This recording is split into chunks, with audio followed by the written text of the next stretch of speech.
Path of Exile 2. Now that we are getting close to release, we will finally be ready to announce the date that the closed beta starts at ExileCon 2023. We're holding ExileCon 2023 in Auckland, New Zealand, on the weekend of the 29th and 30th of July 2023.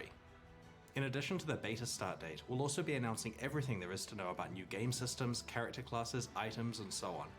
Attendees will be able to play Path of Exile 2 and Path of Exile Mobile, see all the presentations live, meet our development team, hang out with their favorite streamers, and much more.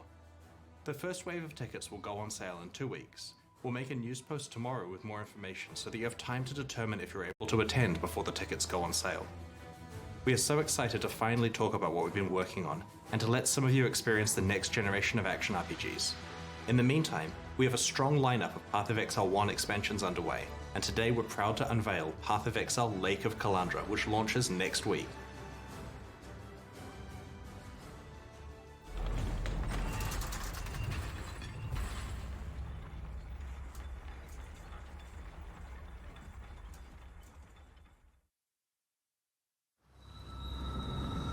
Exile, you have wandered far to arrive at the shores of my lake. A hidden realm I have overseen for longer than time itself.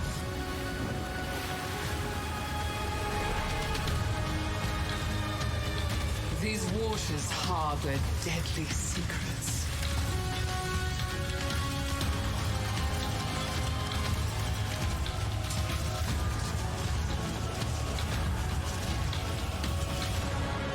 Rayclast is reflected here. Reassemble it as you see fit. But the mirror distorts reality. Beware the image that strikes back.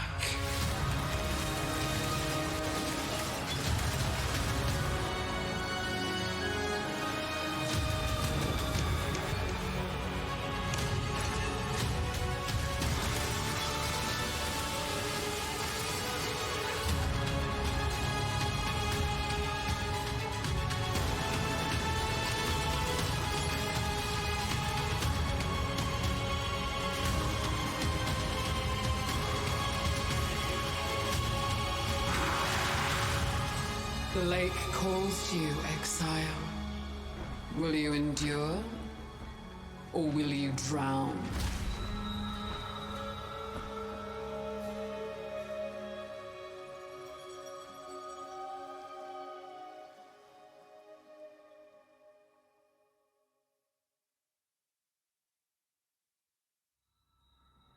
In the Kalandra Challenge League, you will travel to the mirrored lake that granted Kalandra her powers of reflection. We want you to experience the story for yourself, so I'll avoid spoiling the details here. When you get to explore the league next week, you'll find out more about Kalandra and her motivations. Your experience with Kalandra so far is probably of her coveted mirror, which duplicates items by reflecting them. The lake itself has the power to reflect entire encounters from elsewhere in Rayclast. As you explore the lake, these reflections emerge from its mirrored surface. Sometimes these reflections are encounters with hordes of monsters, and sometimes you'll encounter extremely powerful foes, reflected from elsewhere in Rayclast. Often, reflections involve League content, such as this encounter with a Harbinger boss. As you play through the League, you'll occasionally encounter a set of columns protruding from the ground, with a mirrored tablet on top. This tablet invites you to construct a custom set of encounters at the Lake of Kalandra, offering a series of different reflections to place in whatever layout you wish. Each of these reflections represents an encounter that you must defeat when you next travel to the lake. Once you have assigned a reflection to every location on your mirror tablet, which will take a few areas, you can open a portal to the Lake of Kalandra itself.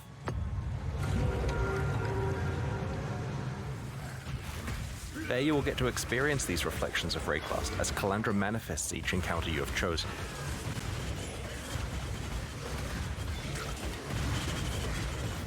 But as you push farther out onto the lake's shrouded waters, you will find each encounter to be more difficult but more rewarding. This difficulty value counts up by 1 for each location away from the entrance the encounter is. players wanting the best rewards will try to engineer tablets that have long, windy strings of encounters, reaching very high difficulty values by the end. To do this, there are occasional options that can be chosen which allow you to move and swap the entrance, reflections, and water tiles on the tablet.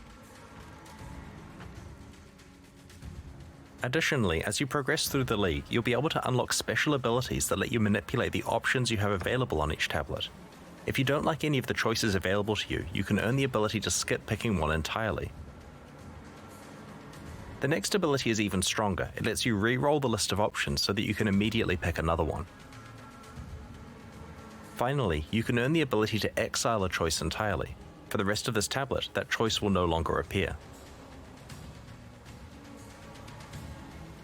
Once you reach maps, you'll be able to itemize your mirrored tablets so that they don't have to be played immediately.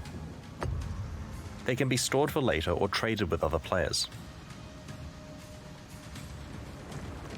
As you visit the Lake of Kalandra to attempt your mirrored tablets, there are many types of rewards you can find. An encounter that is based on a past league implicitly grants the rewards from that league, but with extra juice so that you're not missing out on bonuses you'd have obtained if your Atlas tree applied to the lake. Other encounters that aren't based on past leagues generally yield a reward chest that rises out of the lake when you complete the encounter. Certain reflections grant you access to a new variation on rare items, exclusive to the Kalandra Challenge League. When you complete the encounter, you'll get access to some reflecting mist, which presents you with a difficult choice. It generates a rare ring or amulet with an unusual set of mods. Some are very high, and some are very negative, which hurt your character.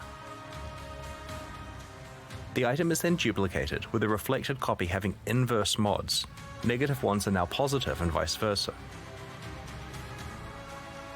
The amount that all of these mods are scaled up by is based on the difficulty of the encounter you just completed. You may only pick one of these items to keep. It'll often be a tough choice, with each item having its own strong pros and cons.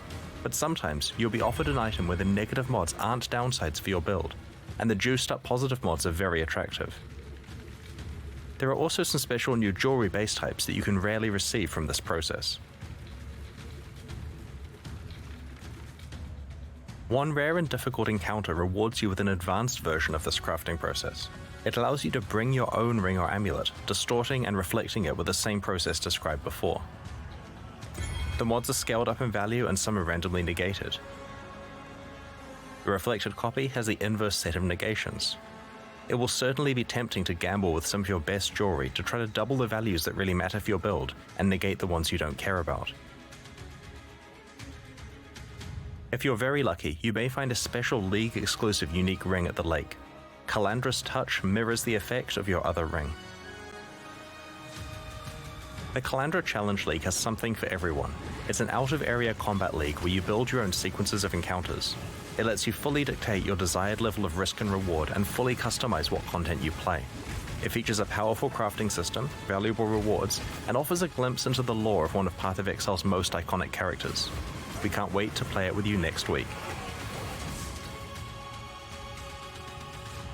In every expansion leading up to Path of Exile 2's release, we'll be improving Path of Exile's endgame with new content to explore and new ways to customize your endgame experience. In the Lake of Kalandra expansion, we're introducing Atlas Memories. They aren't a League feature, they're part of the core game, affecting standard and persisting once the Kalandra League has ended. In maps, you'll very rarely find a memory item, which represents a set of memories that an NPC has about their past. Something special happened to them while exploring maps, and you're able to experience those events for yourself. Let's have a look at a couple of examples. In this Atlas memory, Kirik tells you about the time that he stumbled across a staging ground for a Harbinger invasion of Rayclust. Each successive map you play in the sequence has more and more Harbinger portals and invaders that you must deal with. This is a memory of Nico's, where he entered a sequence of maps that were entirely consumed by permanent breaches, like a Breachlord's domain. He survived to talk about it, but will you? Right-click a memory and apply it to a completed map on your Atlas. It'll mark out a series of adjacent maps that the Atlas memory will span. When you next talk to the relevant NPC in your hideout, they'll tell you about their recollections and will allow you to start exploring the memory. Each map in the sequence is provided for free by the NPC, and you'll be able to roll it like usual before running it. Because these maps are memories of the NPC, they are not affected by your Atlas tree. However, the content is generally as difficult and rewarding as a fully specialized Atlas tree would cause it to be.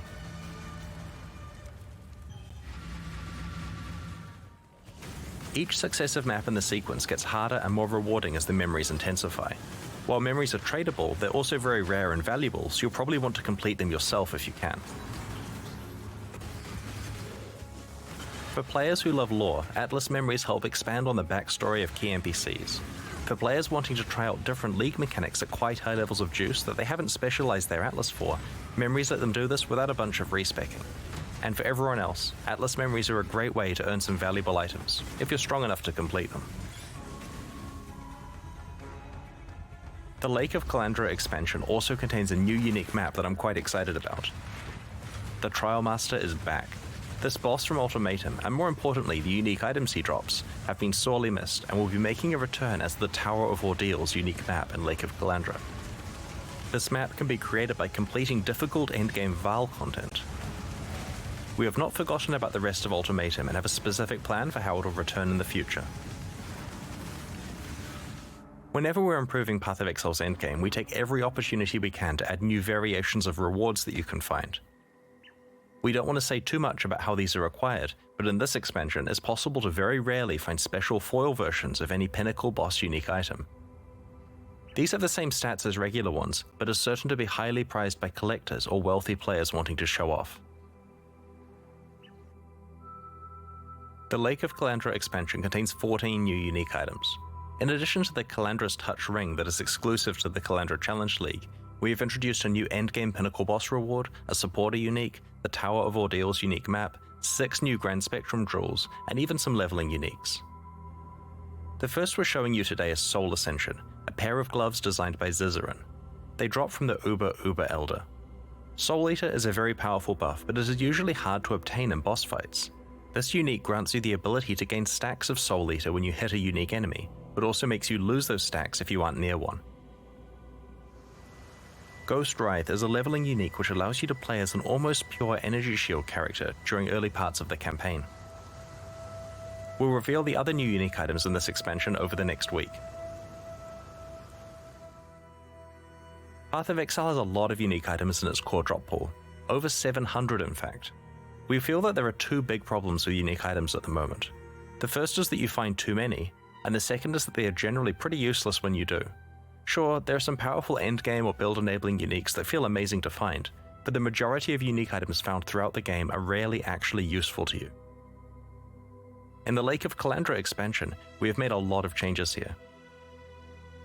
We have reduced the overall drop rate of uniques throughout the game and have rebalanced and overhauled over 100 existing unique items, with an emphasis on uniques in the core drop pool, including leveling uniques and some endgame uniques. You're going to find unique items less frequently now, but when you do, they're going to be a lot more punchy. Nexus Lantern has been completely changed from the ground up. Previously, it was trying to allow you to play a hybrid attacker and spellcaster, but it didn't really work very well. With the new design, it's a lot more elegant and delivers on this goal by simply granting high damage and the Battle Mage effect, so that your weapon damage is added to your spells. Thousand Ribbons is an example of an item where we merely needed to tweak values on the existing mods to make it a lot better. We want mod value rolls to matter more, and this item now showcases that well. If you find a high rolled one early on, you're probably not replacing it for a long time. Malachai's Simula was trying to deliver the Blood Mage fantasy by allowing you to spend life to cast your spells. This was meant to be special because the Blood Magic Keystone was far away from the Witch starting location on the skill tree. Unfortunately, this item wasn't really powerful enough to justify its use. It has now been overhauled, and alongside Blood Magic, it grants a powerful multiplicative damage boost.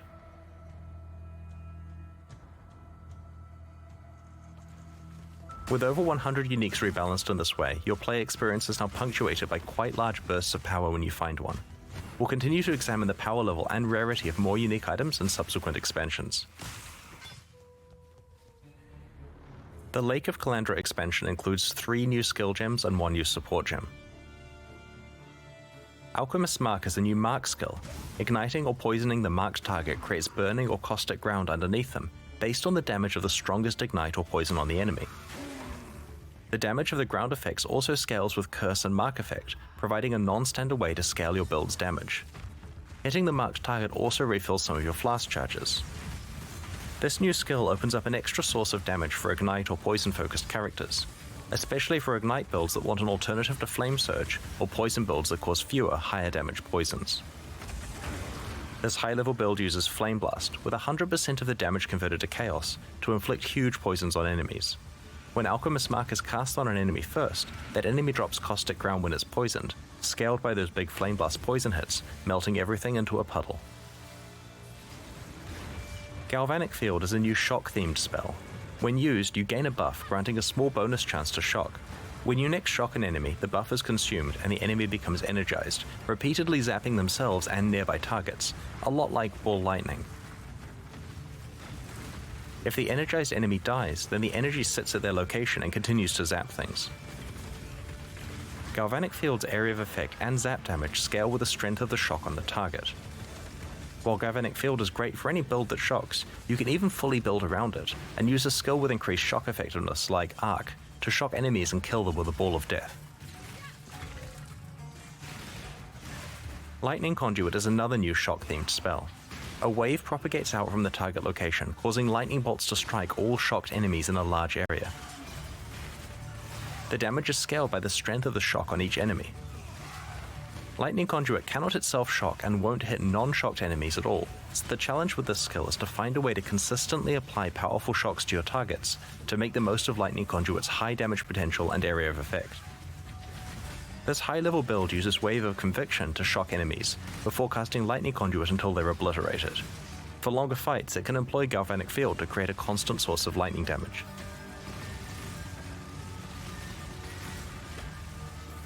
Last but not least, Overcharge Support is a new support gem that causes supported skills to deal less damage, but makes them inflict much stronger shocks and grants them a higher chance to shock. Overcharge lets many different lightning skills create powerful shocks. Use this to take advantage of Shock's large damage multiplier, or to activate Lightning Conduit and Galvanic Field. As Path of Exile expands, we often revisit previous leagues, reworking them so they stay relevant and engaging. In Lake of Kalandra, we are targeting 3 such leagues: Archnemesis, Beyond, and Harvest. The larger context here is that we've been re-examining what role rare and magic monsters have in Path of Exile. The introduction of Archnemesis modifiers as the monster mod pool prompted quite a lot of discussion about how often you should encounter rare and magic monsters, how difficult they should be to kill, and how rewarding their death should be. Previously, League content made fights hard by spawning a lot of rare monsters. A whole lot. In some cases 6 to 8 times the normal rate of rare monsters. Now that we have better mods available to make fights against rare monsters individually challenging, we have gone through the whole game and normalized the rate that rare monsters are spawned at. Some leagues had quite large reductions in spawn rate. You won't encounter situations with dozens of rare monsters on screen at once anymore. Alongside this reduction of how many rare monsters you'll face, we have improved their rewards and made sure that they scale with both difficulty of the encounter and any item rarity or quantity bonuses that you have. During the campaign, you'll only encounter 1 and 2 mod rare monsters. The 2 mod encounters are a bit harder and have better drops. In maps, you'll stop encountering 1 mod rare monsters entirely, and will mostly encounter 2 and 3 mod rare monsters. It'll also be possible to encounter 4 mod rare monsters again. Not only are the innate item drop bonuses scaled up significantly on monsters with many mods, but we have made these challenging encounters rewarding in another way too. About a third of the more powerful Archnemesis modifiers now use a special reward conversion system. For example, if you defeat a monster with a Corruptor mod, all of its drops become corrupted. The Solaris Touched mod converts all of its item drops to maps.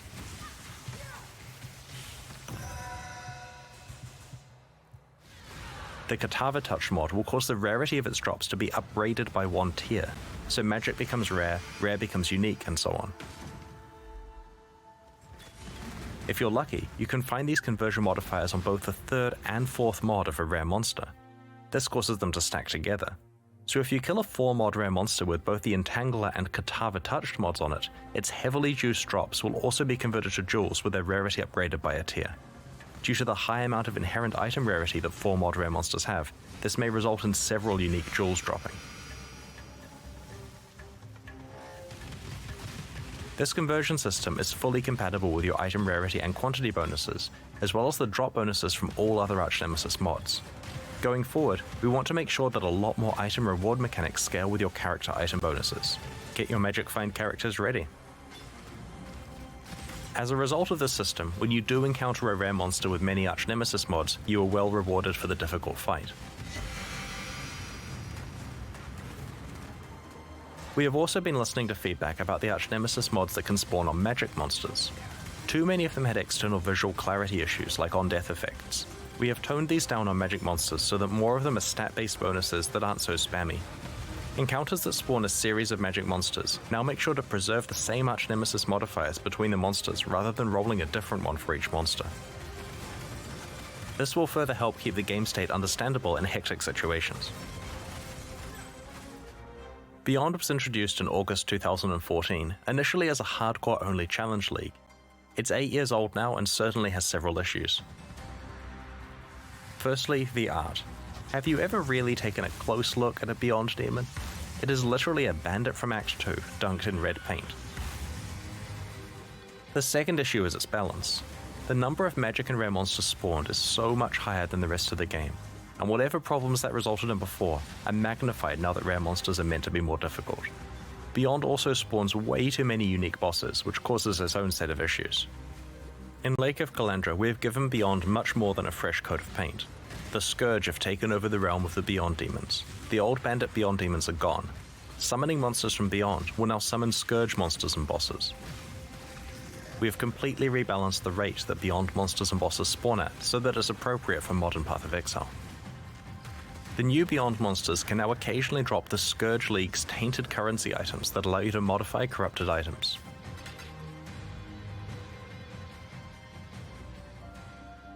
We've also completely revamped how harvest crafting works.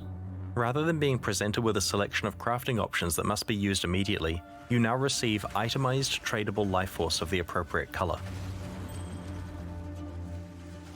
This life force can be used later, in your own time, at the Hoarder crafting bench in your hideout. Its crafting options are now priced in terms of this itemized life force currency. Tier 4 bosses are now encountered much more frequently and can drop a key to fight a Shabi. She yields special life force which can be used for a specific set of crafts. We have rebalanced all harvest crafts for the new system and have removed a bunch of filler crafts and some ones with deterministic outcomes that were incredibly RNG gated before. Some crafts that provided access to exclusive content, like the special offerings to the goddess, have been removed because these items can now be found in more appropriate locations elsewhere in the game.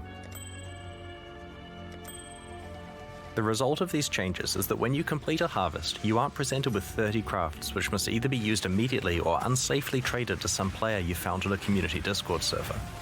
It also means that every bit of life force you receive is going towards a craft that you actually want to use on one of your items, when you're ready to use it. Your interaction with the Sacred Grove is now far simpler as well. Just enter, pick your plots, defeat the monsters, and get on with your mapping. Like with Arch-Nemesis and Beyond, we have also addressed the monster composition of Harvest's fights, so that it doesn't contain too many rare monster mods and so that it is of appropriate difficulty for its rewards. In addition, the rewards for Harvest now scale with map quantity and pack size, incentivizing you to juice your maps. Previously, the crafts you received were not scaled up at all if you played a harder map. Last week, we posted this expansion's character balance manifesto, which detailed the many changes we're making in Lake of Kalandra. There are plenty more changes, which we will include in the full patch notes that will be posted after this livestream. But on this stream, I'd like to talk about a few specific areas: minion itemization, Exalted and Divine Orbs, and the Trickster Ascendancy class. Historically, minion builds have not been particularly reliant on the stats of their items. Most of the power of their minions came from their skill and support gems. This led to a few problems. Firstly, it gave them a bit of a free ride compared to most other character builds. And secondly, it meant that it was hard for minion players to actually specialize their character to be really, really good. We want to solve both of these problems in this expansion. Path of Exile is a game about items, and that means that you will now be strongly rewarded for finding items that make your minions better. It also means that, like with other builds, if you find good items, you'll be far more damaging and survivable than before. We described a variety of minion changes in last week's Character Balance Manifesto. Today I want to show you the new base item types we have added to help your minion itemization. We've added a new ring base type, the Bone Ring. This ring has implicit minion elemental resistances and can roll minion-related modifiers. We've added level 20 and 50 versions of the Convoking Wand, called the Calling Wand and Covening Wand respectively. Like the Convoking Wand, these new base types can roll minion-related modifiers. Some new minion-related mods have been added to the pool available to these wands, and some existing mods have been adjusted or made more common. We have repurposed the bone-themed spirit shields so that they have minion damage implicit mods rather than spell damage, and can also roll minion-related mods. Alongside the stable of existing unique items, there's now quite a lot more base type support for minion characters, and good mods on those base types can stack up to some pretty large bonuses for your minions. I also wanted to discuss two of the rarest currency items in Path of Exile, Divine Orbs and Exalted Orbs. These actually have the same drop rate, but Exalted Orbs are worth so much more in trade because there's no easy vendor recipe for them, and because they're consumed when you craft certain meta mods onto items. Out of these two currency items, we would actually prefer the Divine Orb effect to be rarer, so that unique items with good rolls matter more, and so that players can exalt craft their items more frequently. We are making two changes that will impact this. Firstly, we are changing the cost of crafting meta mods so that they cost Divine Orbs rather than Exalted Orbs. Secondly, we are changing the 6-link vendor recipe to grant 20 Orbs of Fusing rather than a Divine Orb. This change will result in Exalted Orbs being far more available for crafting, and Divine Orbs less available for re-rolling mods on items. It'll certainly be interesting to see what the de facto trade currency becomes next league.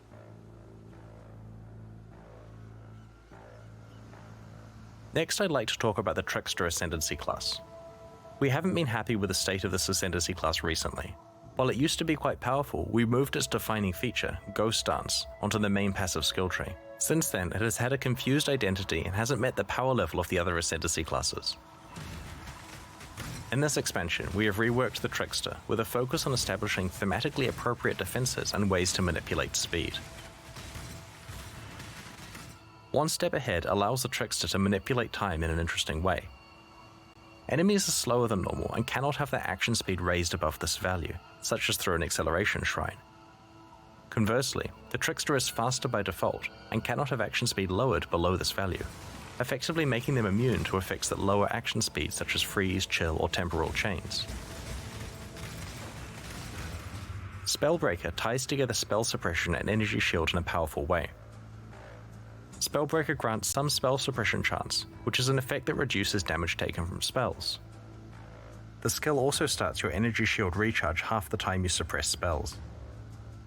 Since Trickster characters tend to have a high evasion rating, you will be evading some hits and recharging on others, meaning that your energy shield recharge stays active most of the time. Spellbreaker also further improves defenses by reducing the damage you take from suppressed spells while on full energy shield. For those that want a different way to recover energy shield, the powerful Soul Drinker notable passive is no longer exclusive to Forbidden Jewels from the Uber-Searing Exarch and Eater of Worlds. Any Trickster can now allocate this skill. Polymath provides more bonus damage, life, mana, and energy shield on kill for each different type of mastery you have allocated. It reinforces the idea of a Trickster being a jack of all trades, and will lead to interesting decisions when planning your passive tree, trying to fit in as many different types of masteries as possible. Overall, the new Trickster is intended to be the Shadow's answer to the Champion, but faster. He should be an exciting option for players who want to get a lot of evasion, energy shield, and recovery out of their Ascendancy class while still being able to melt enemies. Alongside today's livestream, we're launching two new series of supporter packs, the Knight and Rogue packs. Each tier contains the pack's full face value and points, plus several exclusive microtransactions. These packs are only available during the Kalandra League and will leave the store forever in 3 months. Every microtransaction you are about to see is entirely cosmetic and does not affect your character's progression or power. The Night Pack series contains 6 exclusive microtransactions, including the full Nightmaster armor set. The Etheric Mana Flask releases a burst of mana upon activation, then draws in energy from the environment as your mana refills. The Hoarder's Stash is a stash skin that can be used in your hideout. As you place items in the stash, they hover above it until you're finished, before being sucked into storage. This is the Nightmaster armor set. While wearing its helmet, your actions are periodically duplicated by an ethereal copy of yourself.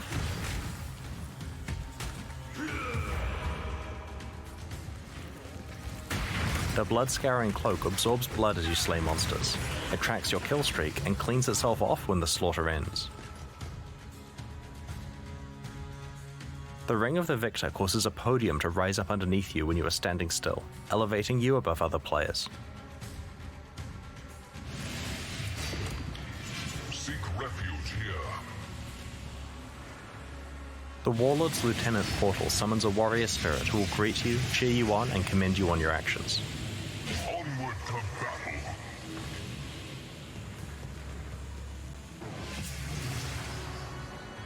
The Rogue Pack series has 6 exclusive microtransactions, including the Rogue Stalker armor set. The Beast of Burden Pit visually carries your items for you, becoming more laden with bags and packs the more full your inventory gets.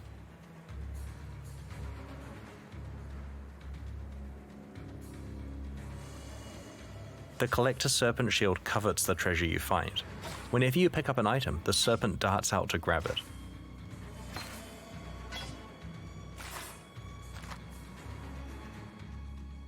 This is the Rogue Stalker armor set. While wearing its gloves, critical strikes cause blades to appear and slice at your enemies.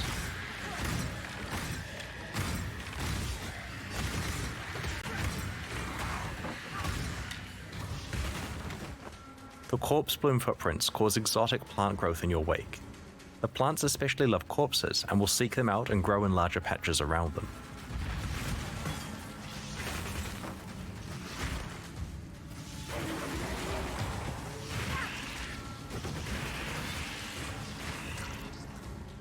On the other hand, the Undertaker's Amulet inters corpses for you, burying them and marking their location with gravestones.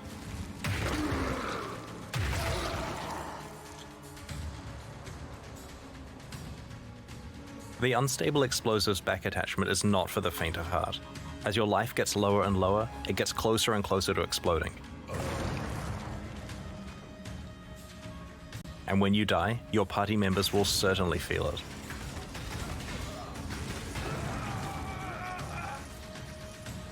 As I mentioned before, these packs are exclusive to the Kalandra League and will leave the store in 3 months.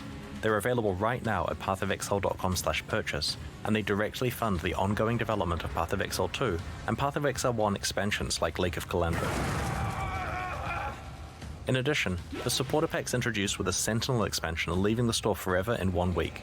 Now's your last chance to purchase them, and we greatly appreciate your support. Speaking of things leaving the store, the Kyrix Vault Pass for Sentinel is only available for the next few days also, and will leave the store forever when the League ends. There's no penalty for purchasing the pass late in the League after you've wrapped up your map completion, so if you're pleased with where you got to in maps and Sentinel and want to lock in your unique skins, it's not too late to buy your pass. Next up, we've got the Q&A with Ziggy D. Once that ends, we'll post the full patch notes for Lake of Kalandra.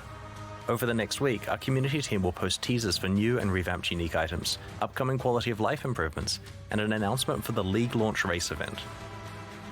On launch weekend, we'll be running another set of Twitch drops, and expect to release the new Mystery Box and Kyrix Vault Pass in the days after launch. Thanks for joining us and checking out today's reveals. We can't wait to see you in Rayclast on August 19th. We'll begin the Q&A in a few moments, so please get your questions ready in chat.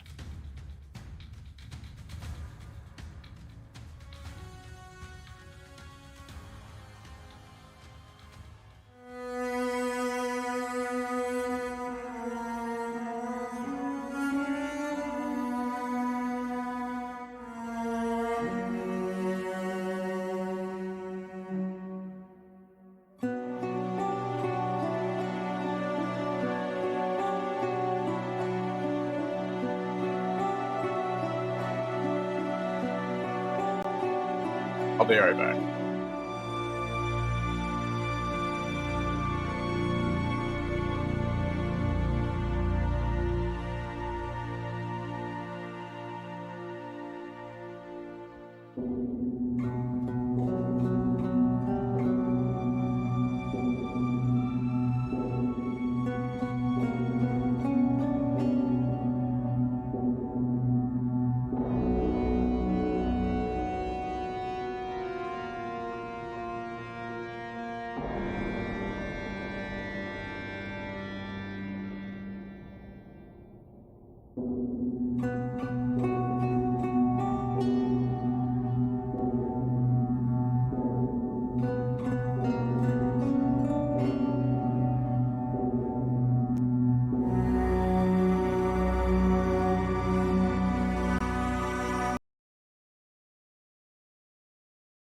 G'day folks, Ziggy D here, welcome back Exiles. Chris, good morning.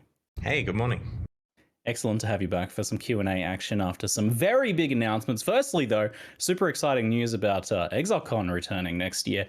It's actually a kind of a, I don't know if it was the same for other people, but it was kind of an emotional announcement because that was such a beautiful time for us last ExileCon, and you know, it's been a hard few years I think as well. So it hits kind of extra hard. What led to the decision to organise a new ExileCon now? Well, we've wanted to run another one for a while, and it was unfortunate that immediately after the last one, there was a global pandemic and stuff, and that just made it too difficult to organize events, plus all of the safety issues. But things are looking both a bit safer, and we certainly have a lot of Path of Exile 2 stuff to talk about. And this kind of fits into the overall marketing plan for Path of Exile 2, is that next year is the year that we start to reveal pretty much everything. We're going to go through every game system, we're going to show all the areas, the classes, like... So much has changed since last time we talked about it. Like, it has evolved to be a bigger thing, and we want to talk about that in detail. And so we're going to start the marketing. Everything's going to debut at ExileCon 2023. And it's an opportunity. People can play the basically complete game at that stage. We can announce when the beta date's starting. We can go through panels of all of the things. And then we can, you know, kickstart the marketing and show people in other territories. You know, I think there's Gamescom, PAX West, and so on, various other places that we can then take that to after ExileCon.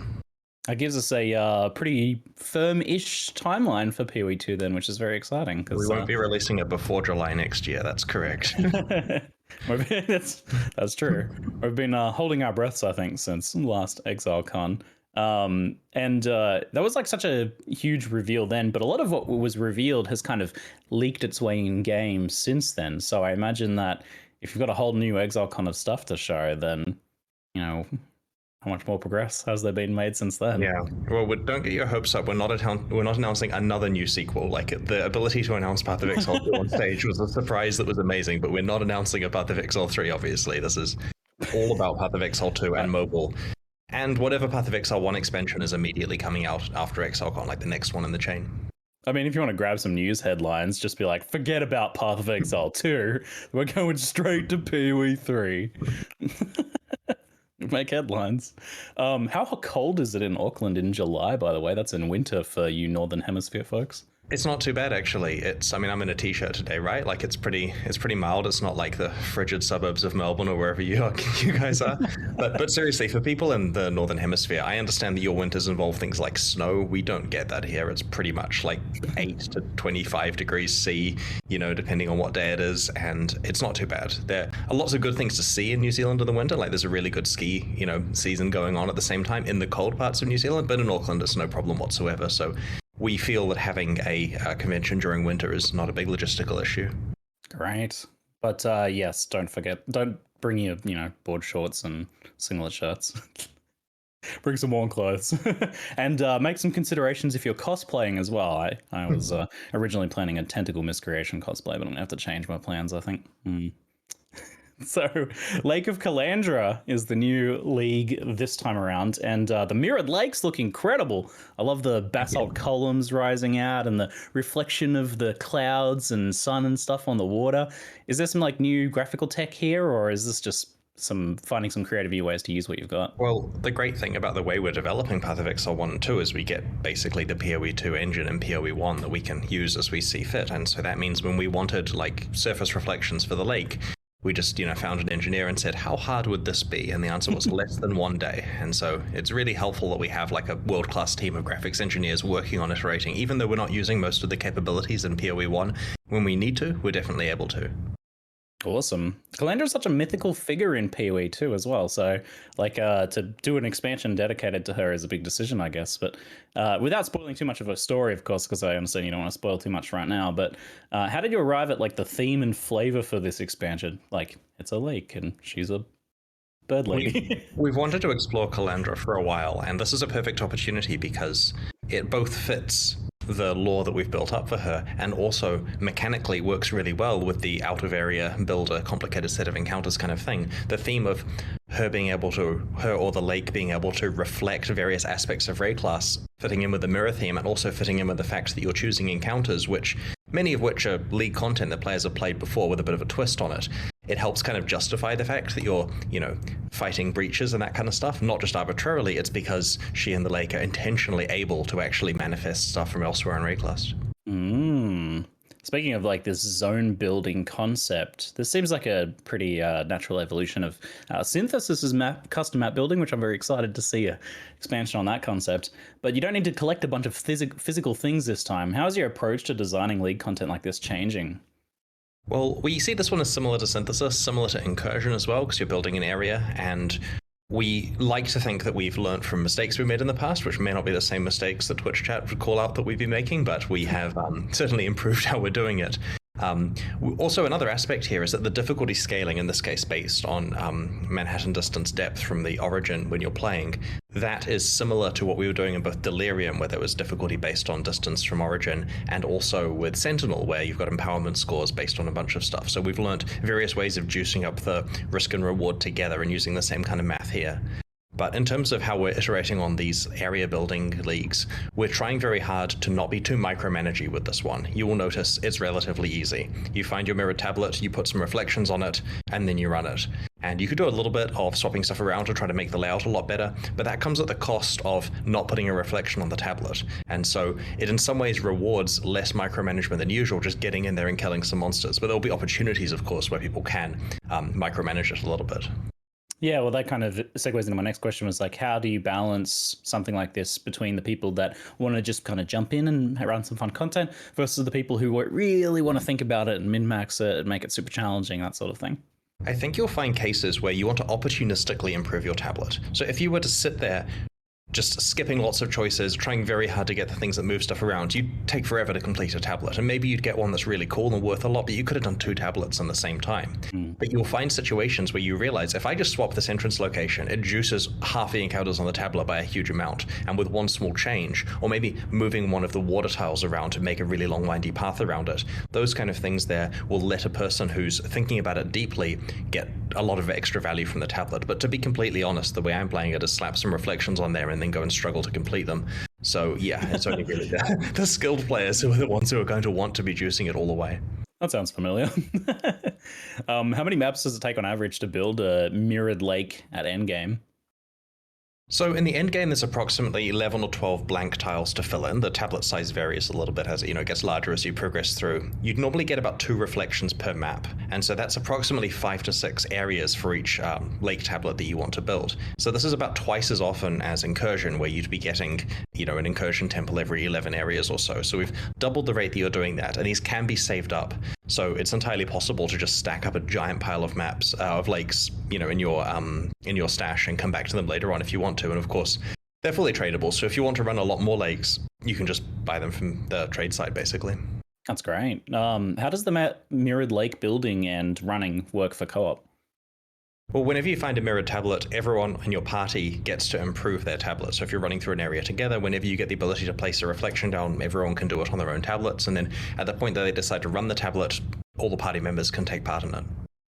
We've already got some questions coming in from chat. Someone asked, how does the edge of the terrain in the mirror of Kalandra area affect things like projectiles like spark bouncing off them and things like that? Can you shoot over these areas? Is it like a hard invisible wall?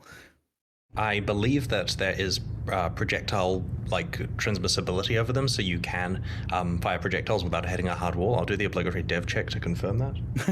Dev check Okay, one. good. I know what's going on there. There will be some invisible wall far off into the corners of the lake, but it will not affect your gameplay. Great. Crowfire asks, does the mirror ring for Kalandra mirror unique rings? Actually, I have my own question about this, so I might as well bring it up then now. How does the Mirror of Kalandra ring work when you have a unique ring like Snake Pit, where in the right slot, it adds an extra chain, but then in the left slot it does something else? Does it mirror the right slot effect, or does it mirror what would happen if it was in the left slot? It's exactly as though you had another copy of that ring equipped. One way to look at it is, imagine you took a Mirror of Kalandra and you applied it to the ring, and then you equipped that mirrored copy. Ah, okay, there you go. So probably not worth doing it on a unique like that then. But given that it can mirror theoretically the best ring in the game, I guess, so it does work on uniques, but you probably might be better off in some cases. And it's using dynamic as well, of course. You can take it, mirror your ring, mirror a different one, trade it to someone else. It's not locked in like an actual mirror is, but of course only works on rings. That's pretty awesome. Aldersberg asks, are there any Lake of Kalandra mechanics timed? Oh, any of the Lake of Kalandra mechanics timed? Not that I'm aware of. We tried very hard to not have this be a timed league. Great. Are you aware of any that are timed? I mean, stuff like Delirium. Yeah, right. Things like Delirium or Breach, where if you pop a Breach open, obviously it's going to close with the normal timing that league has, but there's no specific benefits of going fast apart from everything, is a lot better if you play fast from a rewards point of view. Like, the game is already set up so that fast players achieve more stuff in proportion to their speed. Nice, I like that. Ariador asks, how big is the lake arena, and will non-tanky characters feel claustrophobic or dead? I recommend having another look at the footage that we showed in the trailer and the live stream. Each basically is broken up into approximately screen-sized arenas for each of the encounters. And so you'll be able to see the rough shape from some of the ones we showed there. There's little walkways that come up between them, so it can be seen as a gigantic grid that can be up to 5x5 in size, where it's roughly square-shaped islands, except that the shape of each one isn't a square. Like, it can be a square at most, but obviously there's lots of stuff missing around the outside to make it interesting. This idea of like a screen-sized arena after arena of all sorts of different challenges feels kind of gauntlet-y. That's I didn't really think of it like that. Yeah, honestly, they're a lot of fun to play through. It's quite a cool mechanic. Awesome. Well, I'm really looking forward to that. I'm also really looking forward to the fact that there's new crafting mechanics. You guys have been messing with crafting a lot lately, and I love to see it. The ethereal reflection system looks quite awesome. But you also hinted at some unique bases. Are these separate to the previously announced new minion rings? Yeah, there's 5 more ring base types that you can get from this league, and basically they crop up in the window when... So there's 2 crafting encounters. The first one will provide you with 2 rings or amulets, and it chooses. And the other one, which is much harder to get and much more valuable, is where you bring your own. And in the one that provides you, occasionally, and of course this is the kind of thing that's proportional to difficulty, like you want to be encountering this in harder encounters, this, in proportion to difficulty, will occasionally generate one of these new base types that have some pretty interesting properties. And I think people should always look at the announcement page that we make, pathofexile.com/Kalandra, because we like to hide away things like hovers for the base types and stuff there. Ooh. So there's lots of extra information and cool things people can see, more screenshots of the stuff, including one of those actual rings, so you can see what it does. Are you doing any more like secret hidden things on those pages? Like you did that one time, I think it was with Scourge or something. No comment. That was fun. I liked that. I did actually have to get the team to remove a secret hidden thing from the page that was too secret. Players can find that in game. Gosh, too secret. Okay. Are there any new rare modifiers, or is this mostly about scaling mods beyond their regular power levels? Like we saw 105 strength on a ring, for example. Other than the implicits on those new ring base types, of which there are 5 sets, there are no new rare modifiers that spawn on the items, and that's mostly because getting things like +2 skills and more than 100 life on rings and amulets is pretty bonkers. So yeah, like if the dream here is that you get one where the drawbacks, like let's say you're playing a Resolute Technique character and you don't care about crit, and you also get like some damage over time stuff, and those things are reduced. You weren't using them in the first place, you were playing some other build, and everything else is juiced up to more than double what it initially was. So you can definitely get some really blindingly powerful rings and amulets. And the other thing is you actually get, because you get a choice of 2, you kind of get 2 shots at it. Like if you're unlucky and the wrong things are picked, they may have also been positive on the other side. Yeah, that's gonna be some big gambles. I'm looking forward to seeing that. We know ahead of time if you'll be seeing the ethereal reflecting mist, which is the one that lets you bring your own version to craft, or will there just be a stash available there for when you need crafting mechanics like this? So that one's only available in mirror tablets that are assembled from maps, like in the end game. And because of that, the tablets are itemized, and it's always there for the encounter that has it. And so basically, you will be able to see on a tablet that you're about to run, or one that you're trading for, that it has that. And this means you can either know in advance that it's there, which probably means that tablet commands a higher premium in trade unless you bring an item in, or because you've got your 6 map portals, if you completely forget and you run into this encounter, you can at worst go out using a portal and come back in with the item you need. Okay, great. The fact that you know ahead of time, I think, circumvents a lot of that. Or you can just you can YOLO mist one of your current items potentially. Just take a gamble on your current amulet and see what happens. Oh no, I don't advise that. Can you mirror an already mirrored unique like a ring or amulet? No, we had a look, and like with recombinators, we wanted to allow crazy, where you can do, well, you've seen what recombinators can do. But we had a look here because this is already doing quite crazy stuff with items, and we've had to disallow it working on mirrored items and influenced items and corrupted items and synthesized jewelry. A lot of cases that would have been totally nuts. Having said that, it can still do some broken stuff with just general rares from the game. Like the ability to double half the mods is completely unprecedented, and you don't really need influence mods in play when you're getting vast amounts of life and resists and other types of damage. And there was a new oil to anoint mirrored items, since we're getting so many this league, and you're like, oh, I didn't oil it first. Is that like super rare, or is that pretty accessible? It's roughly as available as the tainted oil, but you don't need to complete corrupted blighted maps. You can just get it from regular blighted maps. And of course the intention here is that now that there's a lot of mirrored amulets floating around from this crafting system, you don't feel like you're missing out on an anointment by using one of those. Owler asks, is there a plan for the quarry or glacier run to the tablet mirror and not kill monsters? This is like quarry farming mirror. How does the mirror spawn, like the tablet spawn, I should say?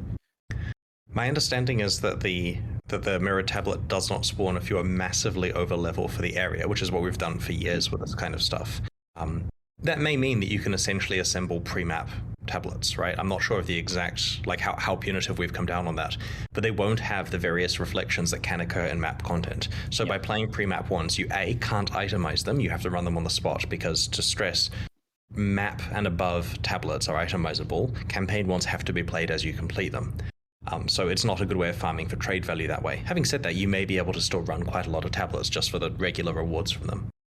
Yeah, we've mostly seen low-level farming methods like that pay out when the mechanic rewards a lot of generic currency. Do you think that'd be the case here, or? The encounters are rewarding, of course, but the rewards are generally themed around the type of content it is, right? Like if you're playing a breach encounter, you're getting splinters and that kind of stuff as your reward from that, which of course is, fungible with generic currency. You can certainly trade that.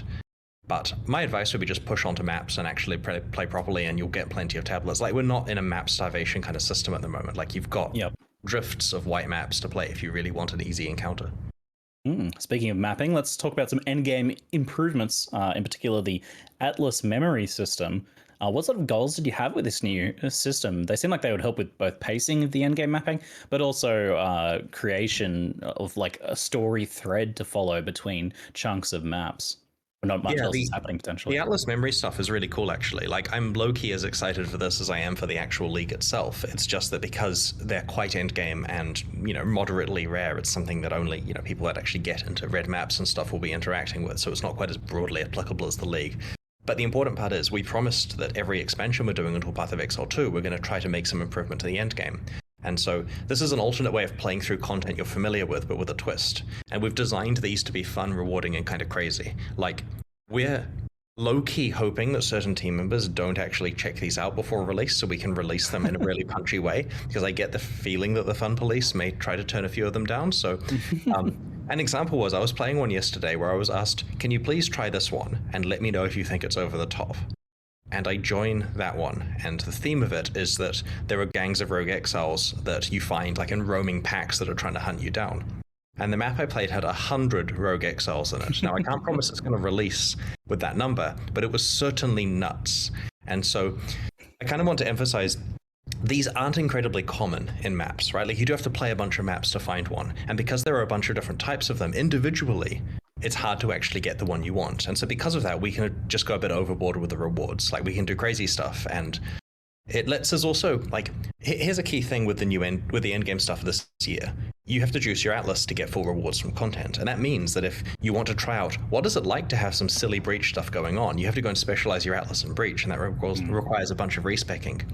With Atlas memories, you can just go and find a breach memory, and that's essentially fully juiced for the most part. Like obviously it varies from one to one, but our goal here is you are not missing out on anything by not specializing because your Atlas doesn't apply to it. And so you get some pretty nuts stuff going on. Some of them make you feel like a god power-wise. Like there are ones who are entirely about some cool thing happens to you and you get to go and experience what that's like. You'll see some situations you don't normally see otherwise. There's some really cool stuff in here I kind of don't want to spoil because I'm looking forward to the moments on Twitch streams where people find these that everyone's like,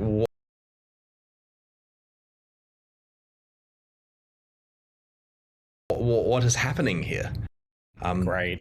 Yeah, and of course it's a good opportunity to explain the backstory of NPCs, right? Like an example is one of the people here who has Atlas memories. In fact, I can talk about who has them. In this set of Atlas memories, it's Carrick and Alva and Einhar and Nico are the four that we went with. And this means we can do more in the future with other NPCs.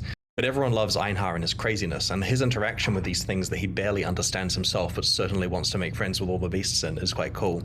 And for someone like Carrick, for example, he's running the military side of the Atlas exploration. He's got a vast backstory of what happened leading up to his, ability to have this role at the moment. So this explores a few of the things he's done in his youth and interesting things he's encountered in all the mapping that he's done.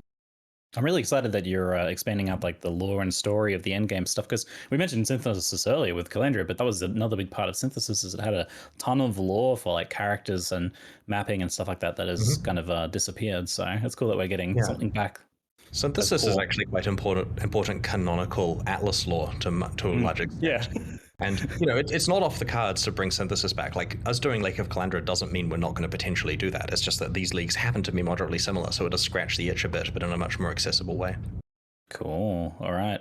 You mentioned that this mechanic also helps a bit with like the concept of Atlas passage tree lock-in. Have you also given any thought to the idea of like separate Atlas tree loadouts or separation between characters and their different trees? Yeah, this is one of those difficult challenges where there's a lot of reasons why we can't trivially just say, look, here are multiple Atlas trees and so on. In principle, this idea is not something we're in opposition to, right? Like, if people want trade to be a lot easier, we'll sit there on our little throne and tell them in detail about how wrong they are. But for this, we sympathize with the concept that people want to have multiple Atlas trees because they're running multiple characters in that league, or they want to have different loadouts and so on. But there are no changes at the stage related to it. It's something we'll keep discussing. The Atlas memories give all of their maps for free. You can like craft them in their little window and everything, which seems like a nice buff to map progression. Sustain's not really too hard these days, but still getting those initial unlocks is good. Do these count as like your Atlas completion when you do these maps? Yes.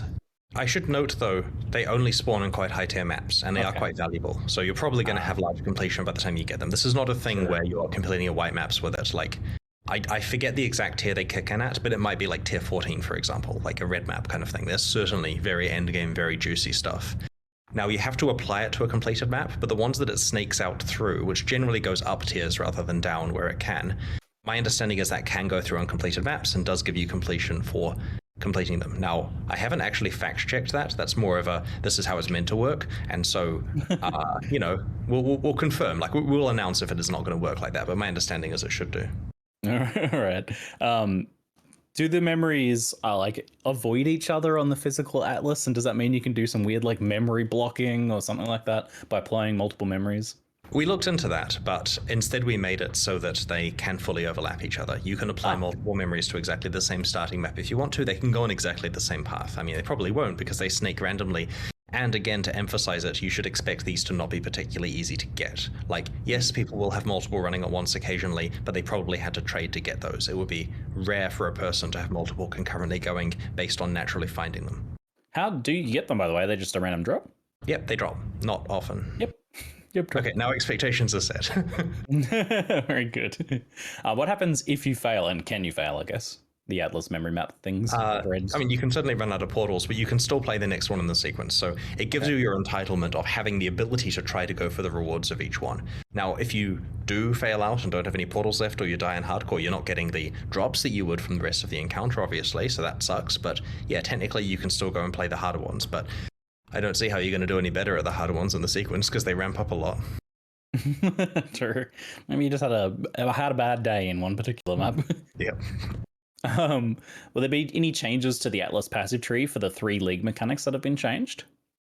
That's a good question. So my understanding is that we did change it, right? Harvest and Beyond.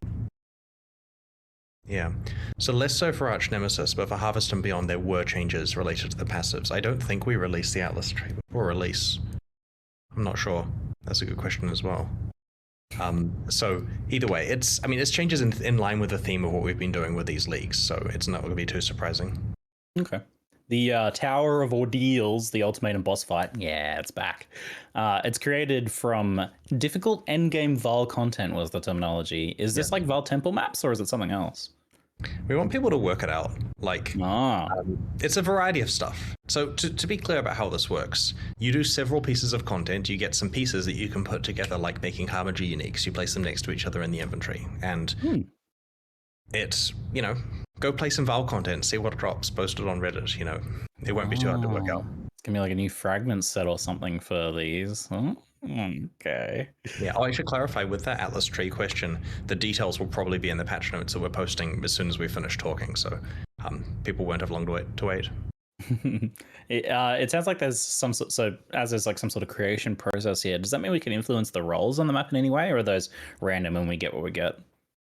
It spawns random roles, but it's corrupted, so you can't influence it. So that means if you want to try to get good mods on it, you'll have to, of course, complete said Val content many times. All right. On new and rebalanced uniques now, we asked about the ring, so I can skip that one, but is the lower drop rate of uniques global, or is it specific to the newly buffed uniques? And does it affect unique drops from specific bosses at all? So it doesn't affect guaranteed boss drops. It is a global change, but we've gone through and reassessed the rarity of each unique. Like, we've kind of taken the old system, put it to one side, gone through every unique and said, why is this one quite rare? We should have it be common, and so on and so on. And overall, this means that you are finding fewer uniques per hour that you play.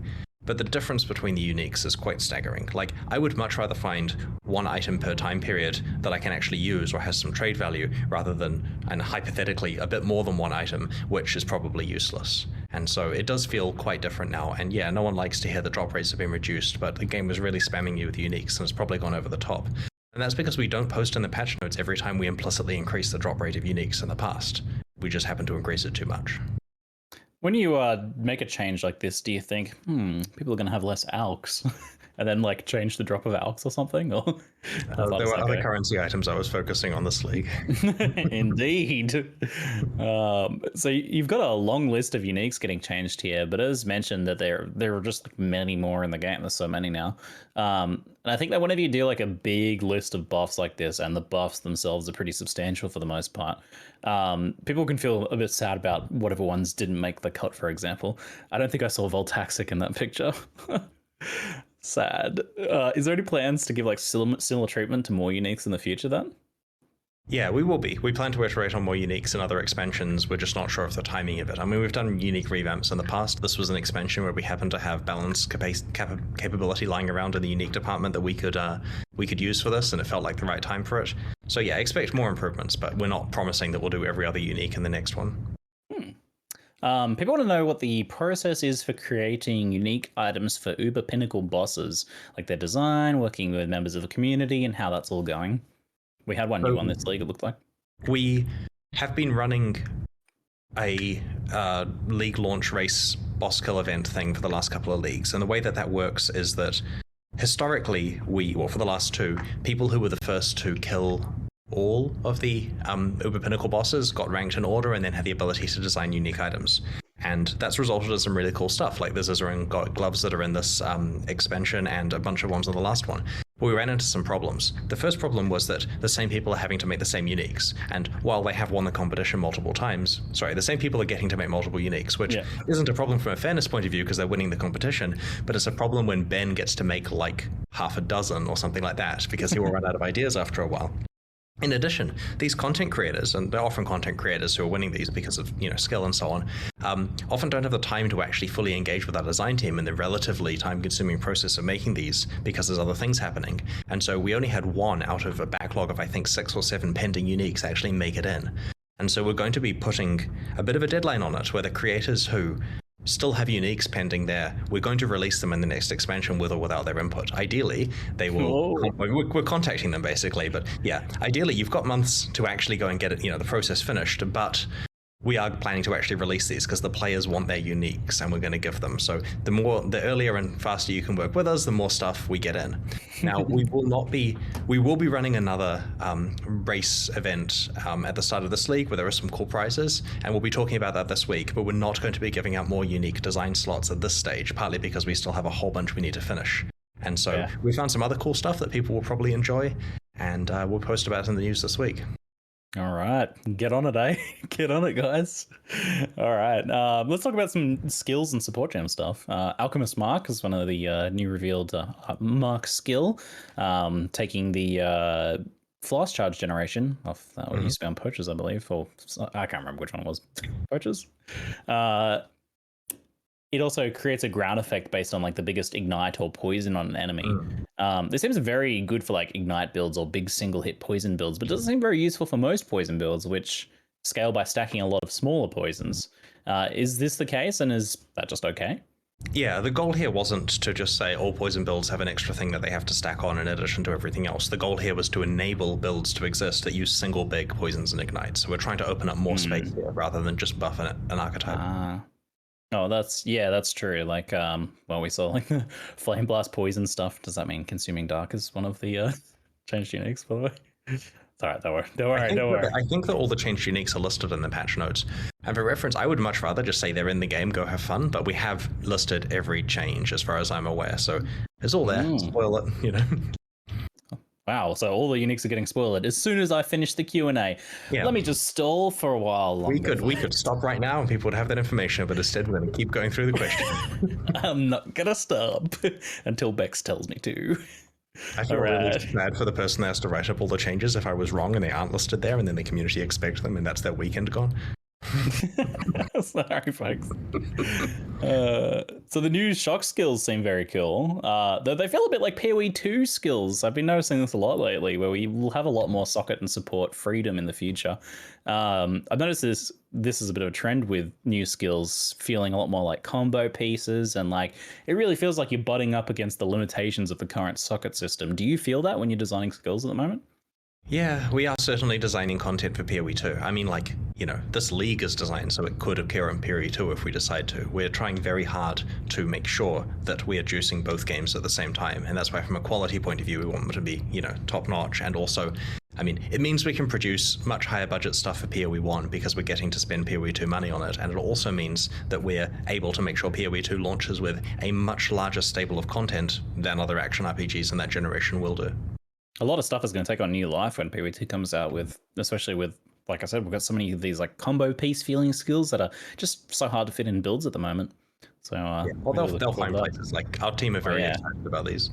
Yeah, absolutely.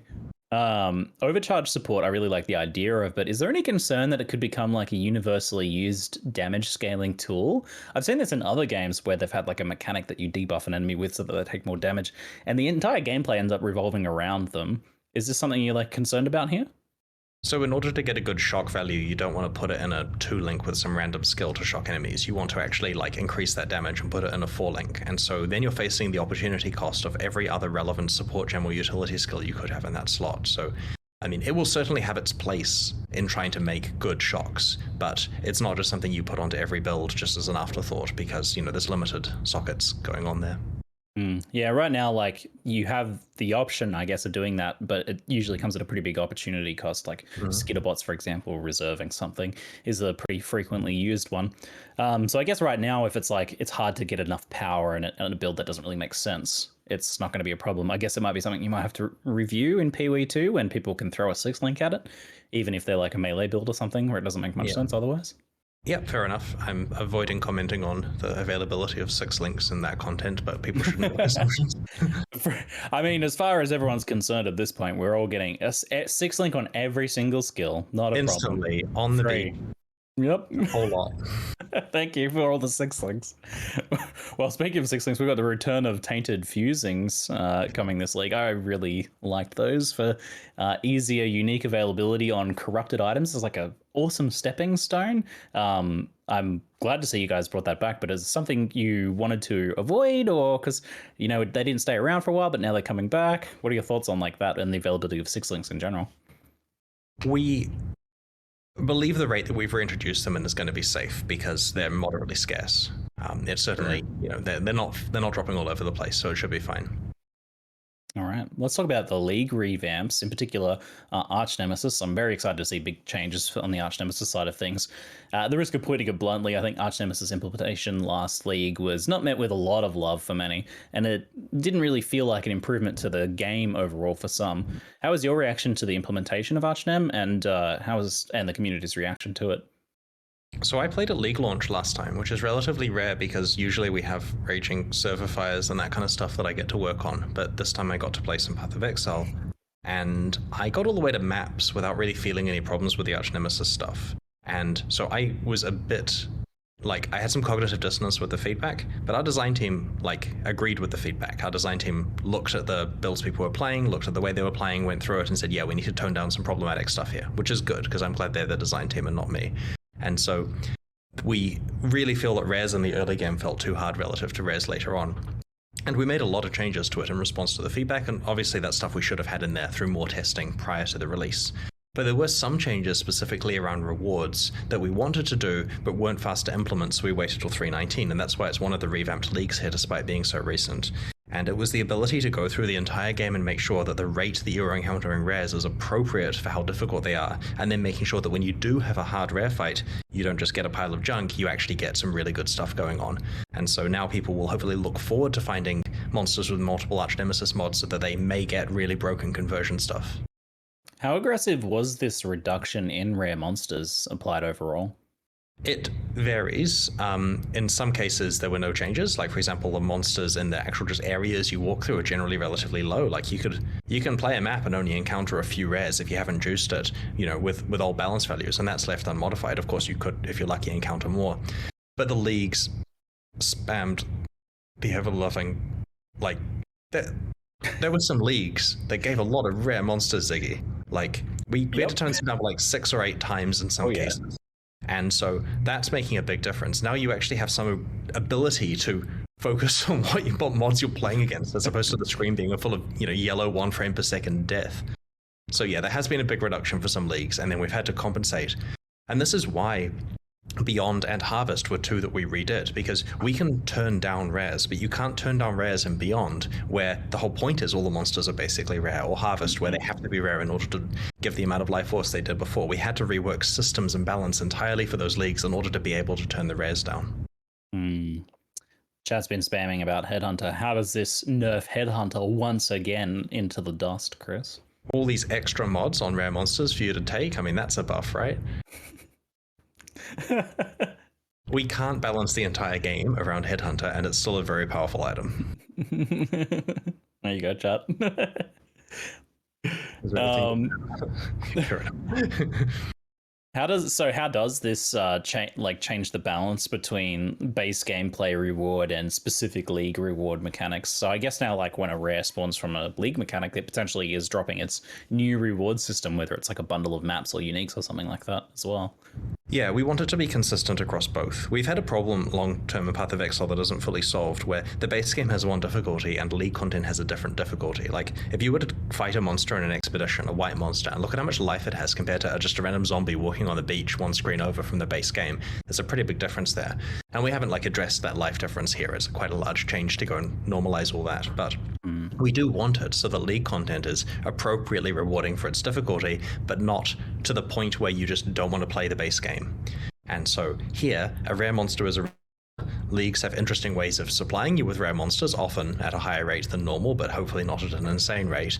The rares are difficult to fight based on how many mods they have, and each additional mod adds more reward. And to be specific about this, so rare monsters themselves drop better items than normal. Each additional Arch Nemesis mod drops more and more items in a multiplicative kind of stacky way. This, of course, all stacks with your player rarity and quantity, which does matter a lot more than before.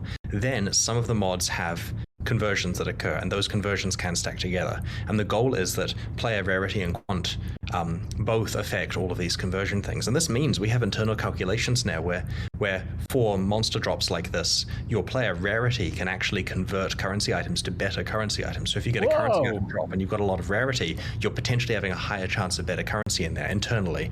And so we're trying very hard to make sure that killing rares is a very rewarding experience to justify the fact that we made them really hard fights. Like, we don't want to back down on the hardness of the fights. In fact, in some cases with the 4-mod ones, it's a little harder than it was last league. But the rewards are a lot better, and you're not being spammed with them. If there's only one of them on the screen, I'm okay with that. The problem was more like when I couldn't see what was going on, when there was like 10 rares there, and there's a billion poison things trying to bonk me. So I like this. I like what you're doing overall to try and get Arch Nemesis to fit into the game a lot better. However, I'm still a bit concerned that like many of the specific modifiers or combinations of modifiers that are just not that fun to have in the game might still be a problem. Like for example, the vast array of different styles of effects that slow your character down, except for tricksters, I guess. And like the constant running from like on death effects and things like that. Has there been much work to like improve or change or remove some of these mechanics? A lot of the work to remove and address unfun mods was done early in 3.18, but what's worth noting here is, with the way that magic monsters were working until 3.19, they both had the full range of crazy on-death kind of spammy stuff, and often had a different mod each. And so the magic monster changes here are quite impactful, because it means A, there's one mod shared between the group of them, so you read what the mod is and then deal with that mod, and if that means it's on death, you're dealing with some on death on this group, but then you don't have to worry about it on other groups. And it also means that we went through and greatly reduced the amount of stuff like on-death modifiers that you get on magic monsters. A lot more of them are just, I'm harder because I do fire damage kind of stuff now. And so that means that you're not running into the stuff as completely frequently as you were in the past, especially with the reduction of the number of rare monsters. Chat really wants to talk about melee, so I guess we're going to pause the current topic we're talking on, chat.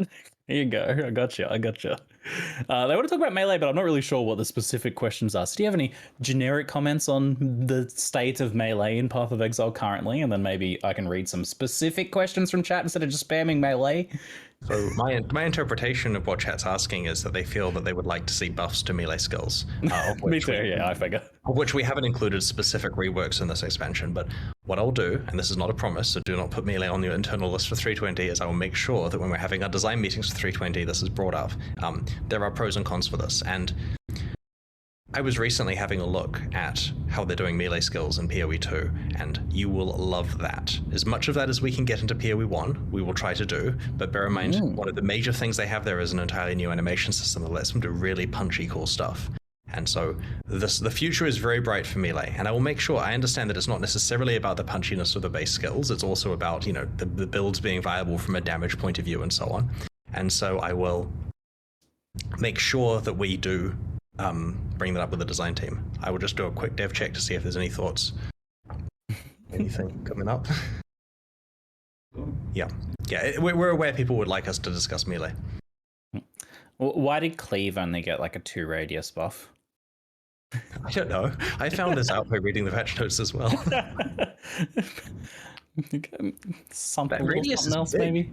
Radius has an impact, right? Like, sure. It didn't sound bad to me. Maybe I wasn't wanting to be angry that day. I think the cleave thing is funny because I think what it does is it's not so much that like buffing cleave's radius is a problem and that it's bad, but it highlights for people the idea that it's like, yeah, melee's a problem. Here you go. Here's a little fix, and it's like a breadcrumb. So I think for people that's what it's indicative of. Yeah, I understand. Yeah. People want to see. People want to see the giga buff that makes them lose their mind. It is hard when you put together a list of changes to understand that morning the meme that people are going to want changing is melee, and then when you throw a small melee thing out there, it wasn't big enough. Like it makes us look, short-sighted and not reading the room or whatever. It's hard to know 100% what the room wants, and we kind of feel that if we were to poll the community of, hey, next expansion, what do you want us to do, that wouldn't necessarily align with what we believe the game needs for the bigger picture of what we're trying to solve, because we are trying to work like a few leagues ahead in our head about where things are. I mean, it's quite simple, Chris. Just fix everything. We will be. PoE2, folks. Now, there's a lot of expansions between now and then, so we certainly will continue to improve as much as we can. Excellent stuff. Going back to the league content a bit, Beyond, so great to see a big Beyond update. It's a lot of people's favorite, despite being very poorly aged, and it's a bit of a beloved mechanic.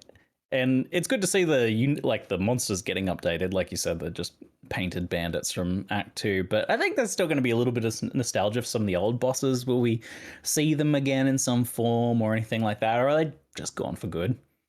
They're gone for good, sorry. They're literally bandits. Like, we made Beyond in 1.2 or 3, and we had 20 people in the company at that stage. Like, we have 20 people in QA now, basically. And we, with a 3-month cycle or whatever we're working to, it was very hard to get that content ready in time. And this is where we're doing 2 challenge leagues at a time. Like, Anarchy was with Onslaught. I forget what was with Beyond. Rampage was with Beyond. So we had to work on 2 leagues at the same time. I understand they were smaller then, but when we needed monsters, the answer was take something, paint it red. And that held up for 8 years. It's kind of embarrassing. Yeah, we're not going to be using those assets again, unfortunately. Oh, goodbye, Hast. See you, mate. It's hard mode. Cool. Anyway, sorry, carry on.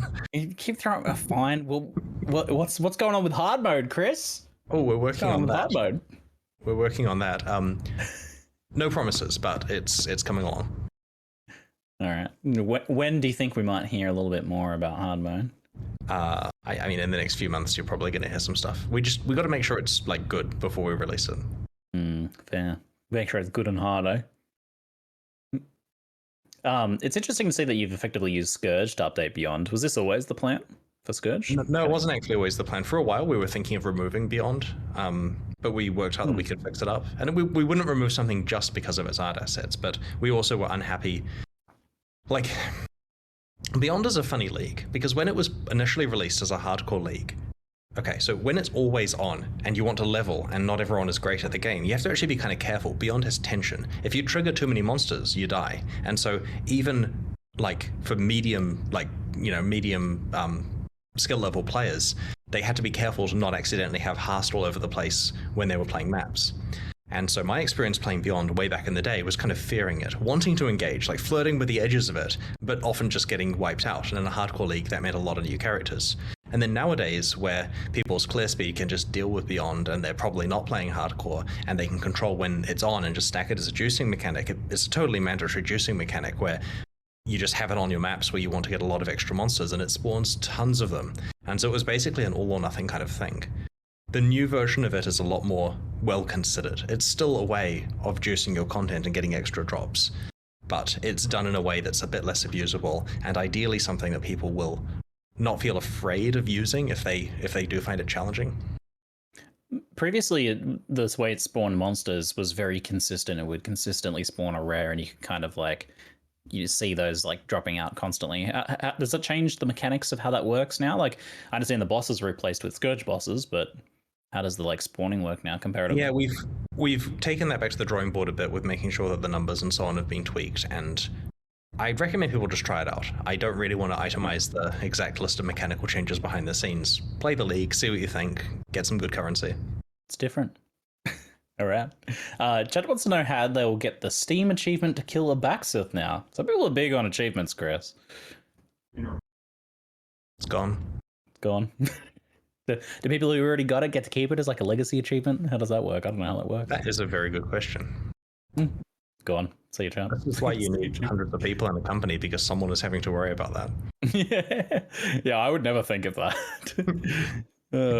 Harvest changes. Huge. Yeah, that's a good one. We might just see some players who essentially abandon the mechanic returning to it here, maybe, hopefully. Also, myself, for example. Also, we got the long-awaited change to remove third-party trust trading too. How did these changes come about after all this time? We had a few issues here. The first one was the observation that, and this may sound a bit hyperbolic, but it's also kind of accurate. You would do a Sacred Grove, and you would end up with a bunch of trades, and you would then be forced to, on the spot, either you find a bunch of crafts, and you'd be forced to either do those crafts on your items, which involves having some kind of plan for what you're wanting to do, and a whole bunch of understanding, and looking at the wiki, and looking at your path of building, and so on and so on. A lot. Yeah, it was a lot. It was like 30 in some cases, crafts that you could do. Or trade them with people, because if you walk out of that grove without using the craft, you've lost their value. Wasted. And so it's useful for someone, and so you have to go and like hang around seeing if someone wants to scam you today, or you want to scam them, or like it was a complete mess. And then everyone likes to hate on TFT, which was serving a useful function for the community, and it's just like it is better that kind of thing is handled internally in the game where possible. So the other problem we had with Harvest was that it had dangerous deterministic crafts, and we feel dangerous from the point of view that for making the best items in the game, you often had to use Harvest. And this meant that there was a system that was a real pain in terms of it interrupts your mapping for half an hour and involves interacting with other humans, and it was kind of mandatory as far as people were concerned for making the best items. And we didn't like that. And so now it's still powerful. It is significantly more streamlined. You basically just do your grove, pick up your currency that you get now, and think about it later. And at whatever point you're wanting to craft, you have a look to see if you have enough life force. If you don't, you just go trade for some more using traditional trading tools. If you don't like Harvest, previously you had to engage with it unless you turned it off. Now you can accumulate that life force, and if you need some more chaos, just trade a pile of it for chaos whenever you need to. Great. So you have seemingly every option of crafting unlocked at the beginning now. Do you just have to collect, how do you balance that out for like the really rare, powerful crafts? Do you just have different life forces that you have to collect for them, or is it just you've balanced it based on quantity simply? So pinnacle crafts like the Exalt crafting require you to kill a Shabi to get her life force. And so some of the more valuable ones do require you to go through the tier 4 beast, a Shabi chain in order to get the life force, or trade for it, of course. But we have gone through and made changes to what crafts are available. There are some that are gone. Usually ones that didn't have a purpose anymore, ones that shouldn't really have existed in the first place. Some things have been moved elsewhere, like the special offerings to the goddess you now get from the labyrinth itself, rather than having to go through Harvest to get that. There's some Breachhead stuff comes from the relevant content rather than from Harvest now. Yeah, that makes sense. Overall, how much has the balance and power of Harvest crafting changed for the will the average endgame player want to engage with it now, do you think? It's still going to be a good way of improving your items, but I will hopefully see that it isn't mandatorily listed on the plan to get every single best item with rare crafting before. There's subtle changes here now. Previously, one of the good crafts you could get was the ability to exalt a mod. That's now a null exalt, and so you lose a mod before you gain one. And so there's a bit less determinism in it. You can still have good outcomes, but it does involve quite a lot more risk than before for some of those ones. Frostdata asks what happens to their currently stored crafts that they have at the moment, banked, all their thousands of exalt items crafted. You should use those now. Oh, frenzy, let's go. I believe that you should use them before the new league comes out. Okay. And also, that's good because they'll make stuff that can't be made in the future. All right. Have fun staying in place. Will Harvest monsters still Omega Barrage me when I click the button, Chris? The monsters are spawned in staggered waves over a short period now, so it doesn't take long for them to all to be spawned, but they won't spawn physically in the same frame. Great. And as I mentioned, we've rebalanced the fights to have fewer rares and better composition and so on, so it's not going to be quite so dangerous. That's fantastic. It was one of the most egregious examples of that left in the game, I think, after various other things have been improved. It's good to hear. Minion builds. We're seeing a lot of changes to minion builds, from skill rebalancing, necromancer changes, a lot of itemization changes. There's some really good stuff in there that seems really good, like the itemization stuff I'm really excited about. But some of the other stuff, like necromancer's rework, being met with concern. I'm not really sure about everyone else, but I have a hard time picturing the overall state of things with all of these changes put together. Can you kind of like lay it out for us, Chris? So necromancers are now like other Path of Exile builds. Your build strength is moderately proportional to how good your items are. Before, you could, to some extent, get the skills, level them up, not really care about your items, and still have some degree of competence. And that ability to get into the end game without actually having to find items was, you could view it charitably as, you know, tutorial for the game or something like that, but it really meant that there was a whole group of characters that weren't having to really engage with what Path of Exile was meant to be about. Finding really good items to improve your character and getting rewarded for it. We also felt that minion characters were just not good enough. Like, we felt that at the end game, they could be more powerful. And the problem is the way to make them more powerful was buff the skills. But it's one of the things where we wanted them to be better, but we didn't want to buff their skills. And so we've realized that by giving far more itemization options, it's now possible for them to be significantly better than before. And so, you know, it's one of those things where we've taken everyone defaulting from a 7 out of 10, and now they default to a 3 out of 10 like everyone else, but they have the ability to become a 10 out of 10. Ouch. The other subtlety to it is, previously the Necromancer Ascendancy skills were where you got a lot of your power, and we've essentially moved a lot of power now to your items. This means that if you're playing a minion build, you don't have to play a Necromancer, because it's not quite as powerful as before, because the power's been made up elsewhere on items, and other Ascendancy classes get access to the items. You now have the ability to play a variety of different Ascendancy classes and still play a minion character. We're going to scoot things along pretty quickly now, chat, because we are running out of time a little bit. But talking about Exalted and Divine changes, chat's been asking a lot about Divines and Divine Shards. Is there anything happening there? We're not planning to add shards. This is along the lines of the reason why we don't want gold in the game is because we don't want there to be a single homogenous trade currency that's, you know, you trade 70,000 of these for that item and that's what it's worth. So we're very, very careful to not add shards for the big ticket items that can be easily got. The motivation behind the changes here is that we would like people to be using Exalt more. The ability to actually craft with Exalt would be nice. We all feel that by having Divine be comparatively rarer, then the mods on items actually matter. When you find a unique or a rare with good rolls, that's something which, yes, you can still change it with Divines, but it is actually a more important thing. And so it's in line with having wider ranges on some of these uniques that we've revamped. You can find some very powerful versions of them. So we want to make sure that Divines aren't quite as common. We really shouldn't have been handing out Divines through a vendor recipe in the way that we were, but at least with this change here, we can make sure that it comes, like, we aren't changing the drop rate of any of these. The result is players will not be able to divine their items as much as they would before, and they can exalt their items probably quite a lot more than they could before, due to the fact that the trade value won't be so prohibitively high for exalts. Well, yeah, it makes a lot of sense because, like, the order of crafting would be like you exalt the item and then you divine it to finish it off, but they were the reverse way around in terms of value. And the result of exalts being so valuable was that they would never get right-clicked. So do you think that's going to change dramatically? Do you think exalts are going to be worth like 7 chaos or something? I don't know the ratio and I don't want to speculate, but yeah, I would expect that it's going to change the values of trade for items. But Path of Exile is already good at that and capable of dealing with the fact that the stuff is arbitrary in the first place. Great. Rise QT asks, with Divines becoming a lot more rare, obviously, what's going to happen to Divine Vessels? And there's a recipe to make those. Are they going to still be very rare, or are they going to be made more common to help? The recipe's unchanged. We haven't changed the recipe at this stage. A very expensive recipe now, potentially. Something to think about, maybe. Approximately equivalent to... Divines will be worth approximately what Exalts were before in terms of difficulty getting them. Probably a similar value. Oof. 110C Divine Vessel recipe. Sick. We got some MISC questions here. Chat folks ask... confirm that MTXs don't deal damage or pick up items themselves. Yes. That's correct. Like, the new MTX are exciting because they look like they're going to help you in the gameplay, but they really don't, right? Like, trick.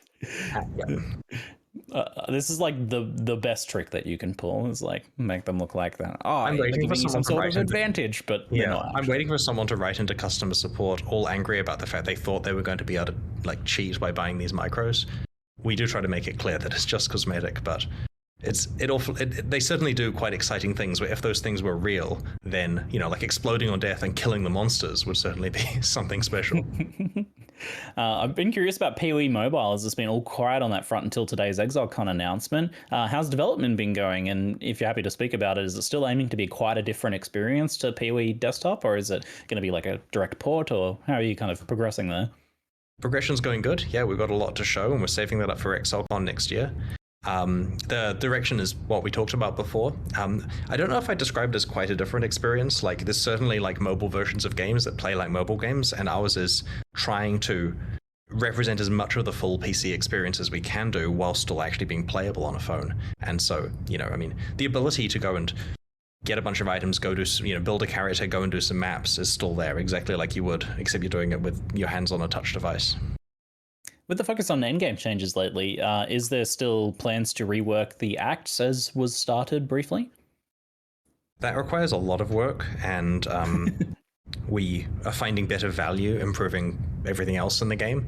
I think there'll be some light progress on that, but it's not a major priority for us internally at the moment. All right. Well, sorry we can get to all of your questions, chat. I appreciate you asking them, though. Chris, thank you very much for your time. It was a pleasure to chat to you today. I look forward to checking out the new expansion. Thanto very much for hosting. You going to play at launch this time, depending on the amount of files? Yeah, this is a good one. Great. All right. Thank you very much, folks. Cheers. All right. Thanks.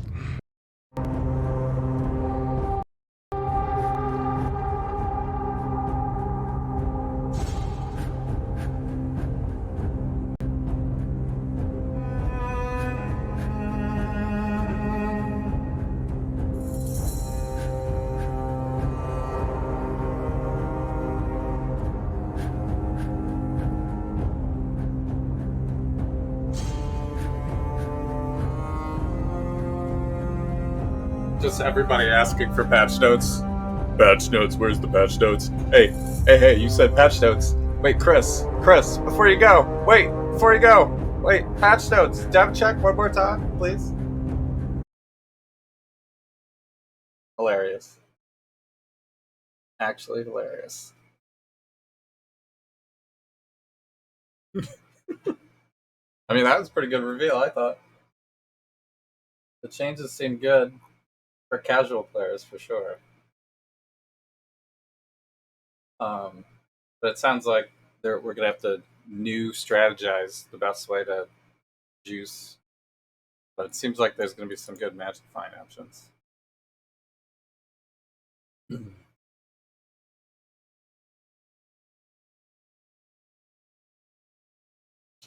I assume the Arch Nemesis, now that the Arch Nemesis mods always drop,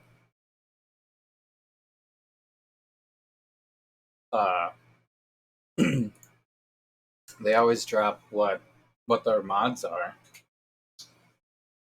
Wonder if they're going to change the tree. Got to figure out where this is now.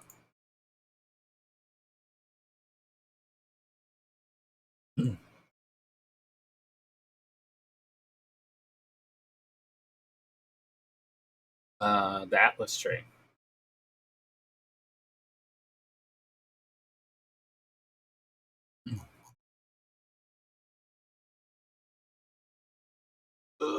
Wait, I thought there was more than this. Uh-oh.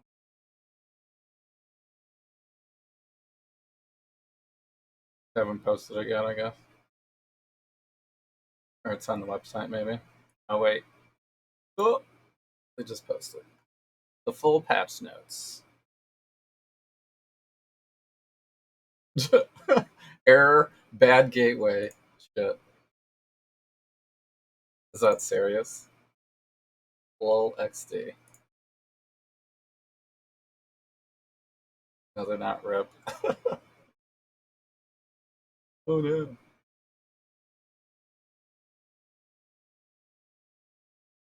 Error 502.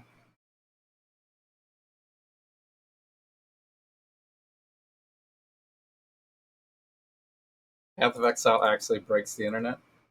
Just their servers.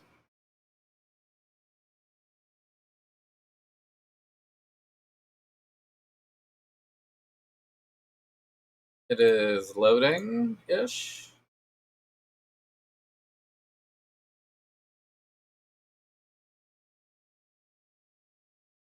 Maybe? No, they're not. Some people are liking it.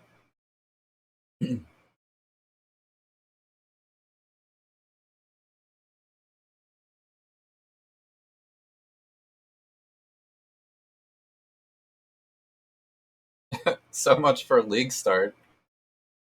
What about live stream patch notes release day?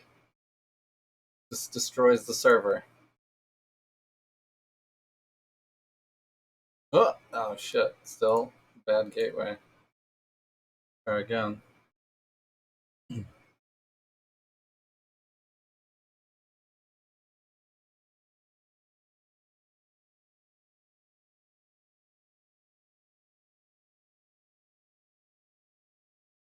F.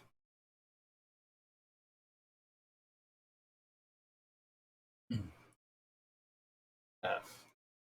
I guess I will go to the bathroom or whatever, and then I'll come back and read it.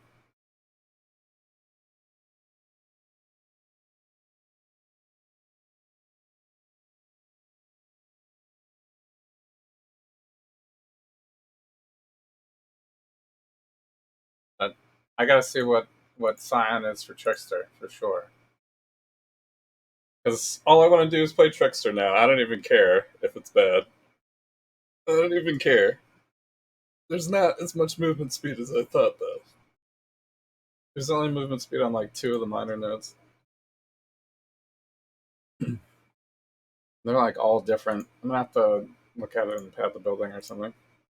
But if the Scion one has the you can't be slowed or whatever, that action speed one. If the Scion has the action speed one, oh my god, it's gonna be so disgusting to take that. Because you could take it with Raider and then have permanent phasing and ooh, maybe. I'll have to see. I'll have to see if it comes with some good other stuff too. Because if it comes with a good energy shield defensive stuff, potentially do a Raider Trickster, you know, regenning energy shield character of some sort. I can't get the patch notes right now. I'll be right back.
I still can't get it to load, but looks like on Ziz's stream he's reading it already.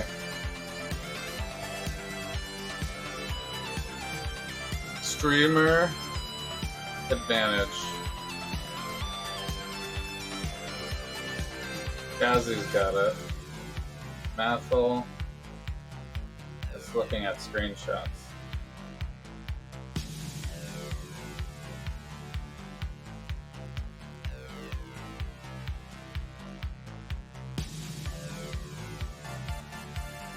Cat the Math has it, so? I think I just have to keep trying until I get it.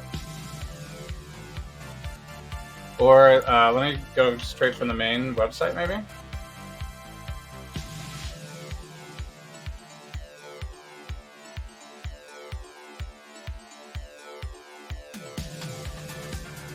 Wait.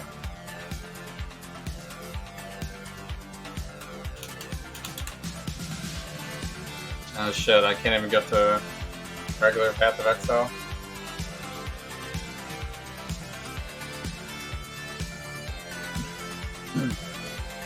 Damn, if you have it, it's a never refresh situation.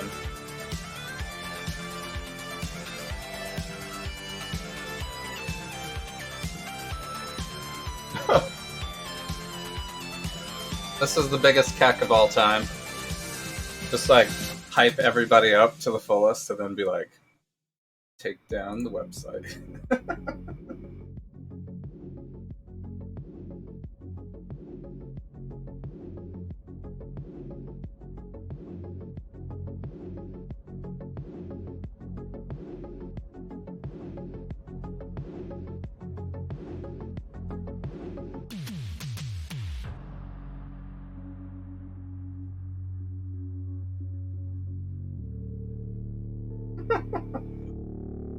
Oh my god.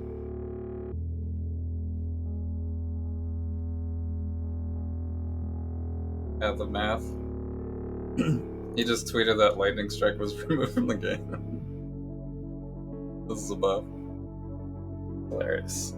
It's actually hilarious.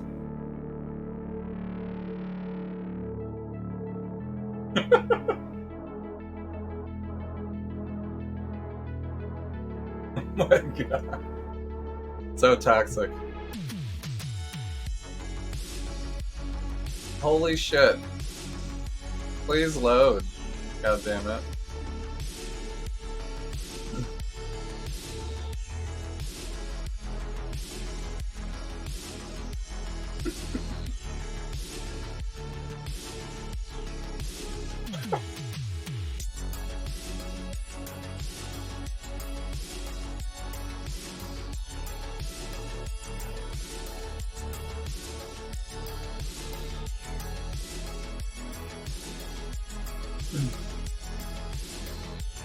I don't know what to do. I guess I'm gonna...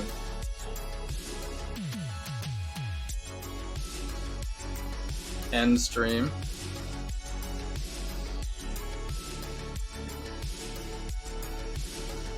The full patch notes are available for a select few that got it to load. Oh wait, the website did load.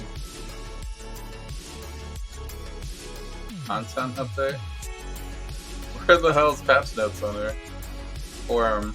Oh shit. How come it's not on here? It's so weird.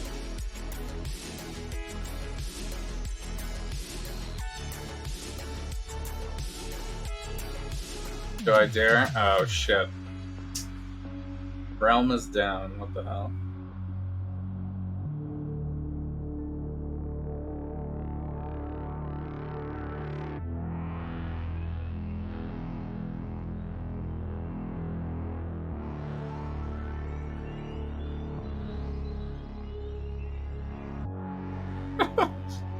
This is worse than League Start Day. Hilarious.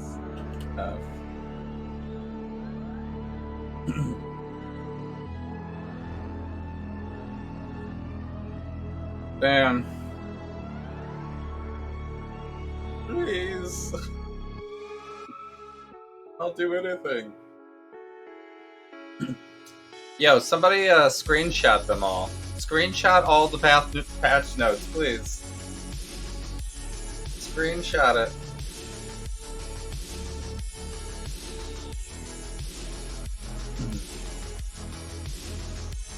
Oh shit, here it is.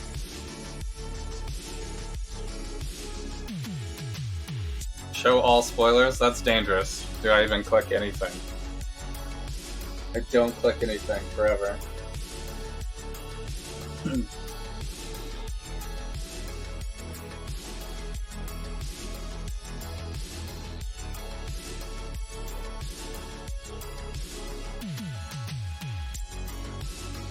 Alright. This one's probably the best.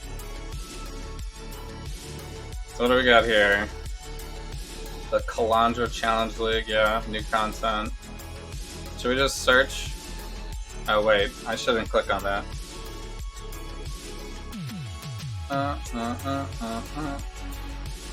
Wait, which ones are the spoilers? Oh, it's all of these. Well, I'm gonna have to show spoilers if we do an actual search, but let me just see. Trickster Ascendancy. Trickster balance. Problem, the Trickster Ascendancy is terrible.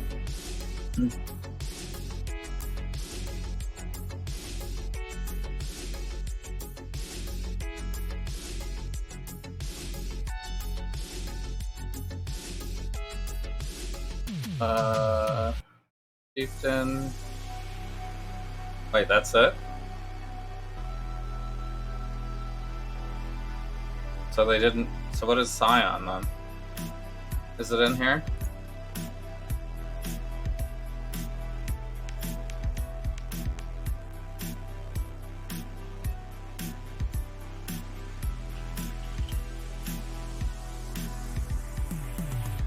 This is the only mention of Scion.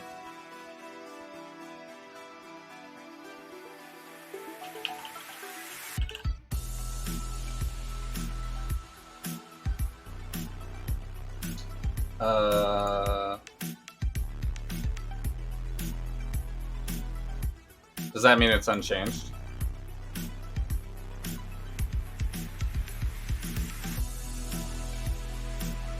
Seems like an oversight if it's unchanged, right?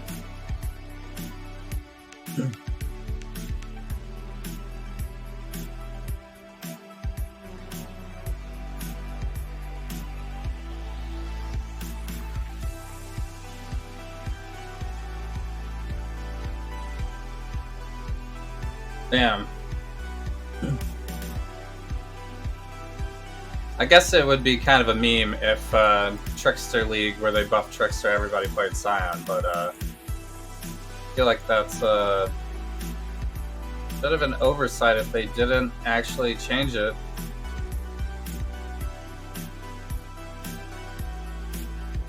Juggernaut, Chieftain, Pathfinder, unique item balance. Well, I guess I can go through the whole thing and see.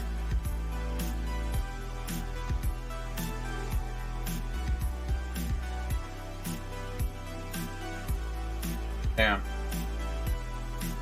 Is that for reals?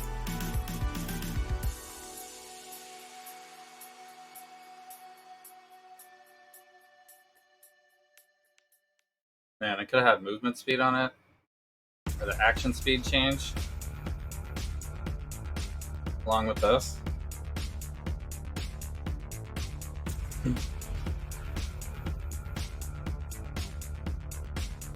I mean, there's gotta be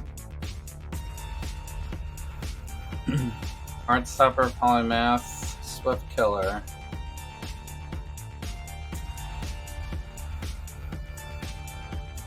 Frenzy Charge.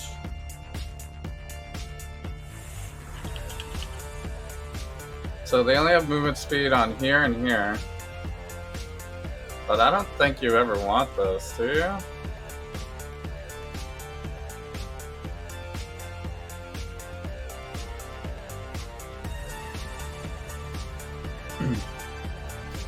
So if you always take this, 5 to evasion rating per 1 maximum energy shield.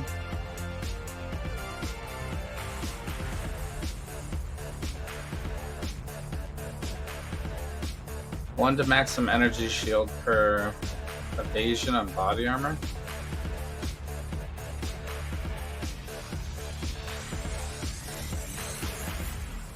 So you could go like really big evasion, chest. I guess hybrid also is fine.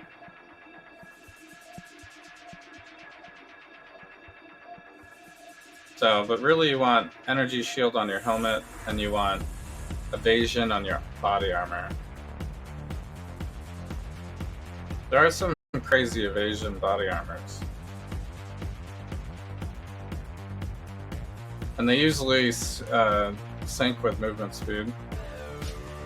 But it seems not a lot of movement speed. I guess you would take it in the tree as well, maybe?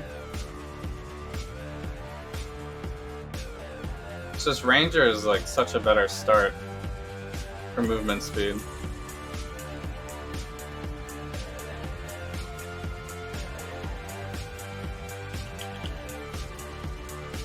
Ranger is such a better start for movement speed. Because you get these ones here. Fixed up. Freedom of movement. Trickster gets Fangs of the Viper, I guess.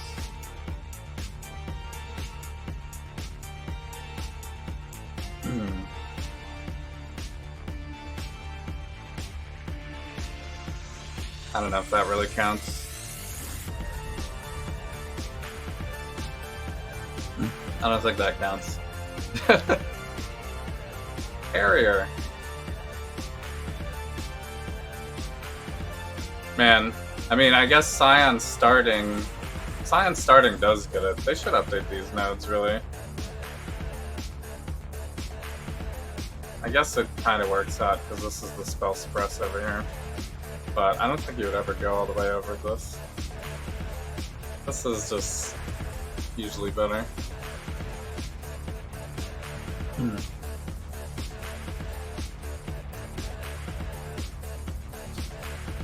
Yeah, damn. I mean, old Trickster.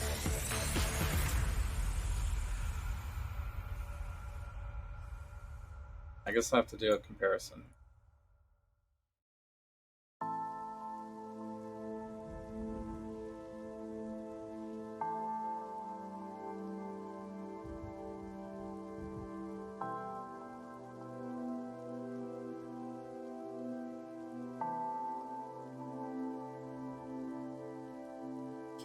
There was a spot where it said which ones were switched into which ones, but...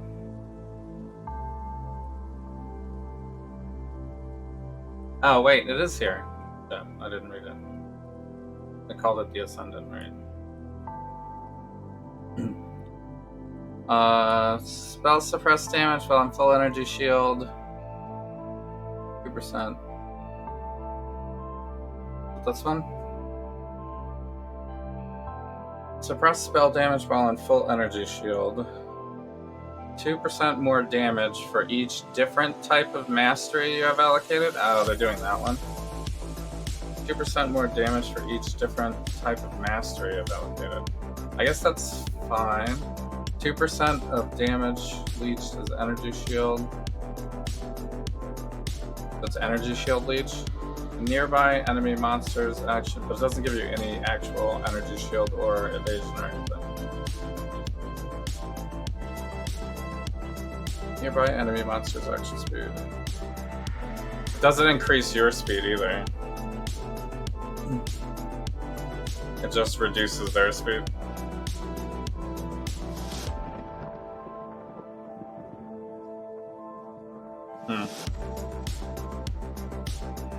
So it's like a partial.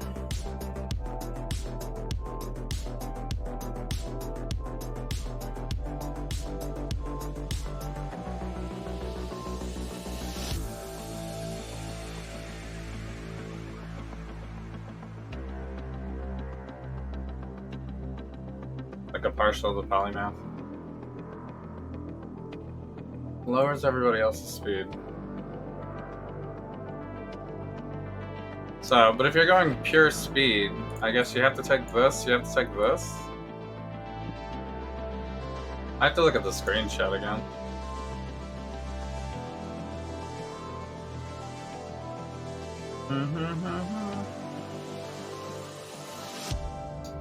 It's this one.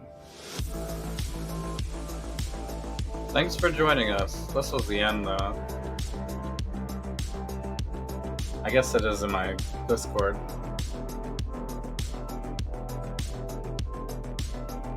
So I think the movement speed was over here.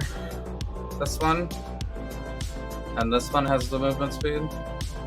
And then also has energy shield and evasion rating, right? So this is like pure defense. I guess this is defense. I have to see how good this is, maybe. Less damage from hits. For 5 seconds? For 5 seconds, you're like almost immune, I guess. But it's every 10 seconds. It seems so slow. But I guess it's just always on, right? And you're already going defensively anyway, so it's just like another thing where you don't get hit that much. Plus your evasion. So it's only if you get hit. You have lots of recovery and stuff. Because you're taking this as well. And then you get energy shield on the helmet. And evasion rating on the body armor. Do we go all the way out here for the spell suppress? Might as well. Although, being Shadow, you won't even need spell suppress. I have to look at what the new tree looks like too. I feel like this is so overkill. I guess it's easy. You won't need it on your gear, maybe. Just not even have it on your gear.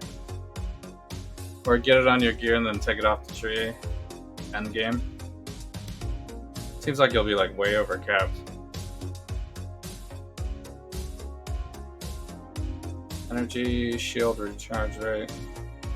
So, but there's no. I mean, I guess all these have 5% energy shield. This has the leech. This is the action speed one, but it comes with attack and cast speed. So, what is the offensive trickster then? This is attack and cast speed. This is frenzy charge duration. It does have energy shield on it. But this is not an offensive node, really. Just the frenzy charge duration. And then this is also charge duration.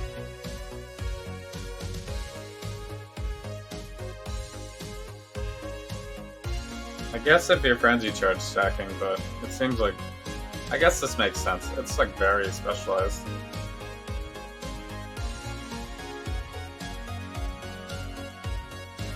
Increased evasion rating. This is this has damage, I guess. So this has 10% damage. This one has attack and cast speed.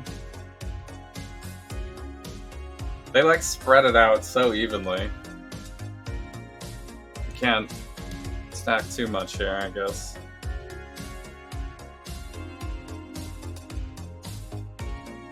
This one you have to go so deep. So you're pretty much always taking this one, right?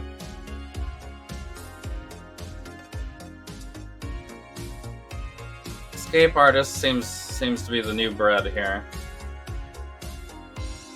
And then you either go, I mean, I guess you could go both, Spellbreaker and Soul Drinker. For the ultimate defense.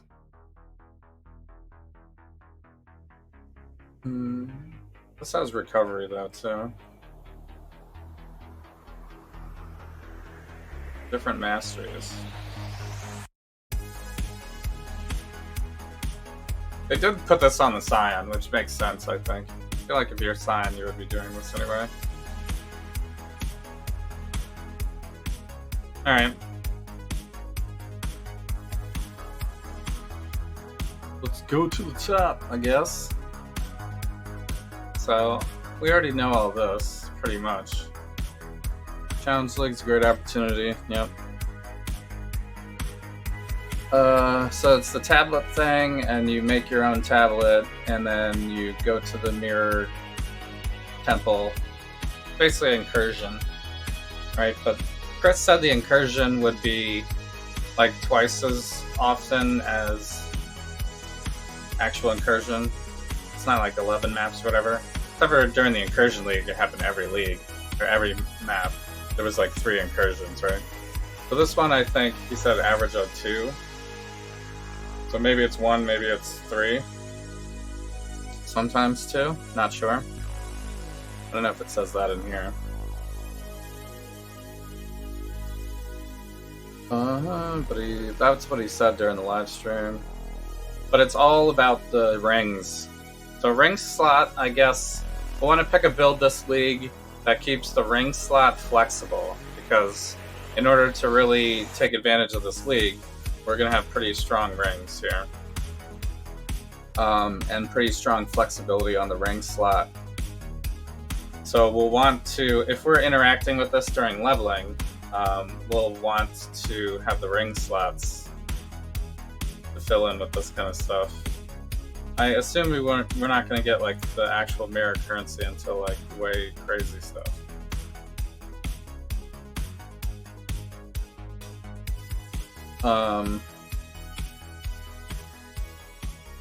Oh, it says amulet as well. I guess that's good, because this is probably the league where I'm not going to focus on our favorite item, the Omniscience dealie. Crystallized Omniscience. So this will be changed next league to be for 15 Omniscience, which for this build I was doing, I only had 1700, I guess. So that's I'd have to. This build in current state wouldn't actually work. I have to switch around more stuff. I was kind of skimping on the gear for that one, although it was my one thing, so I spent quite a bit on it. Put all the currency into the one build. This league I'm probably gonna have to play 2 builds, I think. But I won't be able to play on League Start because I'll be in San Francisco, so...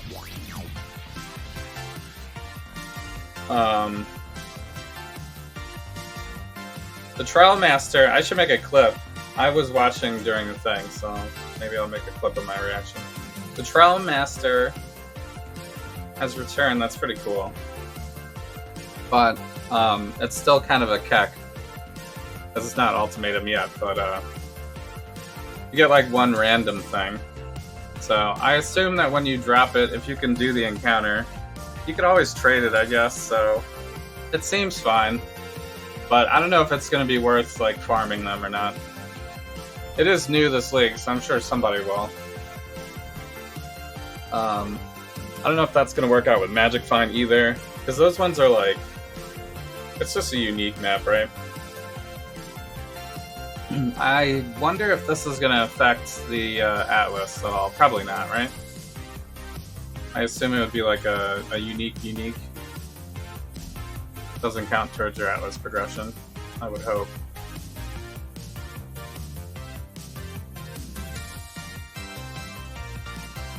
Continue to improve the stuff, that's cool. So they have some new skill gems here. The Galvanic Field has like the kind of a brand effect, I guess, where after it kills the enemy, it continues to stay there in shock.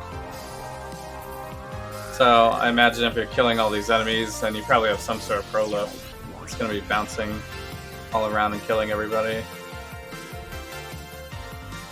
So that's cool, but we'll have to see what the numbers on all this stuff is, you know.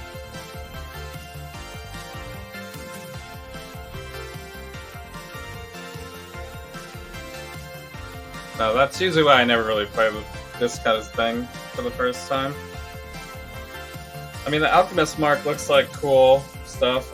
I was thinking maybe of going some sort of dot build with either Ignite or Poison. And that would seem to fit with Trickster too, if I was going to force Trickster to start. So, but I'll have to see what builds there are. Could always easily go Occultist. The Cultist is like such an easy league start every time because you can get the Chaos pops. So either that or Gladiator, but Bleed is still kind of terrible, so...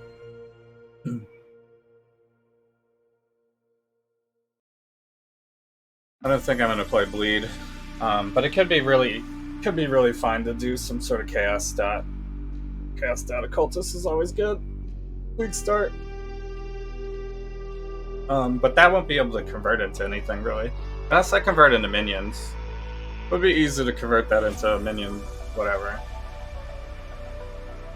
And it looks like the minions could be easily the strongest thing again. I thought it was hilarious that Chris was talking that minions you can really interact with the game while leveling and stuff like that. Minions is so OP during leveling though, because you don't have to do anything and you can just have multiple, you know what I mean? You can have like 3 length, 3 length, 3 length of like 3 different types of minions, and those minions can all have multiple minions. You know what I'm saying? And then you can have golems, and you get golems and stuff too. It's just, minions beat down everything. And you don't take that much damage because they have to hit all those other things. And then you can just gear only defense the whole time. But now you have to even out the offense and defense on minion gear, which makes sense. So, but I still feel like it's going to be really easy to level with minions.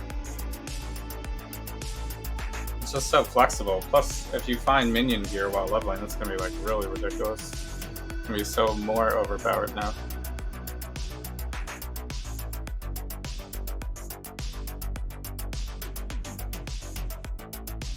And anoint mirror items with the reflective oil. So Blight is like kind of buffed just by adding a reflective oil, right? Because people are going to want to use that. Maybe. It is another currency to drop though. I don't know, it'll probably be very rare. I never have even seen a tainted oil still. Although I kind of avoid Blight. At least I have been avoiding Blight. The Arch Nemesis changes seem very, very good. So, but it's basically a nerf to rare monsters everywhere. But they said that they were going to... But the drops are better. And the drops make more sense to what the mods are, so... I guess we will be able to figure that out. Like when you see a certain type of rare monster, you'll know what it drops as well. So you could potentially, you know, skip certain rare monsters if you know they don't really drop stuff you're looking for. So that seems like a better change overall anyway, regardless if you don't see as many rare monsters. But less rare monsters during all the encounters will definitely make it easier that they have Arch Nemesis mods on them. So I still think during leveling you'll probably want to skip most of them. Unless you see one that is dropping things that you need. Like if you see the one that drops uniques, like a bunch of uniques or something like that, you'll definitely want to kill that maybe during leveling. Because a lot of the uniques have been buffs and some of the ones could be used during leveling pretty easily now. Or at least will feel like worth it. More so, just because they buffed everything basically. Just be whether or not you find the unique that works for what you're doing at the time. So, but it seems like there'll be more chances of that being the case. But they did lower the drop rate of everything, I guess. So it seems like maybe could be a good Magic Find League. So, because it'll be easier with the number of rare monsters.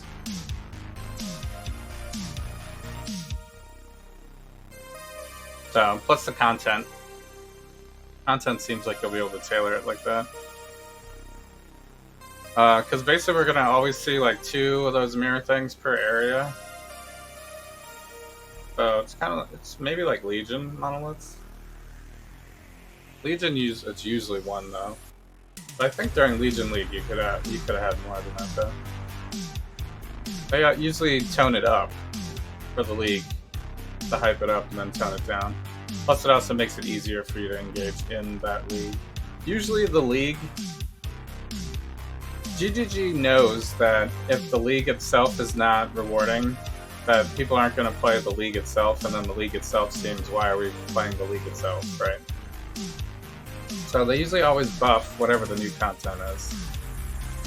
So I assume whatever strategies come about, at least at League start, it's going to have to be using these mirror things to make these encounters, and then, you know, go from there. So I think it's still clear speed. It's still clear speed. It sounds like you'll be able to encounter random bosses and stuff like that, like invasion and things. But it's still, you can still skip certain League contents with the tiles. So it seems clear. League, it seems even more mapping. This League. Even more mapping. Because by the time you get to maps, you're going to be killing the rare monsters the normal way, like you just kill rare monsters all the time. And you're going to see less of them, so I think it'll be fine for clear speed. Movement speed. I still want to maybe try to force Trickster just to get that movement speed thing. Maybe Trickster will actually be more of a premium. Because if you get some really fast boots, and you pair that with the action speed thing, you can even get the action speed on the boots. Get some action speed boots with the new Trickster Ascendancy. Could be a good movement. Could make a good fast build. I don't know if it's going to be faster than Raider, though. That's the thing. You won't be slowed by stuff, though. So that's what the coolest thing about it, because I used to play Juggernaut for lab running, because it had the like unstoppable thing or whatever, the same effect that's like on the Combs Roots boots or whatever.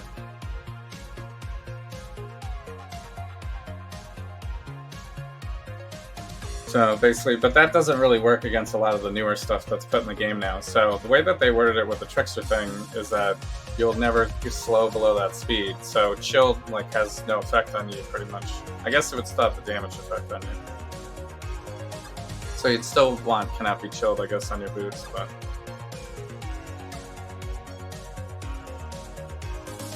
it won't make you go slower, which is great.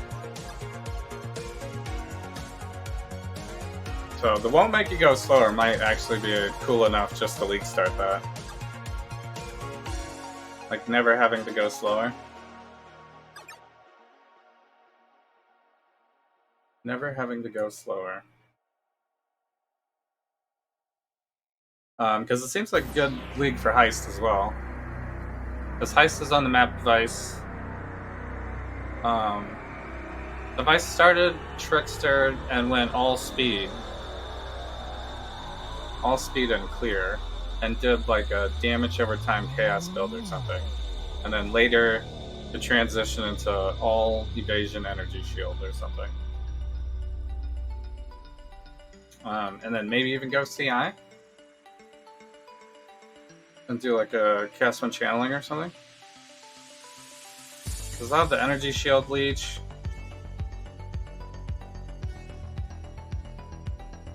And I'll have high evasion.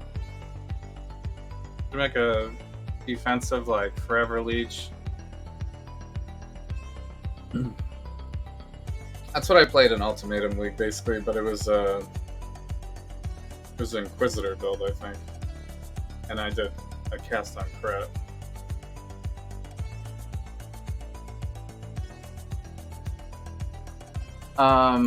So wait, they did change some of these? Abysses in your map to spawn 50% increased monsters. Oh, they nerfed it.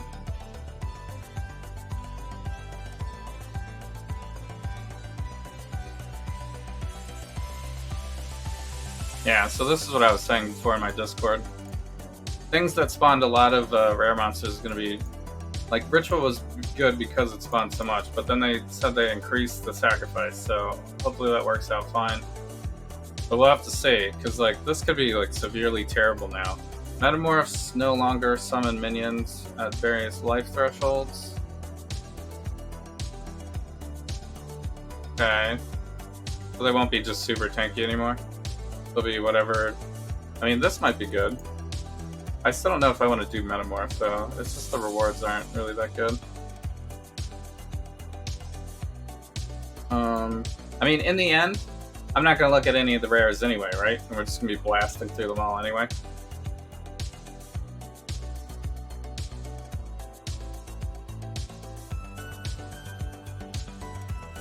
What was that new skill gem with the Alchemist Mark? Curses a single enemy.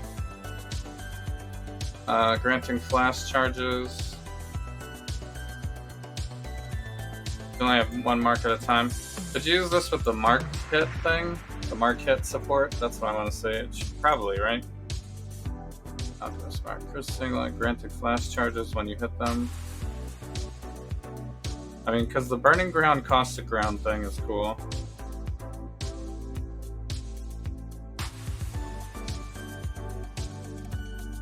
Damage modifiers do not apply to these ground types. I have one mark at a time.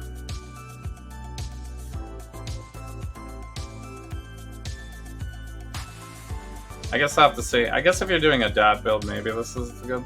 Maybe this is good. Shadow is also close over towards Whispers of Doom, right? So you could easily get 2 curse. I guess that.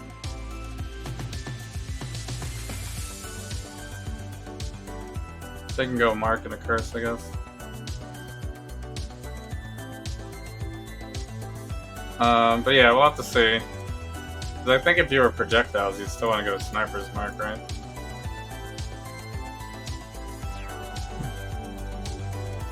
That is cool, though.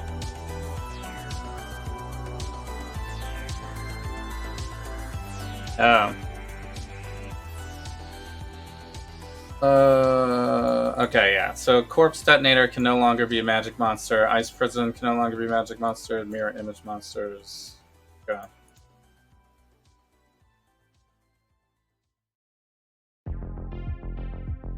Following monster modifiers can no longer appear on magic monsters that aren't in packs.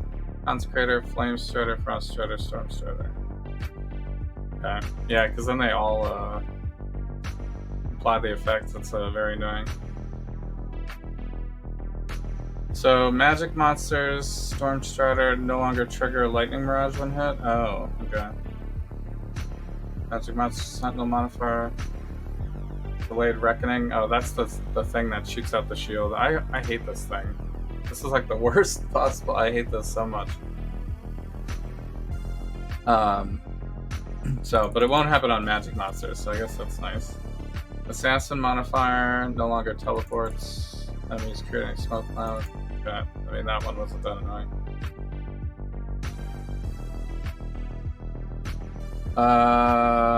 Evocationist has been renamed to Prismatic.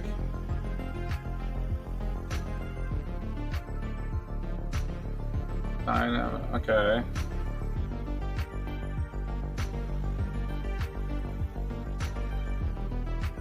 No, it's like 20% damage. Okay, so they nerfed these guys a little bit.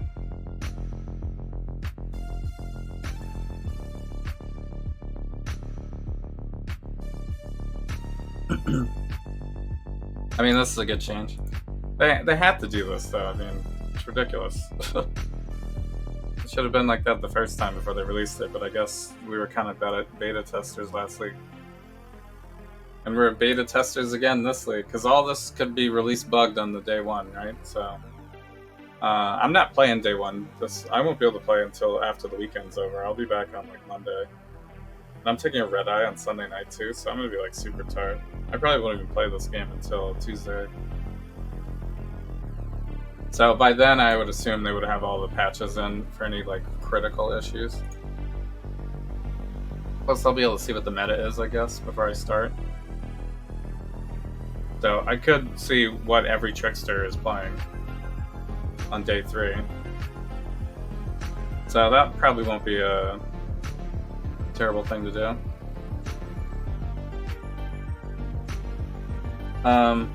But I think I might want to go straight into Heist, though. It seems like too easy not to just go straight into Heist this league. I don't have to do it crazy, because you can always sell all the stuff from Heist. The Beyond changes seem good, and the Harvest changes seem pretty good too.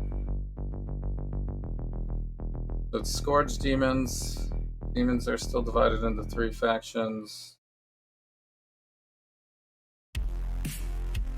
Right, so it's Scourge League, basically. Base chance for a Beyond portal spawn when you kill monsters fixed at 50%. This means that multiple sources of Beyond mechanic no longer stack. Spawning a Beyond boss no longer requires killing many. Instead, once a substantial number of Beyond demons have spawned, each pack spawn grants a stacking chance.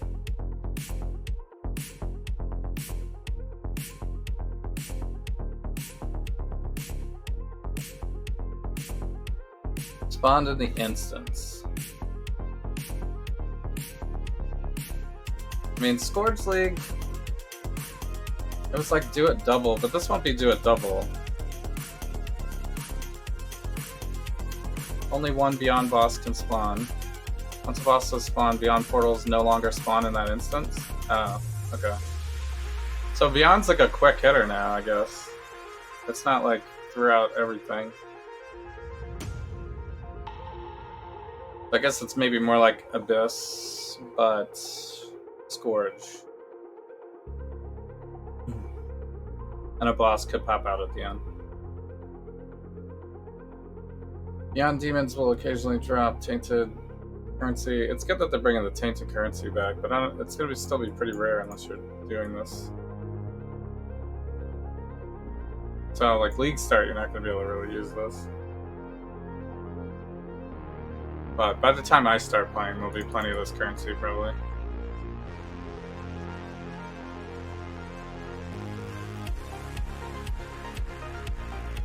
New Beyond monsters do not drop Scourged items. Obviously. That's hilarious.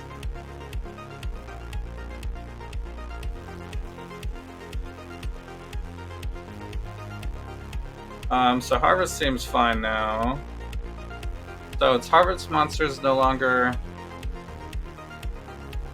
do not grant use of crafting options on death. Instead, monsters defeat now grab a stack of life force. The life force is the new currency here. Credible currency items. So this is equivalent to what the Harvest was before for Primal, Wild, and Vivid stuff. So I assume they'll still give similar crafts, like theme-wise, right? Like Primal is all like physical stuff, right? Vivid was chaos, I guess, right? Wild was spellcasting, maybe? I forget. Or Wild was speed. Life Force. So I didn't actually play Harvest League, so I never really. That was one of the leagues I skipped, and I do not regret it. So because I was like the easier. I mean, this is actually a high effort league mechanic, kind of, because most of the league mechanics that are the easiest are just like you don't have to click on anything, or you click on one thing, like Ultimatum, and you just do the thing, right? Click and do the thing. Like the heavier ones are like Blight and Harvest, because there's a lot of reading and a lot of doing, and Incursion is one of the heavier ones because you have to look at all the options, form the temple the way that you want to form it, make sure that everything's connected, do the exact number of temples that you need to unlock the temple, get the temple currency, run the temple, right? So this one's going to be similar, but it seems like it's going to be a little bit easier than Incursion, except for there's more choices. So it seems like you'll have a better chance of making the tablet that you want, you know, and they'll be more often because it's this league. Right, but you'll still have to look at the options, you'll still have to place it in the correct spot, right? So maybe there'll be a strategy where you can do it without even looking or whatever, right? Like we do with the Atlas altars, you know, for the X-Arc and stuff, Eater Worlds content.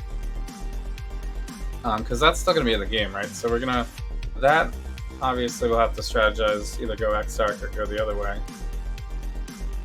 But basically, we'll now be able to get the Life Force and be able to trade that Life Force. Tradable.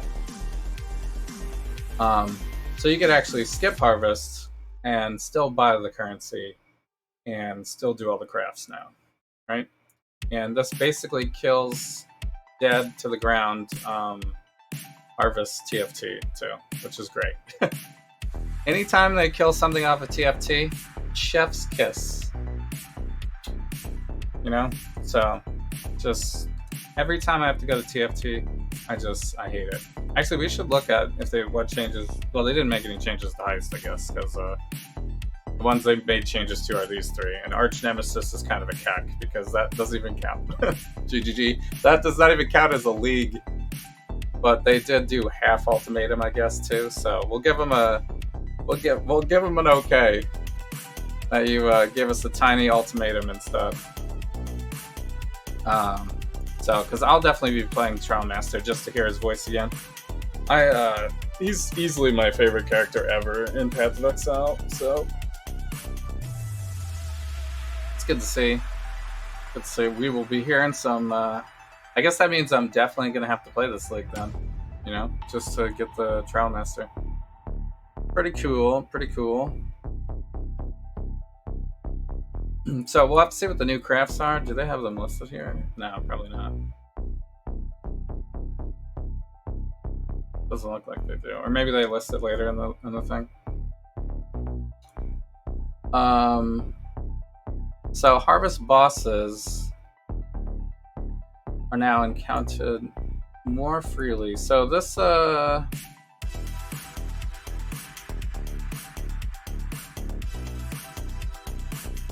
where did these drop now, I guess is the question. These features are question gets to go. I guess those weren't all exclusive to that. So the crystallized life force is the new extra tier currency for harvest. This is like your tier 4 crafting material. So I don't know what crafts that's going to give you, but I assume it's going to be something that the crafting community uses for the high tier items, which means that people are going to have to farm Oshabi now.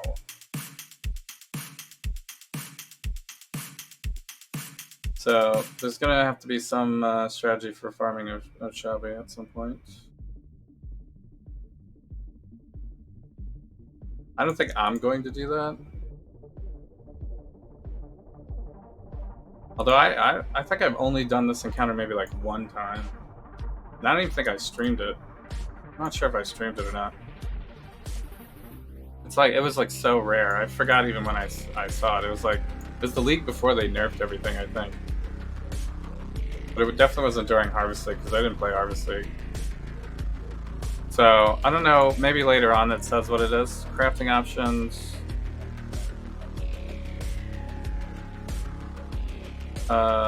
They added all the rest of the goddesses to the Eternal Labyrinth. Beachhead maps now have a chance to drop from Tier 15.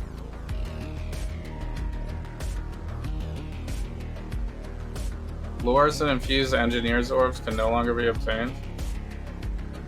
Lures, Deck W. That doesn't matter at all. The bumper crop. Wait. Oh, this is actually we should look at these ones because the Atlas passives. I almost always skip Harvest Atlas passives, but it seems like Harvest is a no-brainer now because it's a tradable currency, right? So you might want to do this, which means all the Harvest Atlas stuff is on the right side of the tree, I think. So then that would be more synergistic with going Eater to start, but you still could cut across, I guess. The Essence stuff and the Heist stuff is all on the left side, I think. I think I was going to do Heist to start, probably. Seems like easy to just get the Heist Atlas passives, and then you can always put Heist on if you want. And then you'll hopefully get a lot of blueprints. And you can sell those for real, like really easily. Especially if you get the gem ones. So, and the markers are pretty easy to sell too. I guess I guess that's still a TFT, unfortunately, because you have to sell in bulk. But I did kind of I dropped a bunch into a tab and did like the 15 for 1 or whatever. Sometimes people do it. Part of the grove notable no longer. So wait, Sacred Grove in your maps contains an additional harvest. Sacred Groves in your maps has 50% chance to... Okay. So I have to nerf it down a little bit because it's a tradable currency now. Harvest bosses in your map always drop a Sacred Blossom. Instead, is now harvest crops in your map have 60% chance to contain a tier 4 plant. So I guess if you're farming Oshabi, then you have to take that one. The Bountiful Harvest Notable Atlas passives now grants harvest plants in your map have 10% chance to spawn an additional monster. Seriously, 50% chance. That's a super nerf. And then plants harvested in your map have a 3% chance.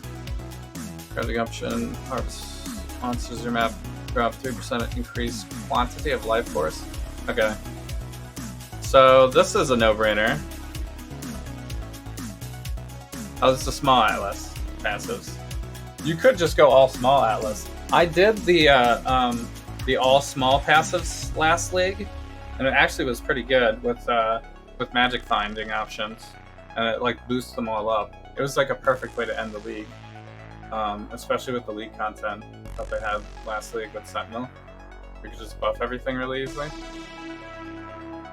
So it could be like an easy magic find, go all small nodes on the Atlas tree, and then you'd get the harvest monsters have a 3% increased quantity of life force here, because it'll be doubled, right? So it'll be 6% for each one. So that actually seems like a pretty good strat. Harvest sextant modifiers. Plants harvested in your maps are more likely to get less common crafting options. Life force dropped by harvest monsters or maps to be duplicated. Okay.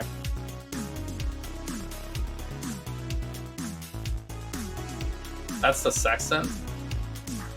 Well, that's crazy. Leo's betrayal research saved on current dimension has been replaced. It reforges colors, number, links. It's a reforge thing. It's like the reforge bench from Harvest, basically. For Leo. Or the research. Leo and research is now the Harvest bench, basically. For reforge. So, what up, BPR? I'm like slowly going through this. Very relaxing. Actually, maybe I should, well, probably just go right up to the stream, I guess.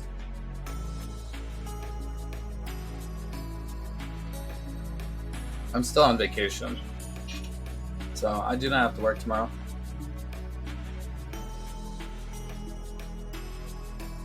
So this is a big keck right here, though.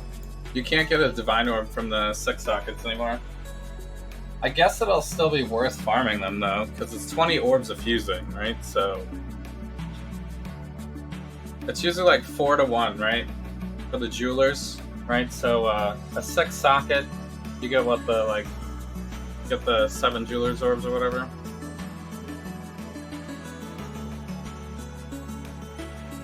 You know, so this will be 20 orbs of fusing, right? So it's like 80. I guess it's worth doing that. You know? So the cannot roll attack mods is 1 Divine Orb now. Previously 1 Exalted.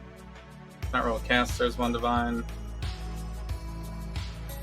So it's 2 Divine Orbs, 1 Divine Orb. So Divine Orbs are Exalted Orbs now-ish, I guess.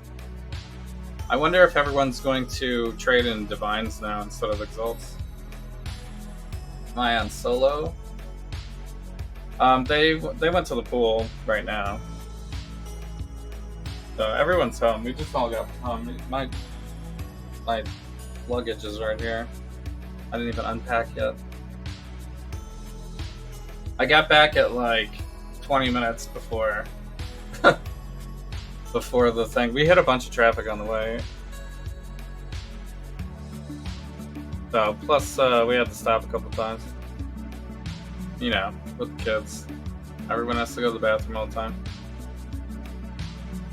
So, heist trinket modifiers, that provides chance for chaos orbs to drop as divine orbs, has had their levels adjusted to match, similar for regal, where chaos orbs to drop as exalted orbs.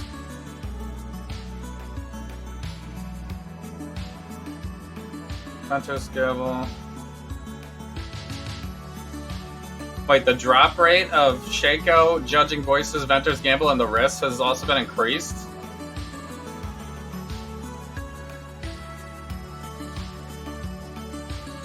I mean, they lowered all of the unique drop rate, though, so I don't know how you would measure that.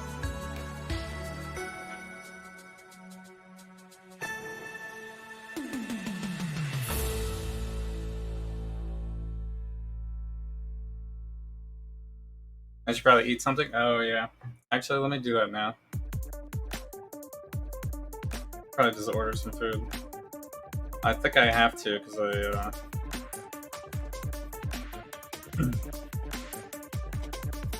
they're all at the pool, so there's a snack bar at the pool, so that's what they're doing. But there's no food in the house, I don't think, because we just got home. So... what should I get? I guess I can get...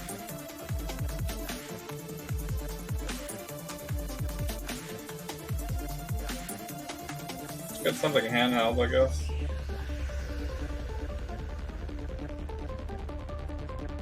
I could just get a thing of wings, I guess. Thing of wings. Or I could do the bowl. They have like a bowl thing. Alright.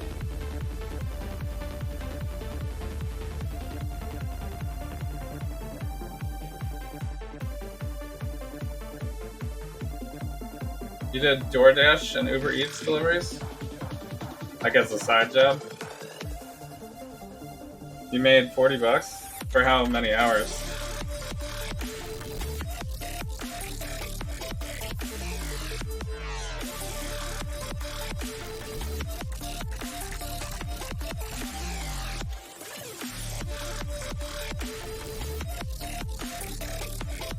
Oh, 5 hours, you said. Yeah, that's terrible.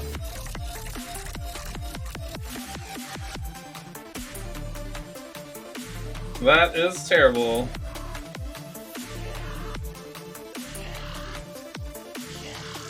I don't think there really should be. Funny thing is those companies could pay a lot more money, you know, to their drivers and stuff like that. It's kind of terrible. It's the whole industry that they created with that stuff. I think there's a documentary on it actually about how Uber is like an evil, kill everybody job.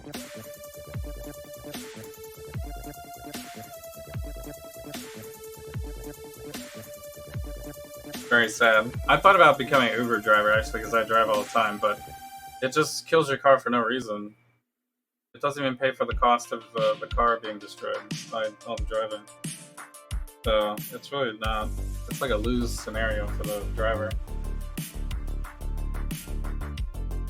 So terrible. I think you have to like really have a nuance for it, where you like hit it up for a short period of time at like a very populated time during like a surge or something. Like driving people to the airport constantly for, you know, the time or something. You have to do it more like that.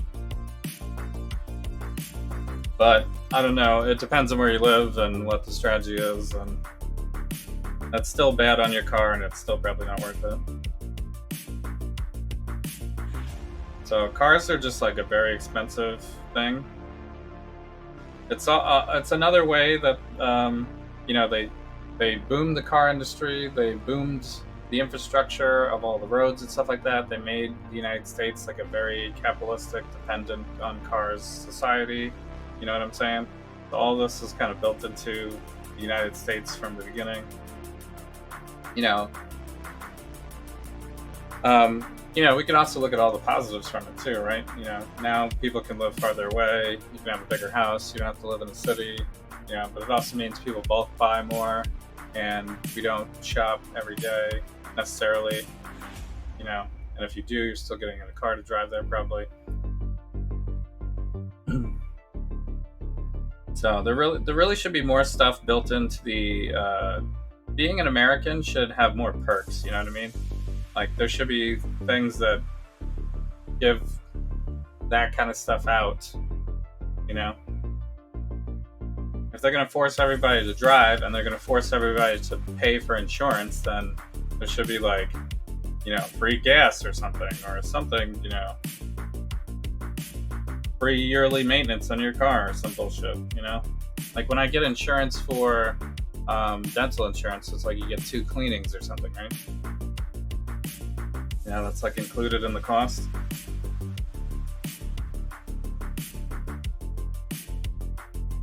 So, but these are all like minor dents in the whole, you know, capitalist, you know, individualist society of like beating each other, you know, pitting us against each other, like we're in a cage match with everybody else.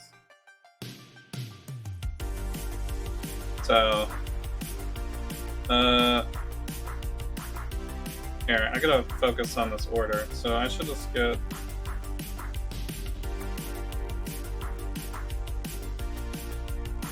I can't find the one that I usually go.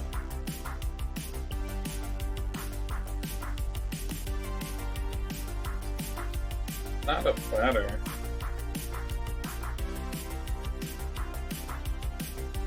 Oh.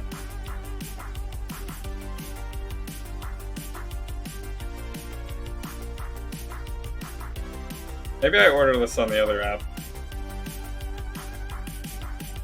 And that's why I don't have it. What's your Grubhub versus DoorDash take? Which one is the lesser of 2 evils?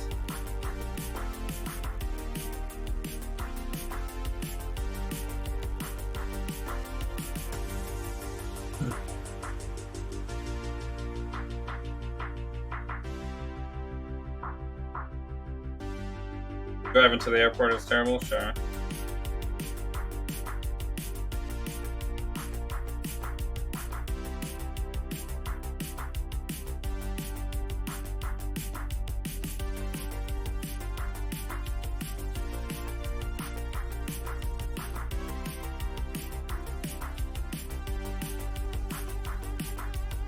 Yeah. I mean, I believe that. Seems true. You know, even if it's not, it's like an inadvertent, you know what I mean? It just becomes part of that as well.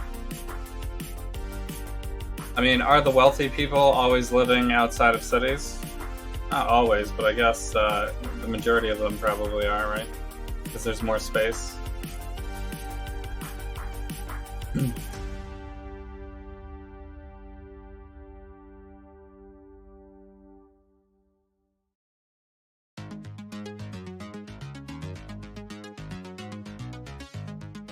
This one.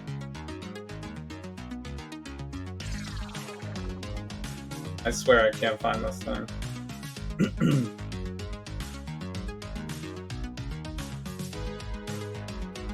Maybe I just do it like this and I change it.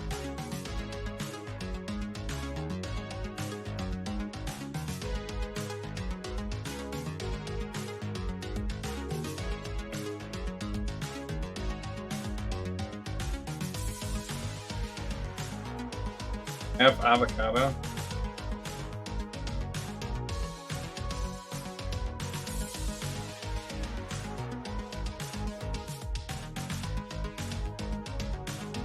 No, maybe it's this one.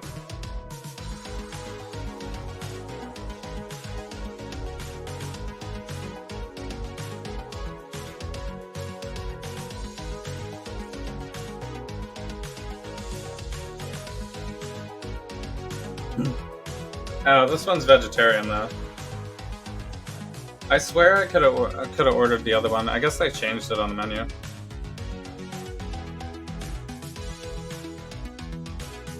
I could go vegetarian actually. But I can also just eat half and save half.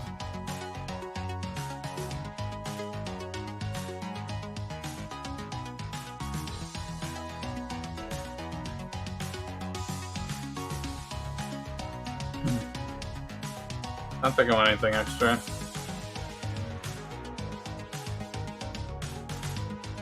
Grubhub didn't accept you? They're going out of business? Oh, shit.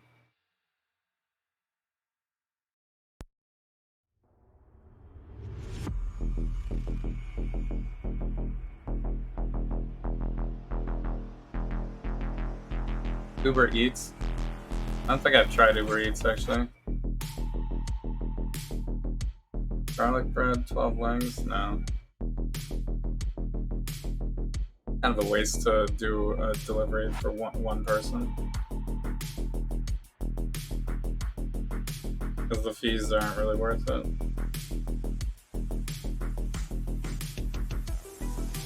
Capitalism!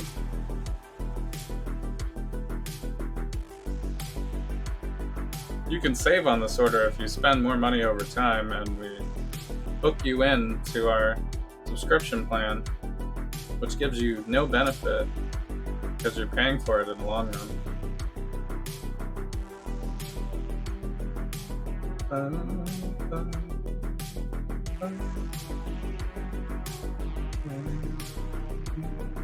But it's a good business model for them, I guess. I have to think of something that that I can do subscription based. I guess all the gaming people that do the subscription stuff. TFT is gone. TFT is not gone.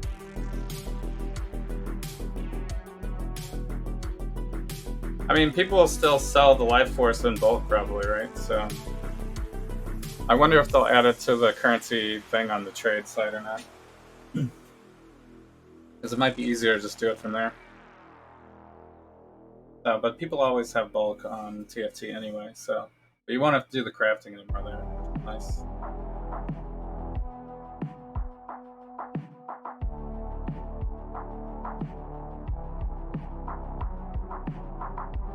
Pay 2 times more? Yeah. It's the convenience thing. It's a convenience thing.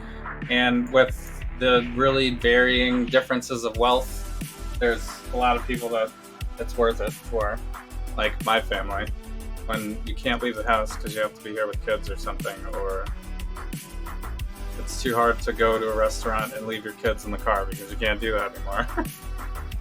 Right? So, yeah.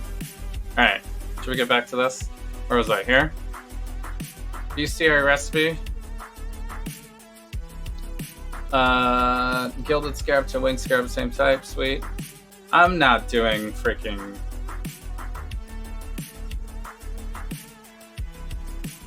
I'm not doing bestiary. Yeah, I'm not gonna do that. The unique balance is good. Oh man, they actually listed every single one out. Holy shit. Damn. I'm gonna have to just find them in the league maybe. But some of these might be insane changes though.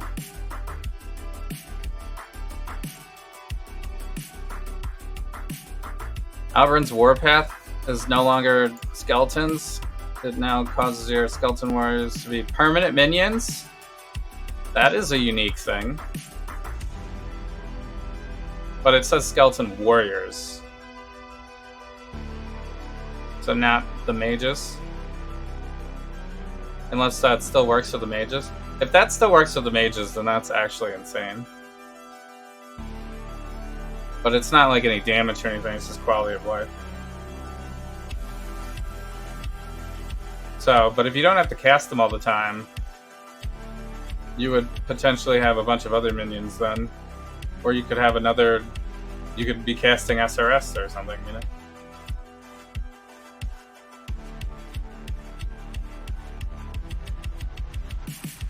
I would probably just do movement skill and be like super lazy, like I used to do with the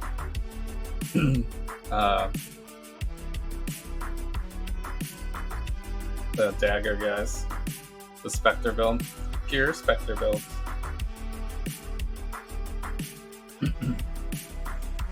So, does Tempest Shield shock? I think it has. I think they just recently they changed it though. I haven't used Tempest Shield since they last changed it. I don't think.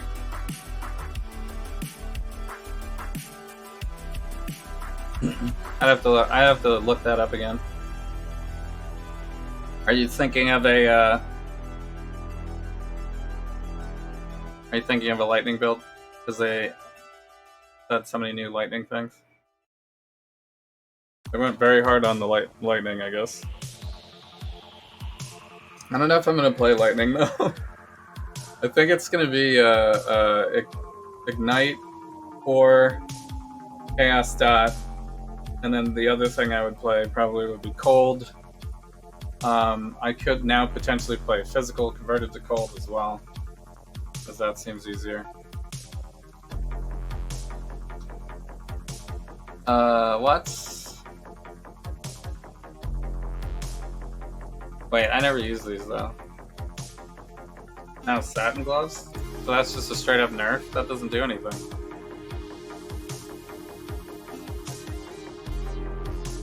I mean, what are satin gloves give you? Energy shield or something?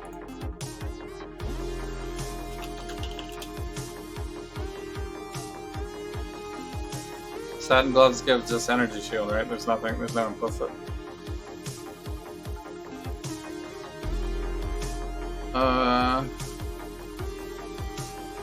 Wait, this is no longer has endurance charge when you take a critical strike. Gain maximum endurance charge when you take a critical strike, and your nearby party members' maximum endurance charges are equal to yours. I guess that's still good for AG, right? Wait, AG can't get charges, or can he? No, he can, right? Should be fine.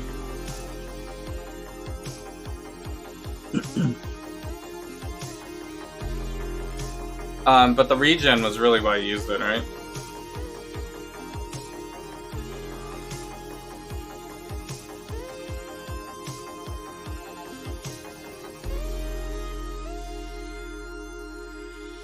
So that's kind of a nerf, I guess. I guess maybe regen will be on gear anyway for minions now, if you want to have regen.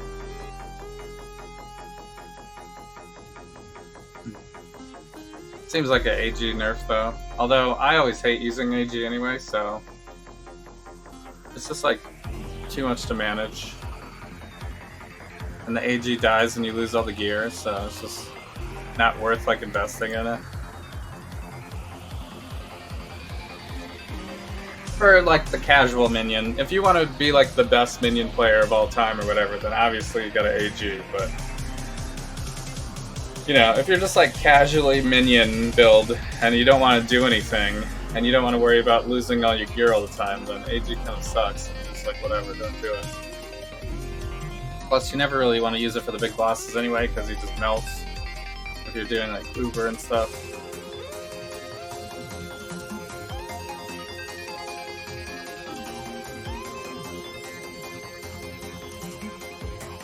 So now the Divine Orb in the previous one hits even harder. You know, when they released the manifesto and they said it was like they quoted, right, a Divine Orb. You can use a Divine Orb to make it worse or whatever. And in my head I was like Kekleo, you know, I was like LOL. Because it seemed like the manifesto was all nerfs the way it was written, basically. So the fact that they wrote to make it worse with the Divine Orb, for the changes that they were making to the unique item, or this grasping, I guess it was grasping mails or something.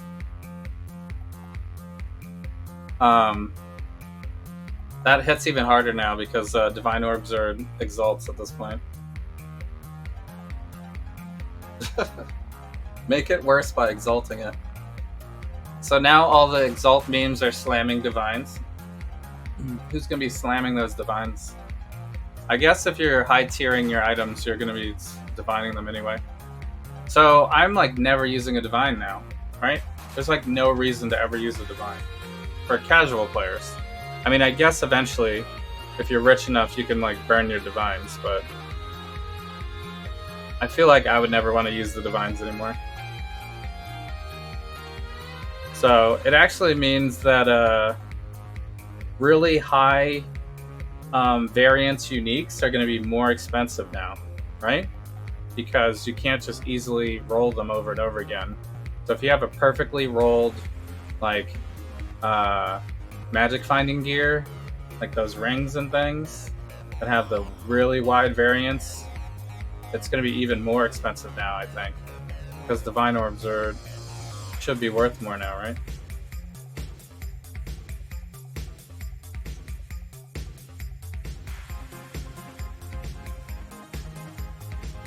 I guess things that don't matter the roll, though, I guess it won't matter. For like the omniscience, it probably won't matter that much. Although it is still harder to get enough omniscience now for that. They buffed the anvil.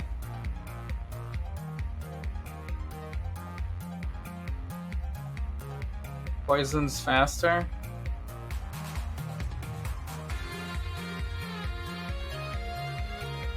Gain elusive on reaching low life? Would you really use that for low life though? I don't think so, right? It's an amulet spot. Low life is like such an endgame thing.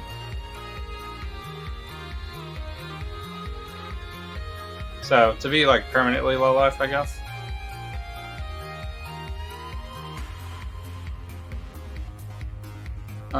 But it's on reaching low life, right? I guess, so you'd have to keep going back and forth to get elusive constantly. Trash.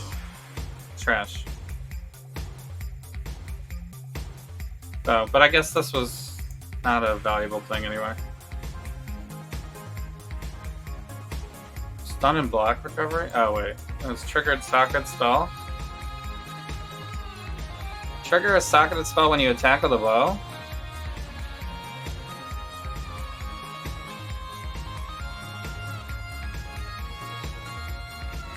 Ascension Mark.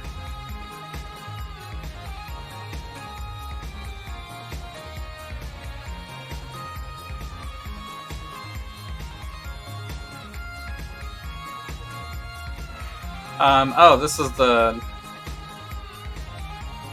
the down-powered version of Chant, right? The Chant is the one that everybody eventually upgrades to. Do you want the... Wait, what are they doing?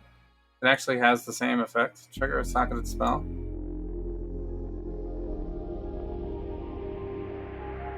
Wait, where's the other one? Oh, here it is. Trigger a socketed spell when you attack with a bow, right?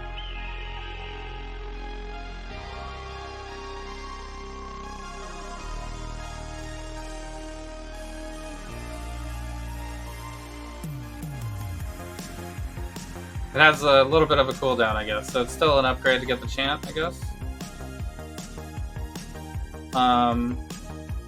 But that would be nice to find during leveling, I guess, right? It's only level 8. So you can get when you attack with a bow.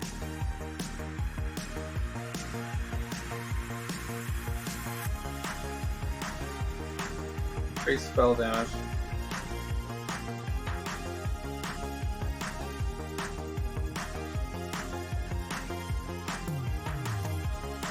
Nice. I assume that will be like an okay leveling item then.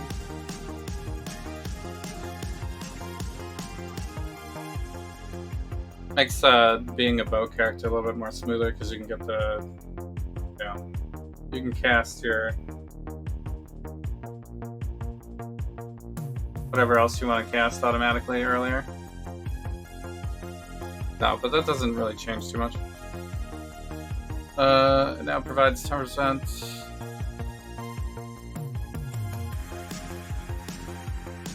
Summon Raging Spirit on kill. Oh, on kill.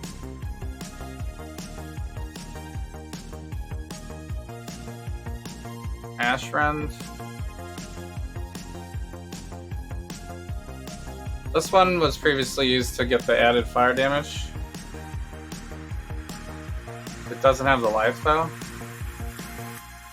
It now has increased physical damage with ranged weapons. Oh. That's a pretty big buff.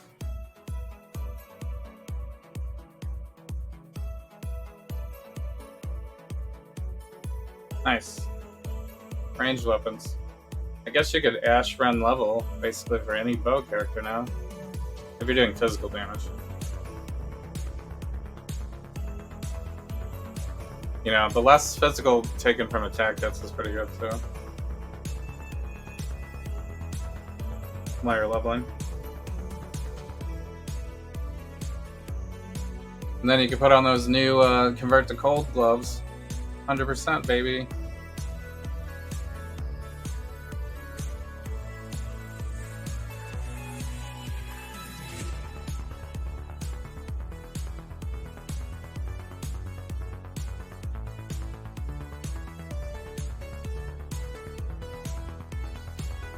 Okay. There's like 0 chance I get through this. Blackheart ring. Use first shawl. Damn, some of these are gonna be, this got moved to all level 15s, but the mana cost, right? Maximum energy shield.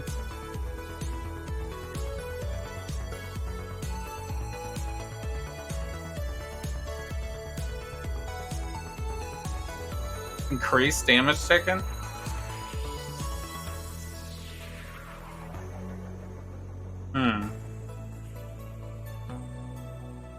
Recovery rate? I guess maybe with Trickster.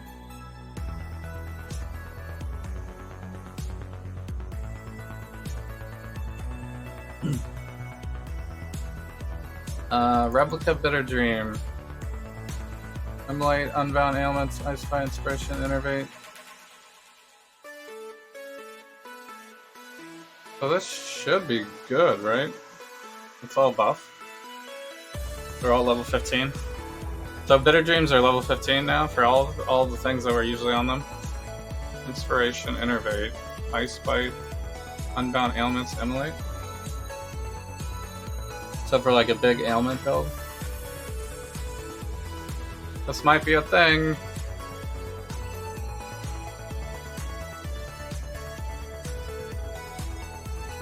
Wait, 10 to 15?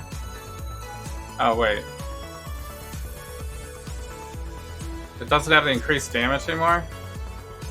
Cast damage to attacks?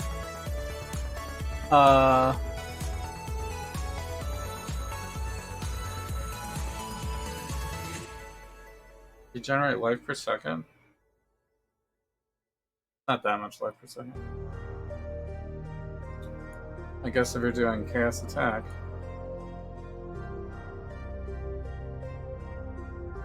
Okay, Bramblejack.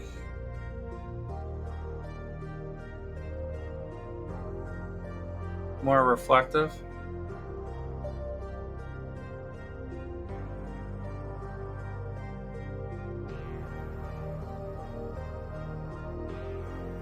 I mean, that's on theme, I guess. Wait, Bringer of Rain they changed? Holy shit. Now has 30, supported by level 30 melee fizz damage.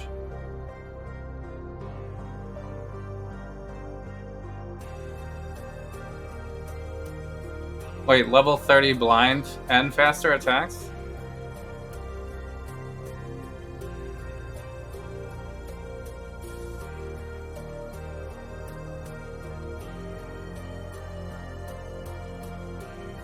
Has more life.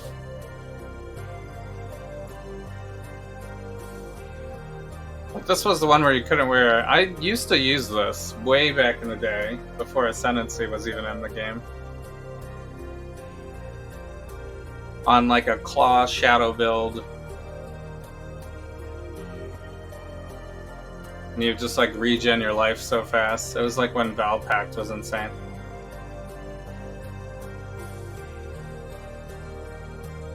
So, I don't know if that's going to be viable though if you can't wear a chest. This is, my food might be here. Wait, we skipped one though, right? No longer has... maximum cold resistance? Another way to get maximum cold resistance?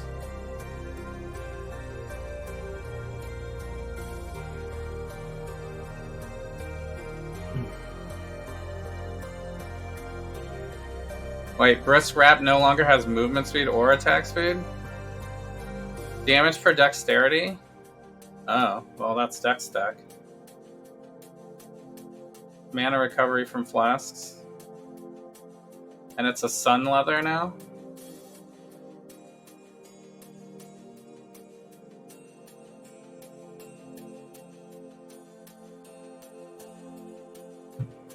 Okay, well I guess you're not going to use this for leveling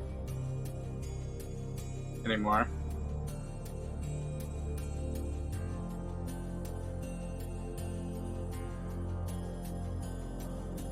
Nerfed movement speed, man. That's one they revealed already. That's the plus to movement gems. But movement gems usually don't get that much for more levels, so it's niche.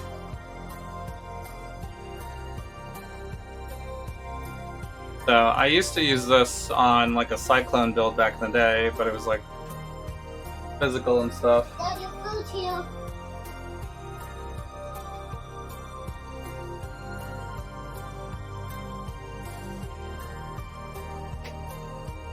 Oh my god. These kids are like completely... You didn't... They're definitely not... Yikes. They just got back from the pool, so they should not be shown on camera. Lol XD. Alright, I guess I'm gonna go get my food. I'll be right back.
Alright.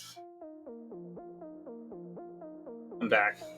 I got my chicken bowl or whatever it is. Eat. Ooh. Yeah. Alright. Oops. Which one did I do? This one, I guess? I feel like I have to read these unique changes, though. Because some of these are,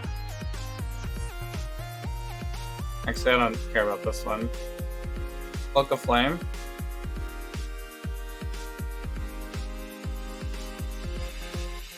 Corpse Walker.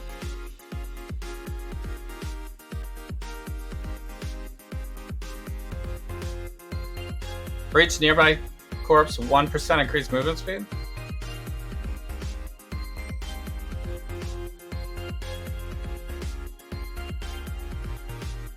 Well, that's good.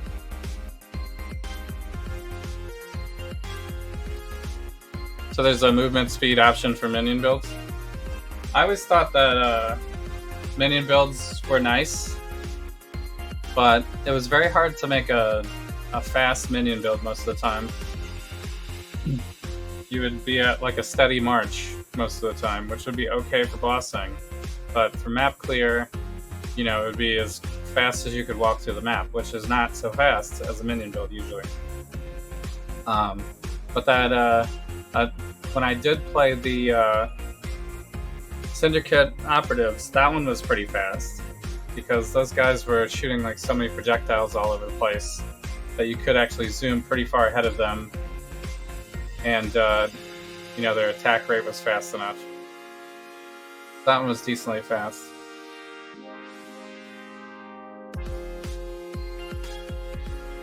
So, but it's still sometimes annoying in like certain small spaces. You don't have a way to call the minions, you know, with Convocation or something. That one I think I played basically with Convocation and a movement skill, basically on the mouse. So, but I don't know if I'm playing minions this league. I think there's just too many other options to do. Although if you always want to play minions, it seems like it'll be fine to play minions this league. You'll just need to actually look at your gear. You know, especially during leveling and stuff. But you'll be able to get a minion one like quicker.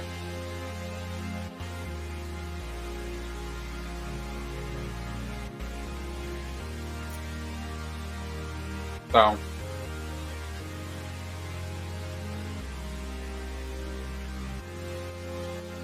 it should be fine.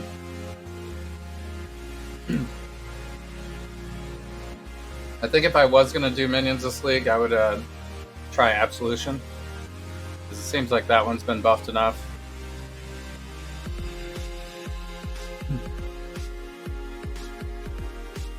So, and I did play a Guardian build that was kind of like that back in the day. Before Absolution existed. Oh, and it is pretty strong. Usually those type of builds is, once you get the minions out, you're at full power, but it takes a little while to get the minions out. So the quicker and more persistent your minions can be, the better it is. Or the more quality of life, I guess. So, Crown of Thorns.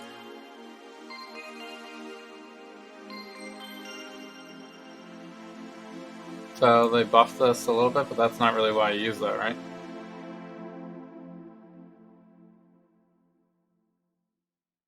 Russ's Defiance.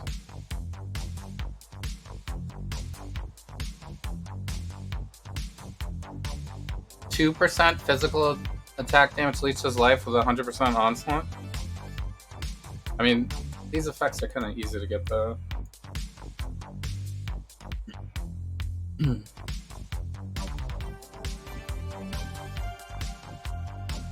That's our 2 additional arrows.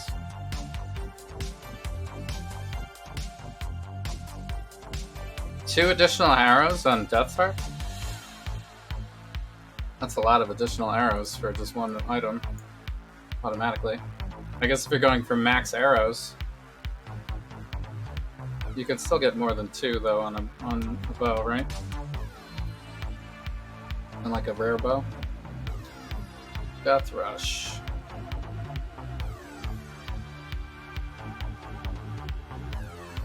Unkill usually sucks.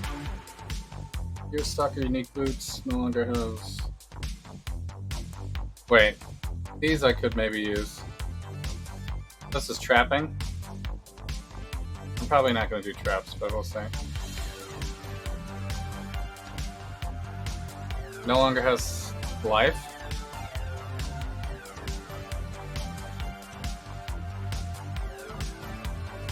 They like wrote all of these differently. It's kind of hard to read like this.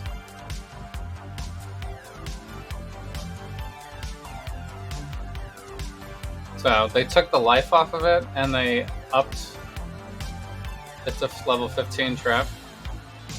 I mean, that kind of sucks. You need life. You really do need the life. I don't know. Is that even a good 11 to 15? Usually use this to, I mean, I guess it's a buff for the Exsanguinate people. The casual Exsanguinate people. But the no life sucks.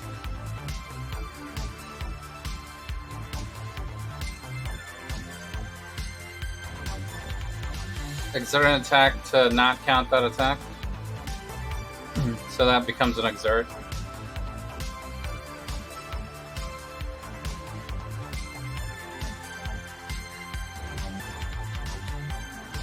Dust Towel. Cast damage to spells and attack.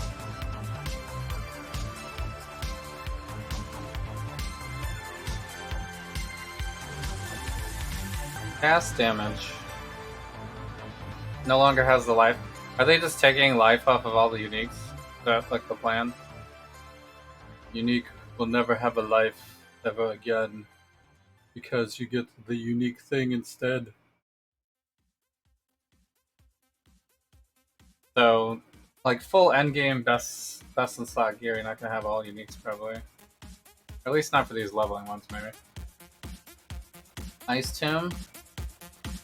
This is traditionally a horrible, hilariously bad unique. Instead of chill duration, it now has 20% chance to freeze enemies. It's so easy to freeze enemies.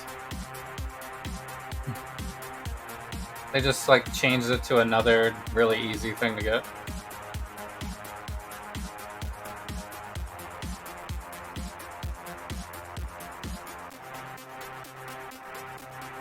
I guess if you're going perma-freeze, maybe.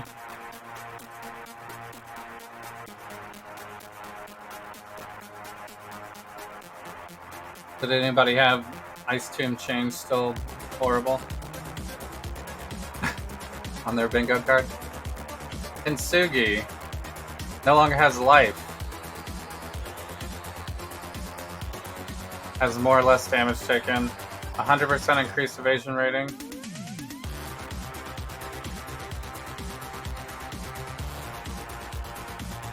But it doesn't have the life?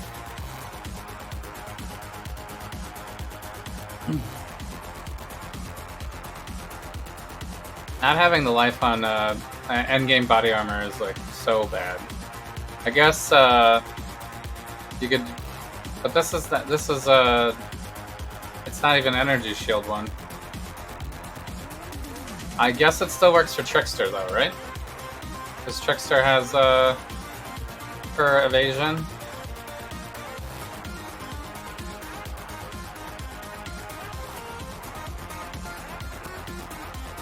So that'll be interesting to see if Kintsugi Trickster is a thing.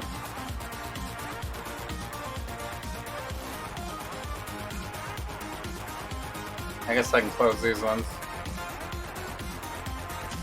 I need to have all of this up on at the same time on the screen all at once. You know what I'm saying? It's impossible to remember everything exactly how they said it. What's this? It's Escape Artist, right? 5 to evasion rating. 1 to energy shield per 6 evasion rating. So.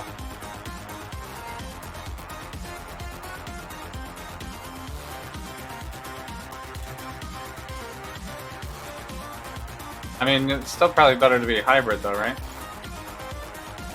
How much energy shield is that? 1 to energy shield per 6.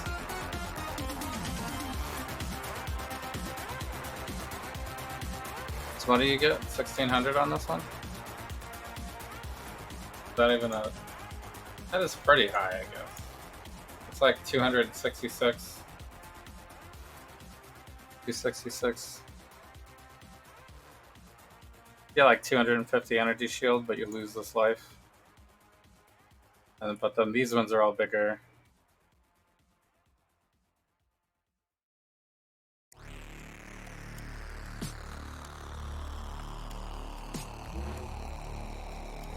I mean, that is kind of nice though, right? Because Trickster could go only evasion and still have a decent amount of energy shield by default. I guess you'd have to see if it's better to have a hybrid instead. There's probably some perfect balance, but I assume any high evasion chest will be decent with the Escape Artist, assuming you also want to have energy shield helmet.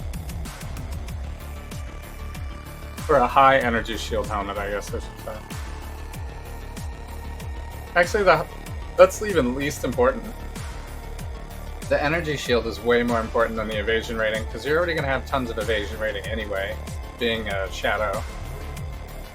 And having a huge evasion rating chest by default just to get the energy shield, so...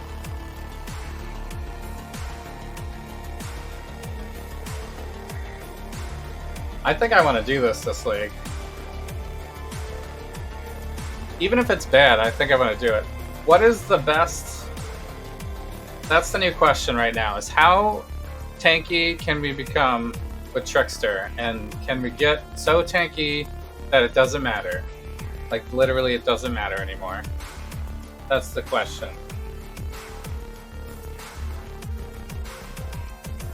And it's going to be high evasion chest, which gives us a bunch of energy shields, so we could also do a hybrid, but you wouldn't ever want to lose evasion rating on your chest. So if you're getting like a 600 energy shield on your chest, you know, that might still be viable, but it won't be as good as getting, you know what I'm saying? If you got 2,000, let's do it for every 1,000, I guess, or something, right?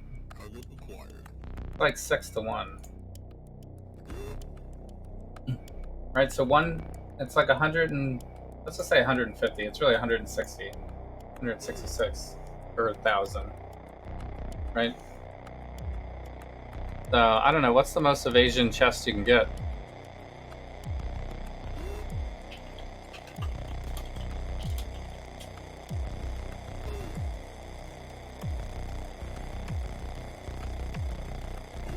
And then we'd have to look at hybrids as well, I guess, right?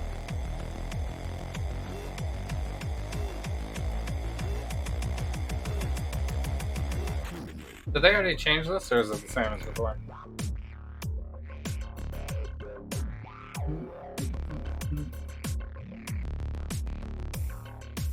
Is this what it was before? Like 5 to 1?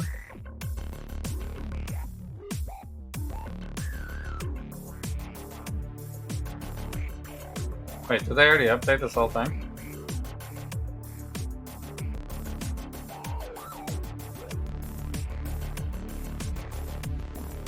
Wait, it's the same, they just took away ghost rounds and the attack speed. I love how stun is like, no one even cares about that anymore.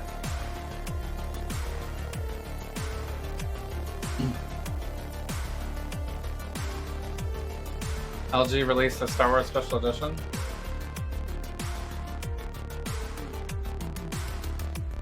Just of the TV. That seems way too niche for my taste.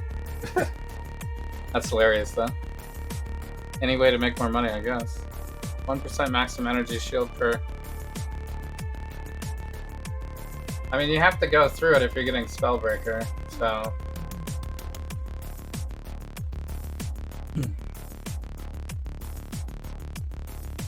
So it is the same as it was before. 5% evasion rating for 1 max energy shield and helmet. Man. But it was tanky before, though. When people played Trickster back in the day, you could get a whole bunch of energy shield really easily. Because each of the small nodes also has 5% increased maximum energy shield, right? So you just get a whole bunch of energy shield by default. Hybrid is probably actually still the best.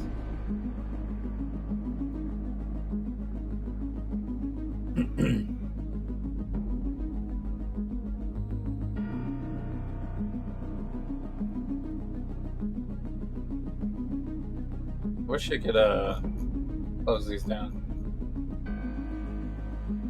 Evasion by evasion rating. Alright, so you can get up to Queen of the Forest. Queen of the Forest has increased movement speed per evasion rating. Wait, did they change Queen of the Forest though?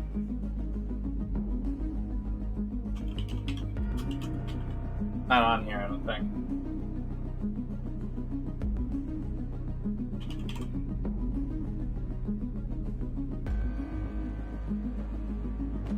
So this 2,000 will translate into about 300 energy shield, right?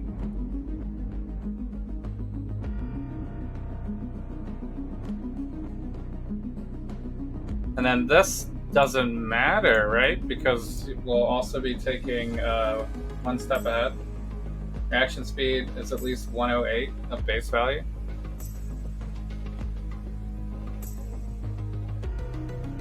Alright, so this shouldn't matter anymore, right? Because this affects the end value, right? The movement speed. And then we also get 1% increased movement speed per invasion rating. And we'll already have pretty high invasion rating, right? 2,000 divided by 600. It's only going to be 3%. Wait, up to 75%.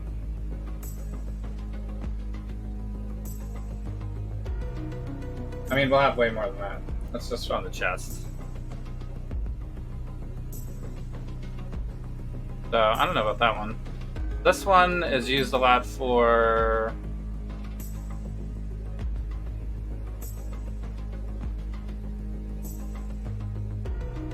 chance to poison.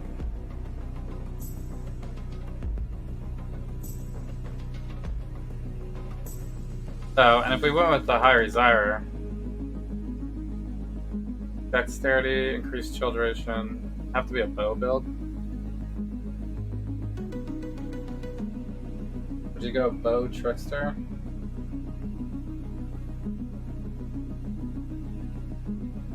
That would be like 450 energy shield to wear this with the Escape Artist.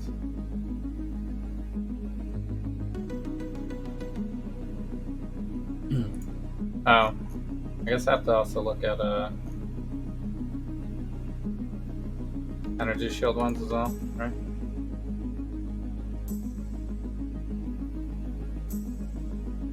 Alright, because you can get a reasonable amount of energy shield on a chest is what? Chevrons has 300 something. These are like endgame ones. So 400, I mean, you can get like 600, I guess. 500 is probably like really good. Not like mirror tier, but really good.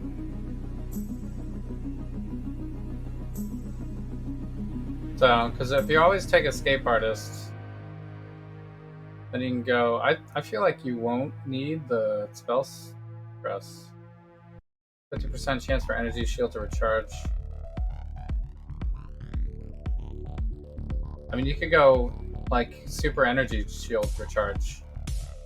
Trickster with heavy evasion. But if you go the other way, you get energy shield leech. And increase attack and cast speed. That seems better. Prevent 10% of spell suppress damage while on full energy shield. Energy leech. What is Trickster right now? I guess I should look up. Right, because right now, Heartstopper is take no damage over time only. That's hilariously bad. Now it's 40% less damage for 5 seconds. For 5 seconds, is a pretty long time.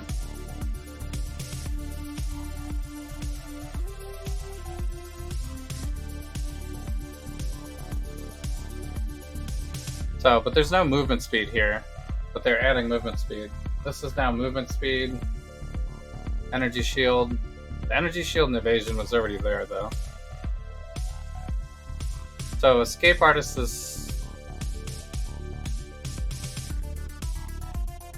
Oh, Escape Artist is still Escape Artist. But instead of Escape Artist being a one-off now, it's on the way to Soul Drinker or Spellbreaker. So, Trickster used to be this on the way. Or this on the way, right? These are the only... Or this on the way. This was the chaos damage one. This was the mana. Movement skills cost no mana. So this was supposed to be a speed node. So I guess that's now the one step ahead thing. Swift Killer is still Swift Killer, but it's now 2 maximum frenzy charges and 200% increased charge duration, but doesn't give you frenzy charges in any way. The other one's also just duration, which it was before as well. Doesn't have attack speed on it anymore, but it does have increased energy shield on this now. So they're all seem like all more defensive now, because they have increased energy shield and evasion on every minor node now. Evasion, energy shield, in every node. So Trickster's gonna want to use Escape Artist, really. For the most part. I think we'll probably see Escape Artist Soul Drinkers and Escape Artist Spellbreakers. And then you can either go one step ahead with Swift Killer, will give you the most speed, probably, right? Or you could go Polymath if you're doing the Masteries and the Recovery. Alright, I still think Heartstopper might still never be used. I don't know. Seems like the worst one still. I don't think you would ever go Spellbreaker and Soul Drinker, right? You wouldn't need the Leech and also a Recharge. So you'd have to pick one or the other. Damage Leech is Energy Shield.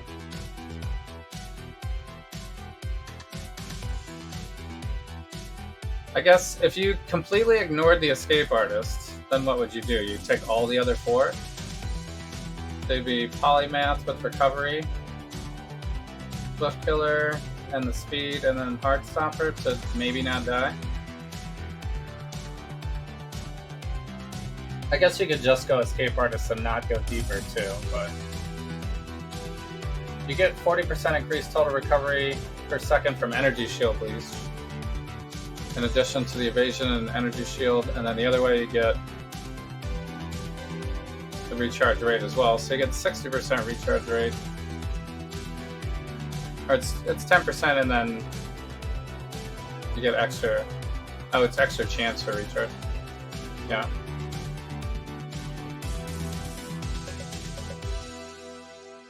So this was recovery on kill before. Still on kill, right?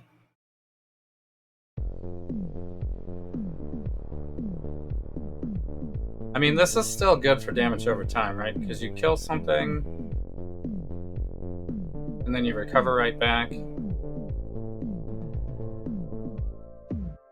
It helps your mana and everything.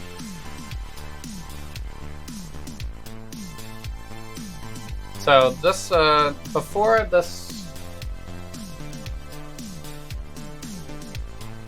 so it's 1% per different type of mastery you have allocated.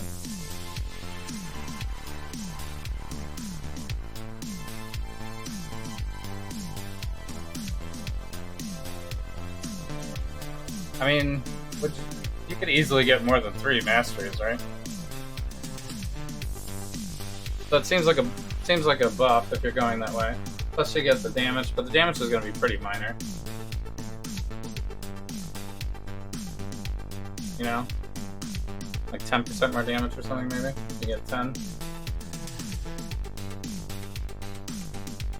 So, but usually I wouldn't want that many. I usually tone them down at the end too, because that's how you try to save points when you're like really min-maxing your build.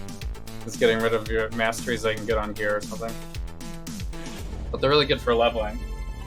To just have the masteries earlier on. You know, it shapes kind of how you level because you want to pick which ones.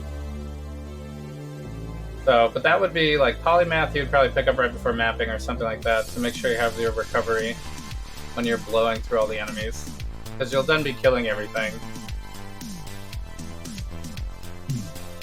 Unless you need the mana, I guess. So this one also had 50% increased recovery, though, of life, mana, energy shield if you killed an enemy. So I guess you don't have to do it with damage over time.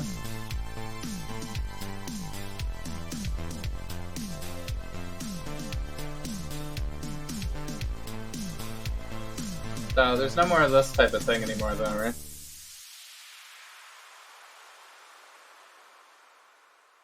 And this doesn't exist anymore. They buffed that a little bit, I guess. So, was there even any leech before? I mean, energy shield leech is pretty strong.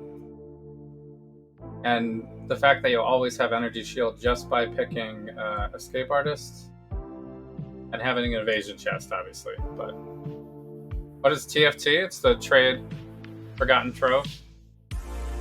Forgotten Trove trade or whatever it's called. TFT was like a huge harvest trader, but people used to get burned all the time. Path of Math, actually. Not just because people purposely do it, but even just people misclicking, you know, on their harvest bench, you know, and ruining your item. You know? It's happened to everyone, really, if you've traded that way. I think Gazi traditionally has problems with that, too, because he always has to do it for minion helmets.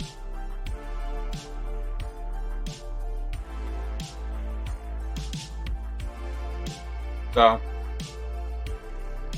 it's nice because they switched harvest to only drop life force now. So you can only drop life force from the harvest encounter, and you can only use life force either to trade to other people or to use it on your own bench. So it's now like a crafting currency, like your other crafting bench, except for the other crafting bench uses, you know, like chaos and divine and, you know, normal currency. This one you'll have to do harvest for. But even if you don't want to do harvest, you can still just trade now for the life force, which means that TFT basically is dead for harvest, unless there's going to be a bulk trade of life force on TFT.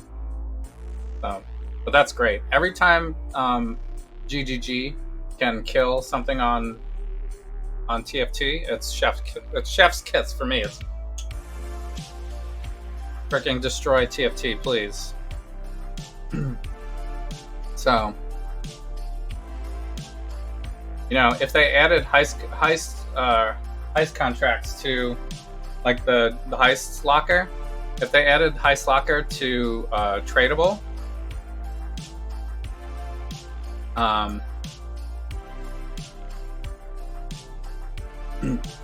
if they made your heist locker like a thing that you can use to set up trades and also updated the the bulk trade thing to be able to bulk trade heist contracts like people normally trade heist contracts by like all deception or all whatever. If they added that to the trade site and made it searchable in, you know, in game, that would kill heist TFT, and it wouldn't be too hard to do, I don't think. So we could do it. Everybody pretty much trades heist through TFT, so I'm gonna have to do it again this league anyway, because heist is like a no-brainer this league.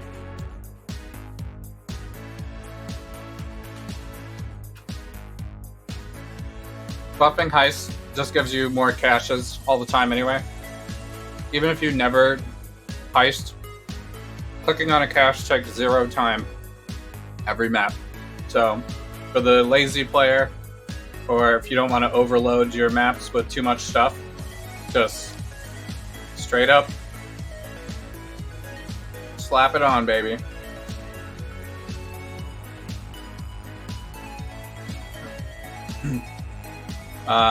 Wait, these are the huge strength ones.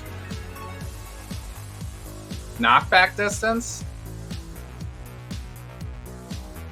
Melee strike skills deal splash damage to surrounding targets? Ooh.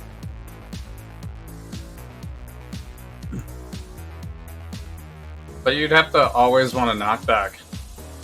And you have to play a strike splash.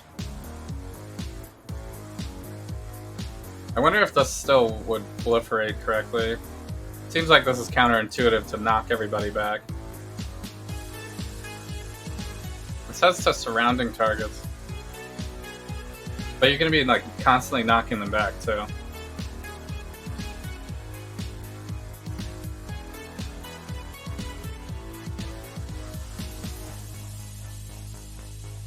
That'd be interesting maybe would that work with lightning strike? So weird. I mean, permanent knockback when you have projectiles is usually pretty cool. But I think the lightning strike, the strike is different, right?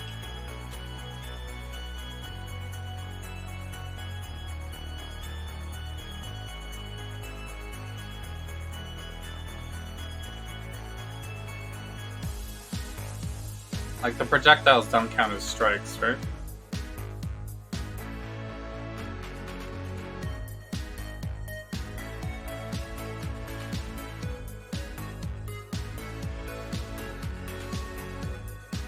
It's melee hits, right?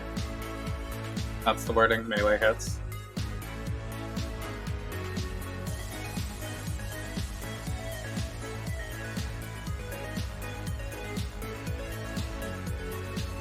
Yeah. So, that's only going to work if you actually hit them with a strike skill. Probably not going to get used, really.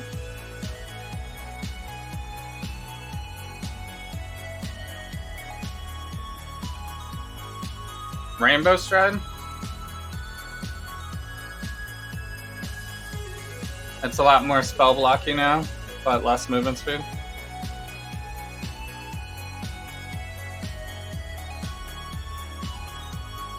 Rat Cage. Restless Sword. Controlled Destruction.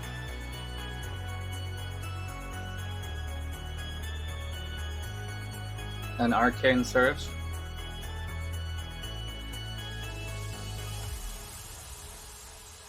Wait, Rise of the Phoenix? They took the life off of Rise of the Phoenix? What the hell?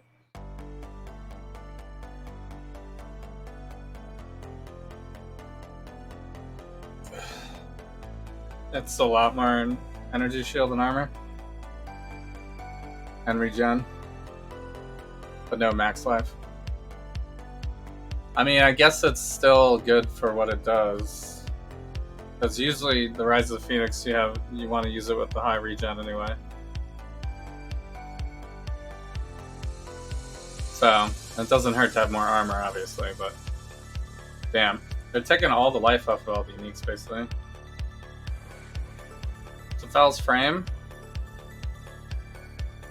Wait, has higher chance to block spell damage now? Damn. That's actually might be used again. I used to use that.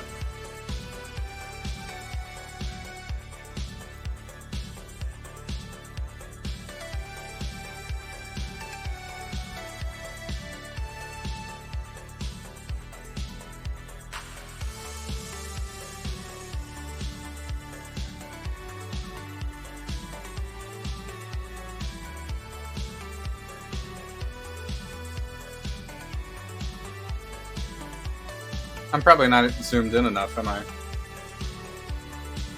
For the 0 people watching.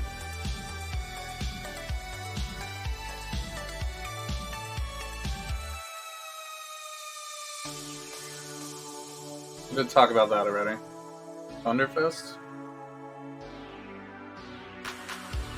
Level 30 lightning damage?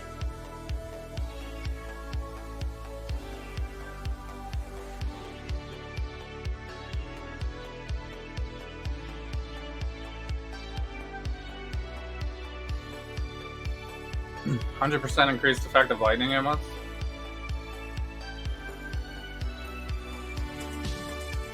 Not good gems are supported by level 30 added lightning. I mean, anything that has supported by level 30 of anything has got to be good, right? That's a 5 link with a level 30 added lightning. As like a potential second mini 6 link.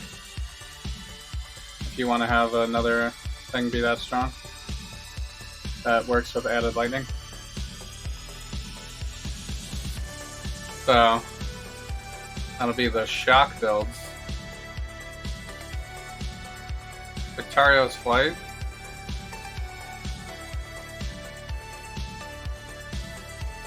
Oh, we saw this one already.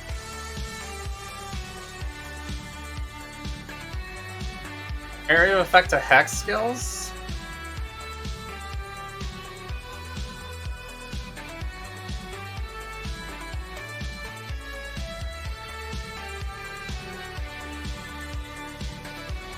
Uh, 5 to 30.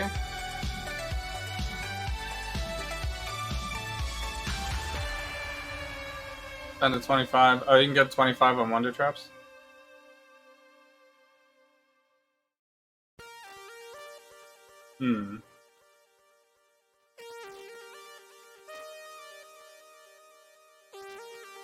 Wraith Lord Worm's Molt. Oh, here it is. Has a level requirement of 41. The physical attack damage leads to his life a minute. Now have 2%. It now has, so you can't use this for leveling anymore. It now I mean, and you could use it at level 41 leveling, I guess, but you can't use it for the early leveling anymore. It now has 5 to 1,000 increased total recovery. There's just a huge leech belt with a lot of cold resistance. I mean, you're not going to use that end game. I guess you could slap it on at 41 if you're having leech problems.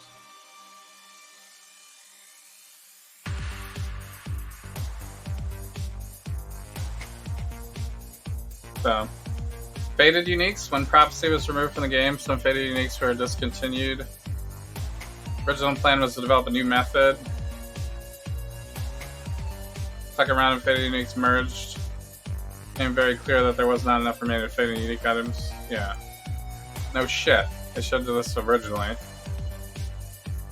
So, Faded Uniques can no longer be acquired. Special modifiers on have been moved to the base version.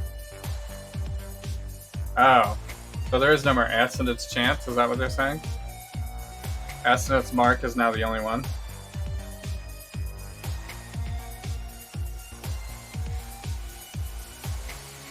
I was still comparing them. I guess I didn't read enough.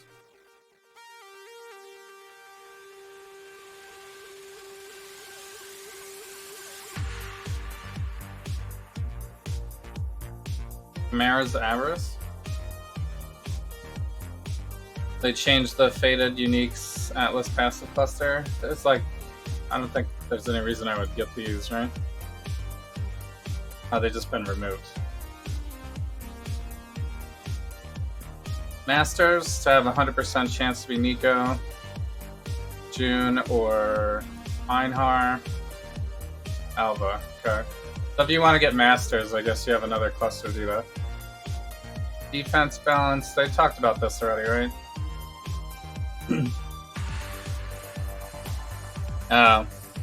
Chance to suppress spell damage modifiers on body armor and shields. So they're just nerfing it down on gear. They did say they were doing that.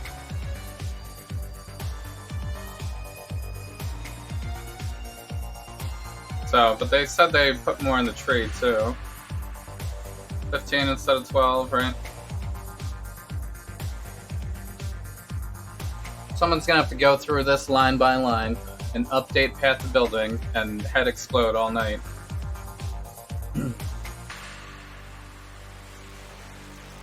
I'll just wait till Path to Building comes out, I guess. This is the Arctic Armor actual change.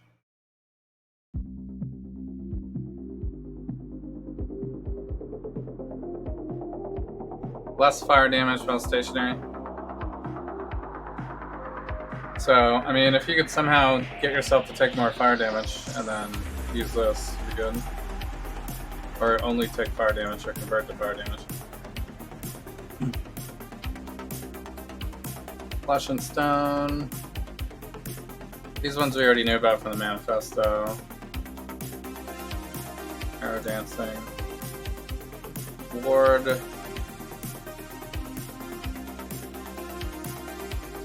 Mind over matter.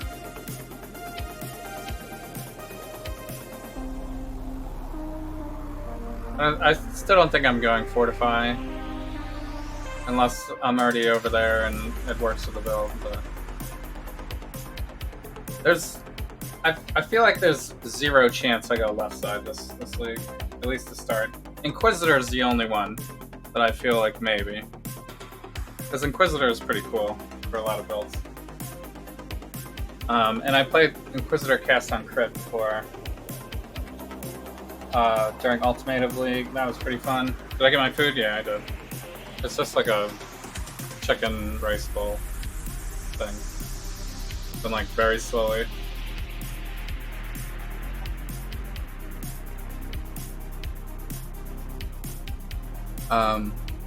Wait, so this is the minion balance?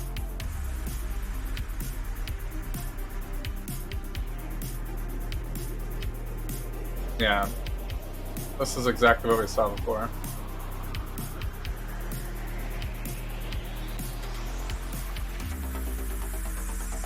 So I think minions are totally fine, but you just want to maybe play different minions than last week. But there's plenty of options. So you can even just go golems because they're all buffed. Play the Golemancer from like 2 leagues ago or whatever.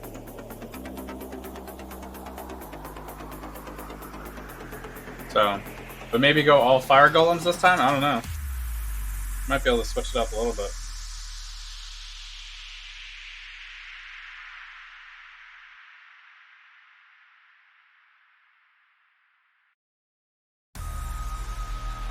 I guess that means I'll be able to do the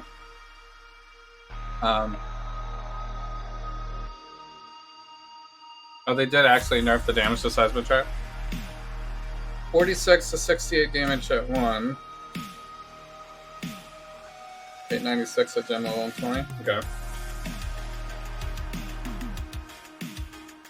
It's 30% loss. I mean, wasn't Seismic Trap getting to like 24 million?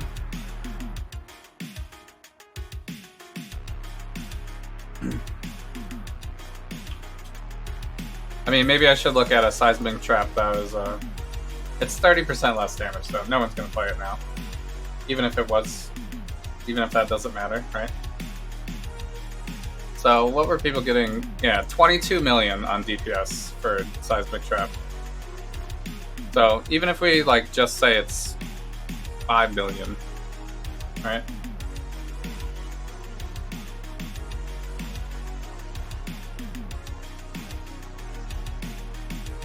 Yeah. So, that's basically like the 20 million builds are now 14 million builds, right? So the top end is going to come down quite a bit.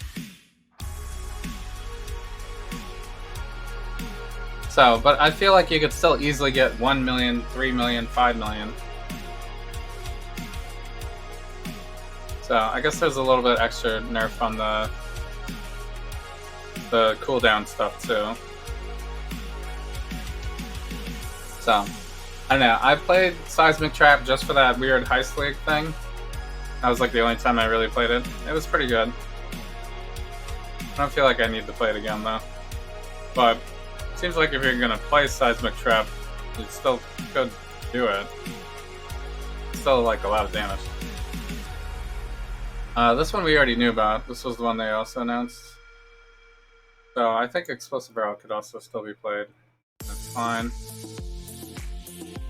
Cast on Death Portal still OP, so this doesn't matter unless you're just trying to kill people by dying, bossing. Sniper's Mark is still the same, pretty much. I don't think anybody's actually using this in endgame.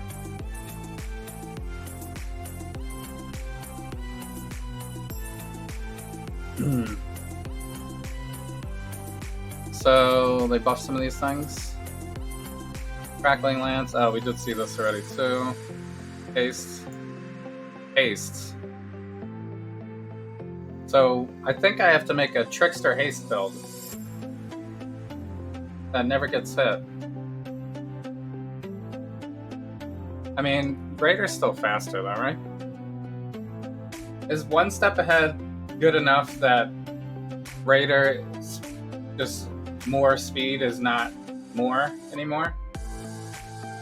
That's the real question. Is it actually worth to be Trickster for speed now?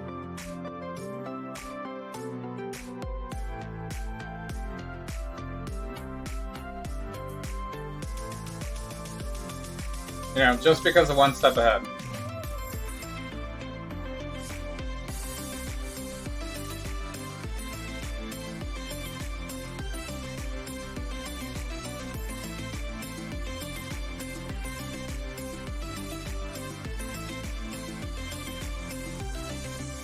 I guess I have to try it out. Thing is you would never pick one step ahead as the first thing, right? Or would you? Just to go faster? During leveling? I mean, Escape Artist is going to be like endgame stuff, probably. But you wouldn't want to wait on the Soul Drinker. That would be your third thing, for sure. Before you get the maps, you'd want that. So I guess it could be your fourth thing.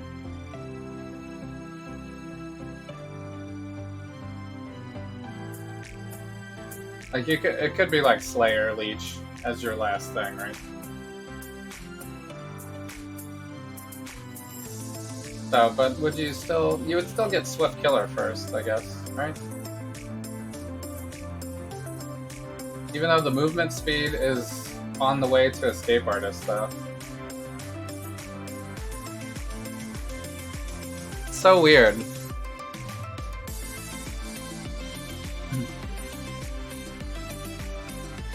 I mean, Swift Killer, Frenzy Charge is its speed, right? One step ahead is also speed. You get charge duration towards the Frenzy Charges, but you get attack and cast speed for the one step ahead.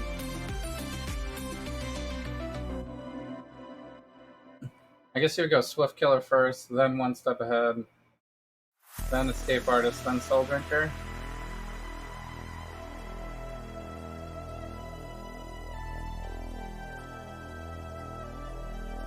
Right? And you'd have the energy shield to go into mapping, I guess. Assuming you have some evasion on your chest.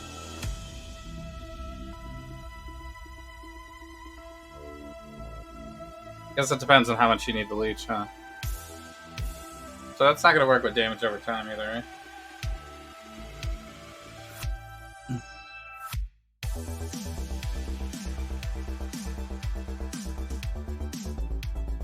Unless you have a hit effect, I guess, but...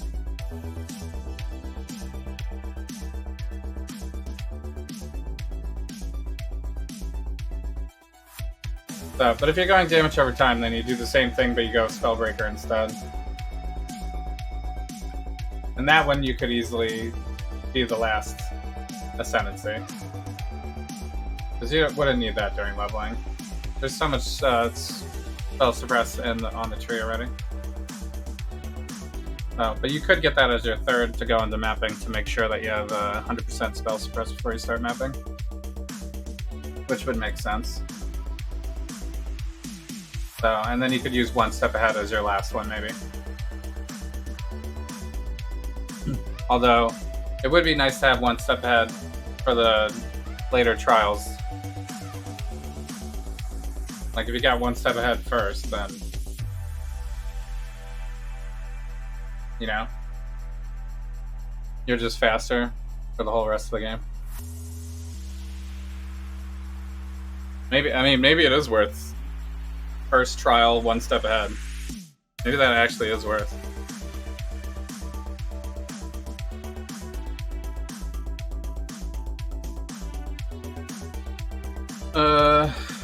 Val Clarity.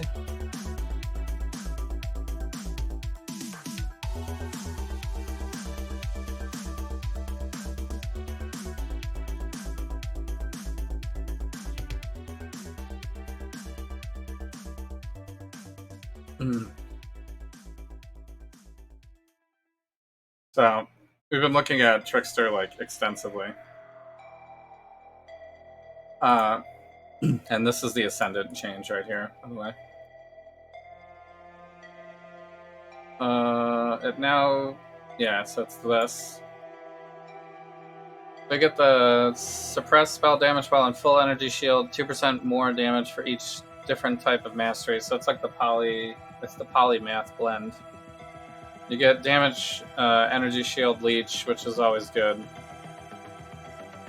So if you need energy shield leech and you're going Scion, but you won't get the increased speed. You just get you get kind of a weak, you get like a little temp chains effect here.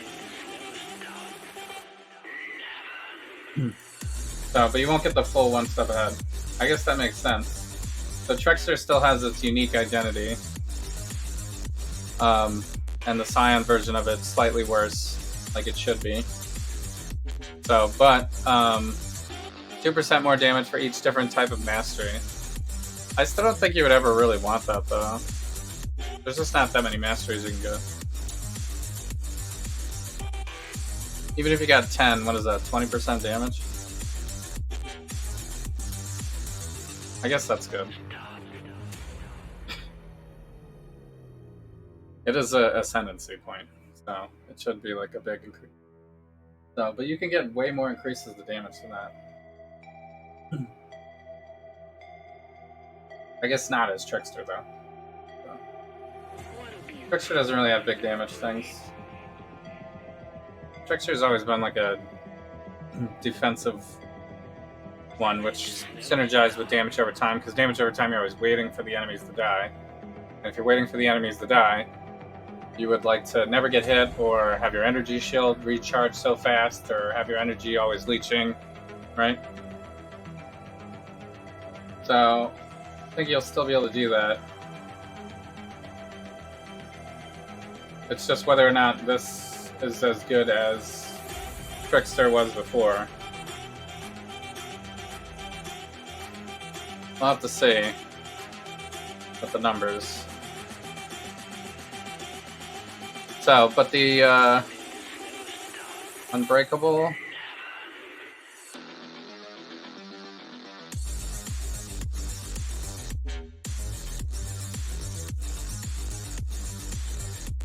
That's like a lot of regen, right? But I like haven't looked at Juggernaut in so long.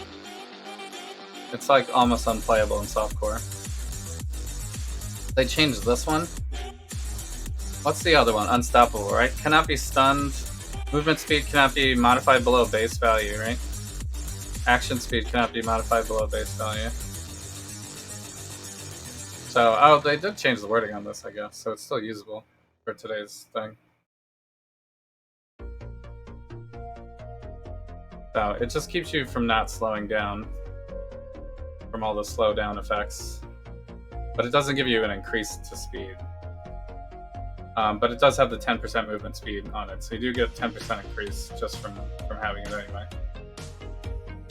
So, but I think 108 action speed is still better, right? That's an 8% increase. The 5% on your boots before was what we got before. You could get the 5% action speed increase on your boots. So if you get the one step ahead and the 5%, then you're really kicking. We'll have to see how fast it actually is. So I think I want to do that though.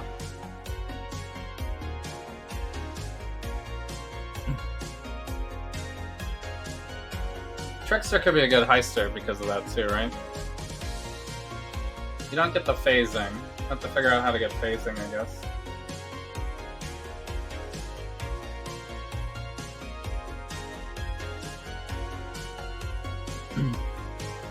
Because I think, what is the phasing on the... is phasing on kill all the time, right?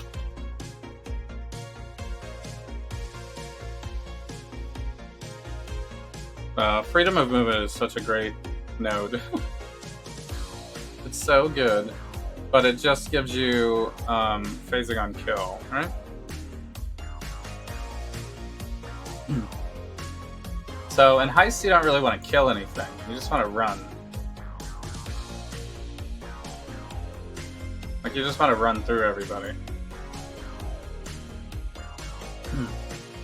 So, but if they do die while you're running past them, I guess that's also fine.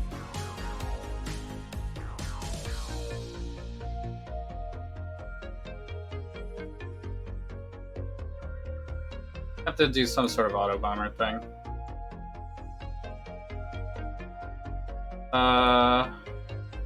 Wait, they changed shock? Make sources of maximum shock effect additive.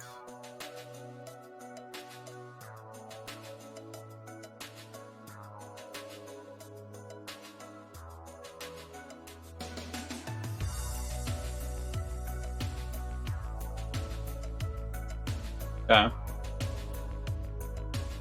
I guess that's good then. They nerfed Brittle a little bit. They took out the reservation, mana efficiency, blast charges. Wait, is there anything else in here? They nerfed the life one. Blast charges. Yeah. Where am I in this? Are we even close to the end? Kind of. Non-aura skills cost no mana or life while focus veiled modifier. Non-aura skills can no longer appear as a veiled modifier on amulets, and the crafted version is no longer available. So, rip Corrupting Fever, I guess.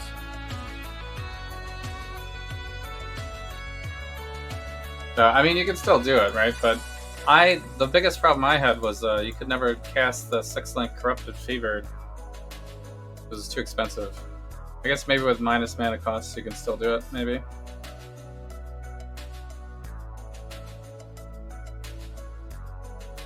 I mean, you can get more recoup now. You can go all recoup. And you can go Trickster Polymath as well.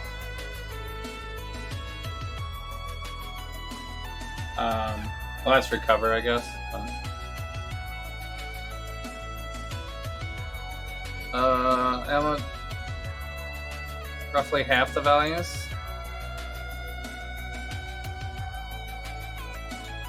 Well, focused. I would be okay if they just removed the focus stuff, really. Or if they added as like a crafting option, maybe. I guess that's alright. I guess they are okay with it because of the additional button press, but I like never want to do that. Void being stunned, flask modifier.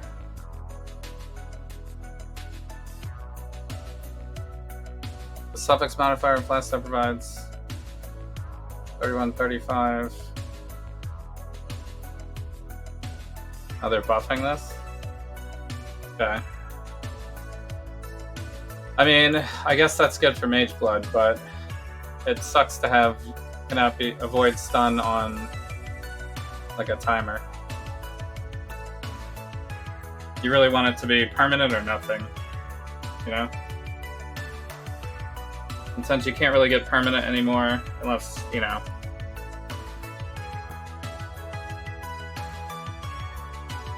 It's just too expensive now.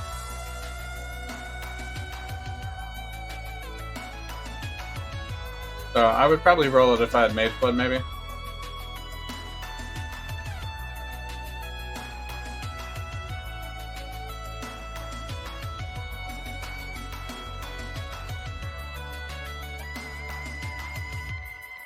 Reduce trap.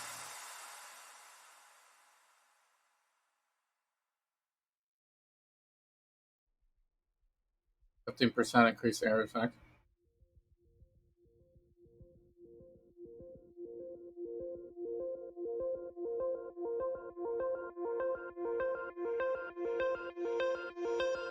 Increase trap duration.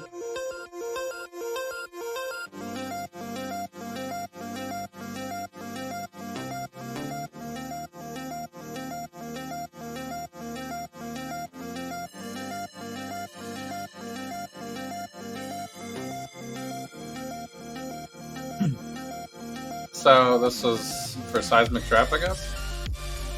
Or for any of the cooldown ones. Increase trap duration? Isn't this a huge buff?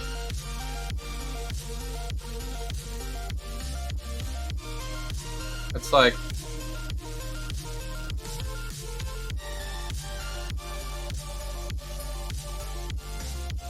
It was previously 0 to 40 reduced. Now it's 0 to 20 increase.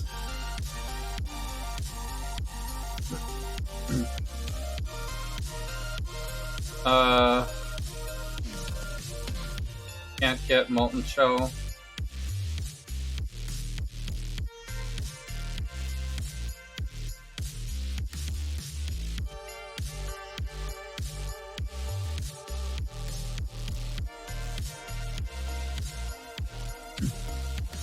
So they didn't have a way to make this viable for the current game, so they just removed it. Seems a little lazy. They could have, like, rebuffed it or something. I guess they want people to maybe think about maybe not using Molten Shell anymore. Although it still seems fine if you're armor stacking.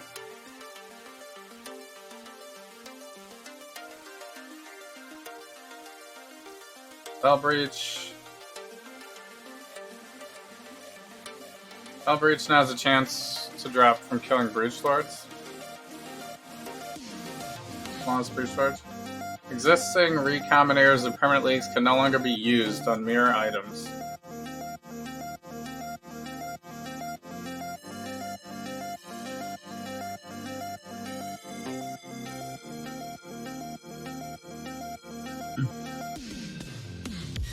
I guess that also protects like the original creator if they sell the mirrored version. I always thought it was weird that it was you could still do it on mirrored ones. Monsters are now unable to evade reflect damage. Okay. There's still not that much reflect, right? Chilled ground from Permafrost Arch Nemesis modifier now counts as Vortex ground and can no longer stack.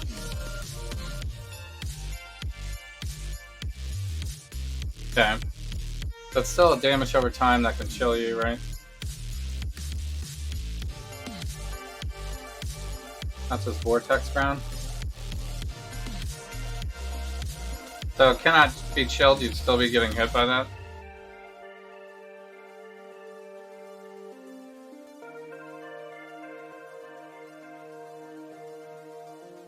You know? And Trickster would still be taking damage from it anyway. You just wouldn't be slowed by it.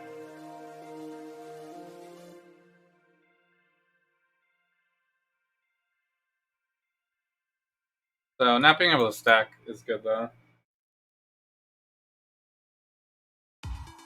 They should do that with Shaper and Maven and all that too. I feel sometimes when you're in those degen pools, you like can insta-die.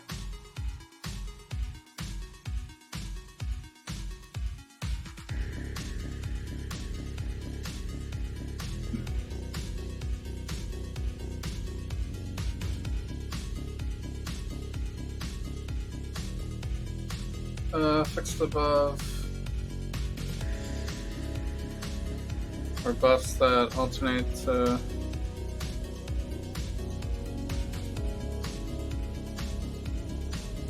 Essence monsters reduce the amount of attack, cast, and movement speed granted by Zeal Essence modifiers. Reduce the amount of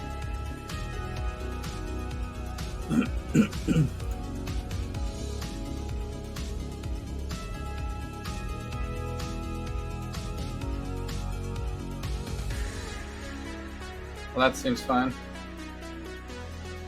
Atlas changes.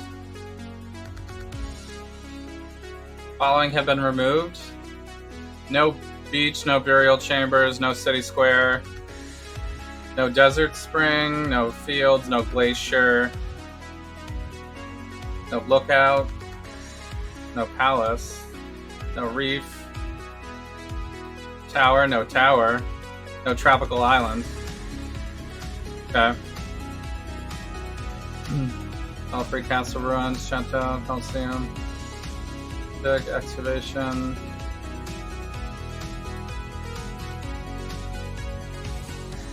Silo could be good. Race course. Plateau is also pretty good. Waterways, if you want a really straight one. Vault is also okay. Big Forking River. These ones all kind of suck. Phantasmagoria is alright.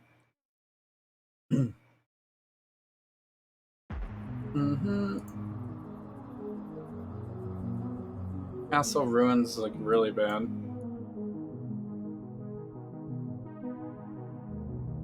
I guess it doesn't matter what the layout of the map is, unless you're trying to find the mirror things quicker.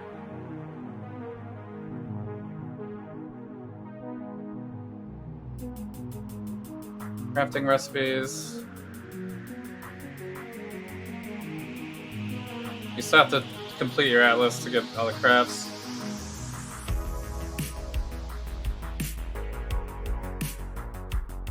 Power of the Seas, Bear Woman, Deep Ones, Homeless Eagle, they're innocent.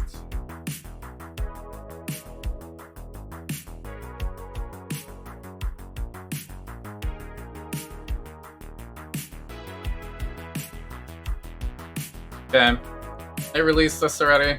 Ice seems pretty easy. Oh, it contains 2 additional Smothers caches. Yeah, that's pretty worth, right? I was thinking it was worth for 1. 2 additional Smothers caches, plus then you can get the higher chance. Alright, you get the Atlas ones. If you hit this one for 3, it'll be pretty good too. The easy one quicker. I guess Ambush is also fine. Because you can stack the strong boxes and corrupt them all and then get scarabs. This is like a pretty easy one to do. Essence is also fine if you want to kill Essence mobs.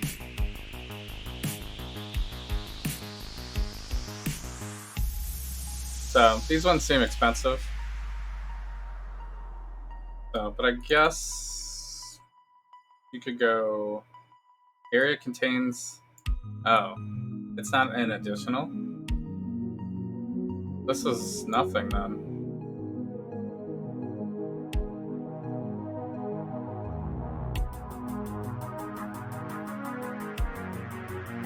Can you get 2 with the scarab?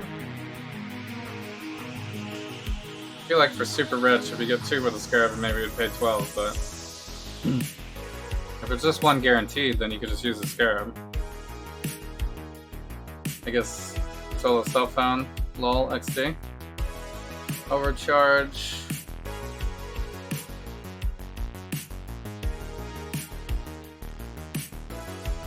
Oh, these are the ones. This is where you get them. Offer to Ranger.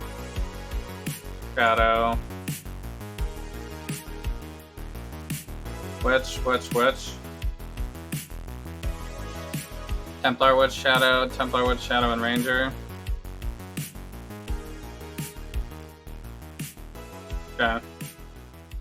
User interface changes. The map device now remembers the crafting option you last used. Yes! It's about damn time.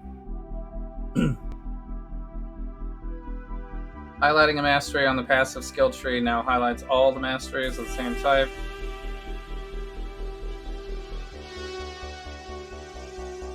Nice. Added the ability to select which microtransaction tier to display as a maximum tier.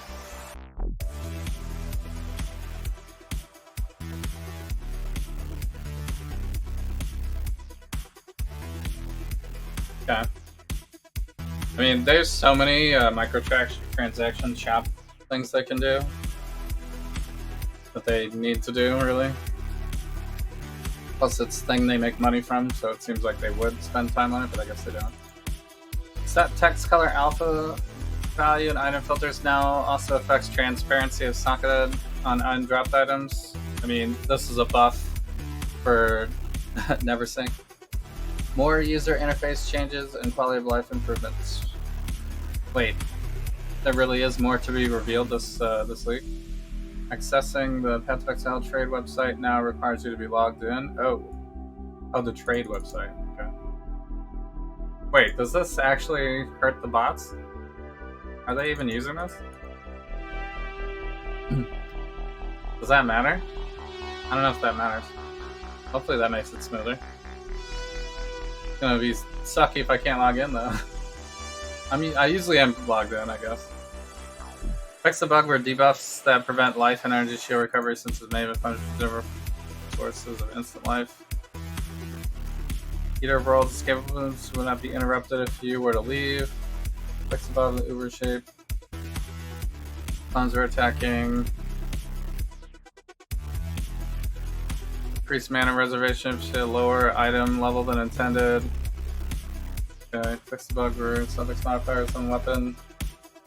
Grant increased damage. We're granting global version of chance to instead of the local version. Okay, that's a buff, I guess. Fix the bug where flask. Okay, I don't think I ever did that. Who knows what that affected?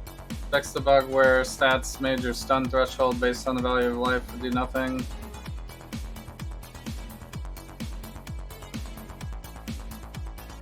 Not be maimed.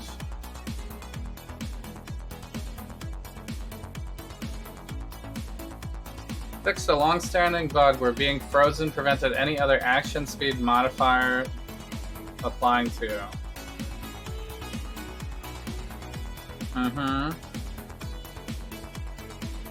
Fixed the bug where proliferating ailments couldn't be removed by things that remove ailments. Fixed the bug where ward do twice.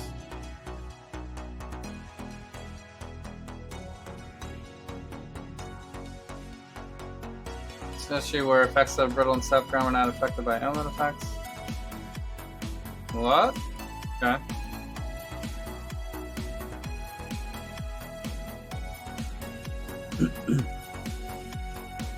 Not affected by aura effect. Overkill burning damage from Herald of Ash was not affected by modifiers of damage over time. Herald of Ash, an inverted buff. Fix the bug where crackling lance beam with the did not work correctly unless you repeated the skill. Oh. I mean, were people using like... I'm not sure about that. I never played Crackling Lance. It seems like this could be the Crackling Lance League, though. There's a lot of seeming changes that are buffs for that. You definitely want the width to be immediately large, and they buffed that.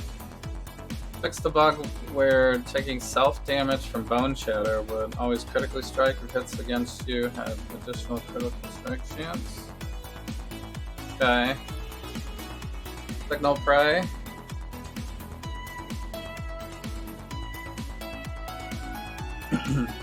I guess this is the buff.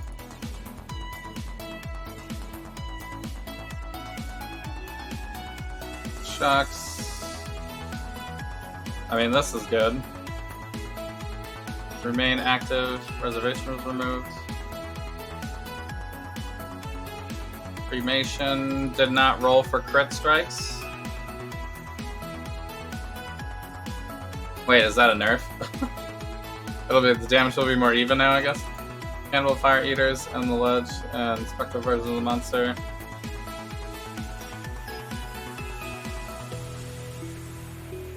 Fix the bug. I mean, this might be good for Spectres. I don't know if those are good though. Fix the bug.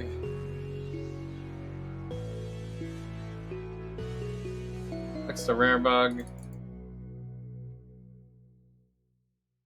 For some players who are unable to use a percentage increase, 20 items found map device counting option. I don't think that ever happened for me. Soul Eater gained by Soul Thirst unique belt was not removed if belt was unequipped. Fix the bug were unbound ailments. I never used that, I don't think. Charge dash.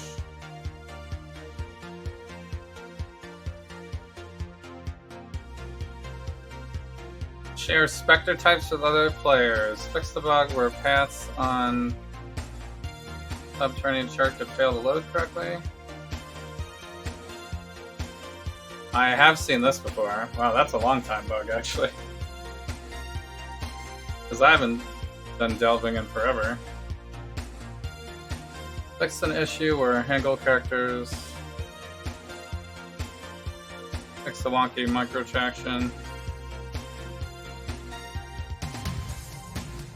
Microtransaction.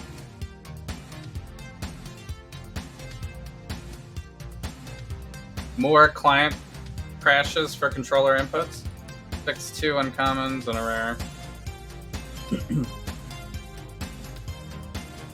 Alright, I actually made it through. Trickster.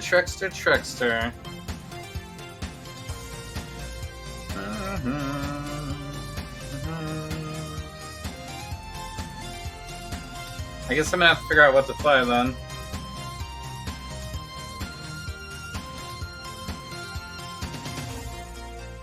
I mean, this 4% is not worth it, right?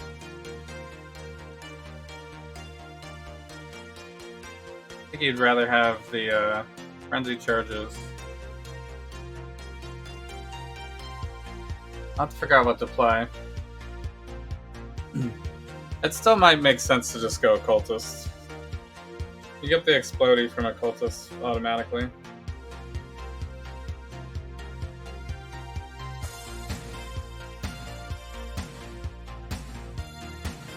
So, but I guess you could use the new Mark to spread Burning Ground and stuff, or, you know, or spread the Chaos stuff for poison. So, huge Ignite Trickster or huge Chaos Trickster. Is Ignite even good over here, though?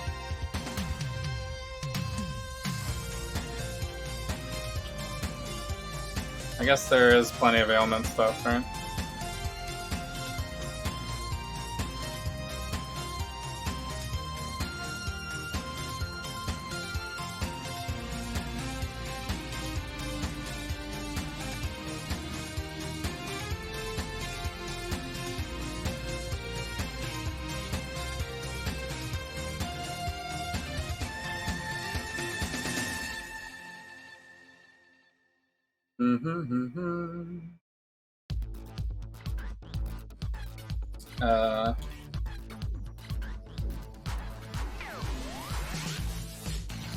Can't really search ailment like that. What does that burn? I guess that doesn't actually say it on any of them.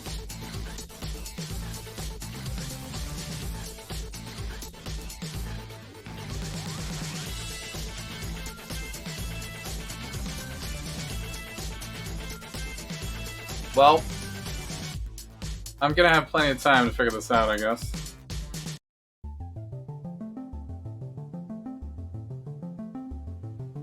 What is this?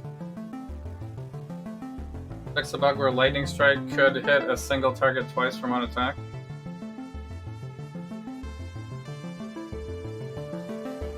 specifically referring to a bug where a single instance of the skill could hit an enemy twice with the right positioning and enemy movement. You can still get a double hit with Ancestral Call.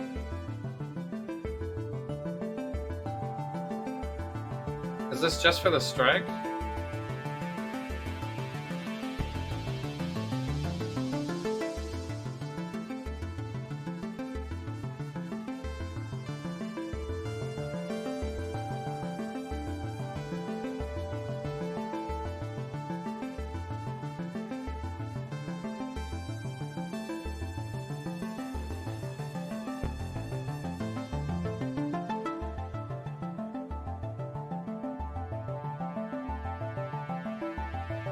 I don't know, I don't think I'm playing Lightning Strike, but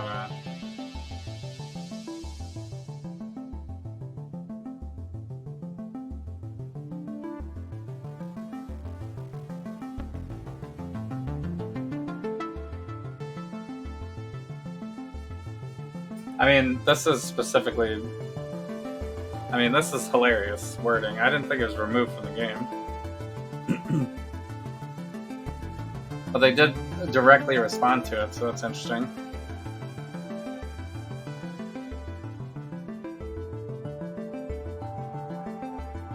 So, was that really what was making Lightning Strike so good? Was it was hitting things twice? Like the projectiles were hitting things twice?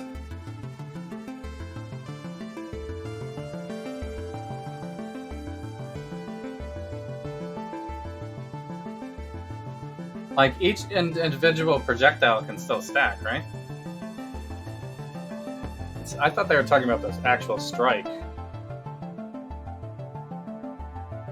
I feel like they still need to clarify this. This doesn't really answer. I don't know enough about Lightning Strike, so I don't know.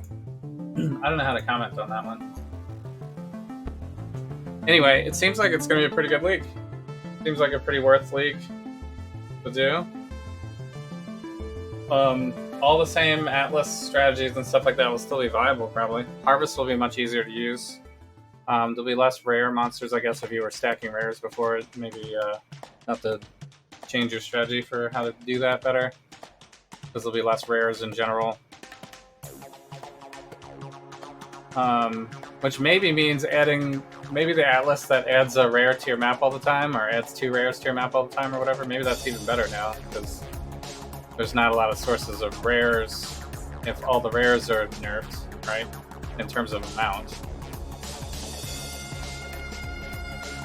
So maybe that becomes a must-take for, you know, people that depend on the rares, number of rares in maps.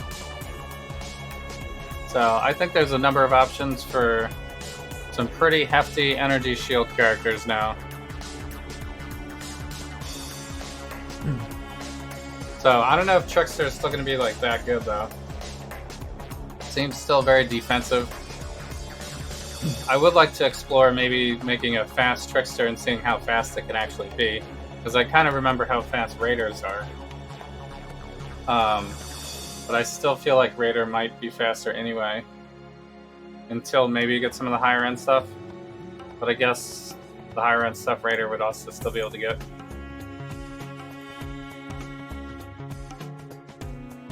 So, I forgot to post this on my Discord. Alright, I think I'm going to end stream, actually.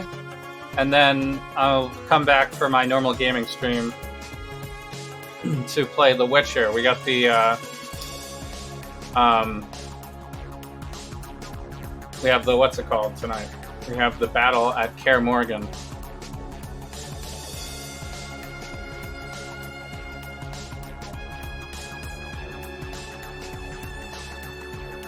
So, it'll be the Battle of Kaer Morhen tonight.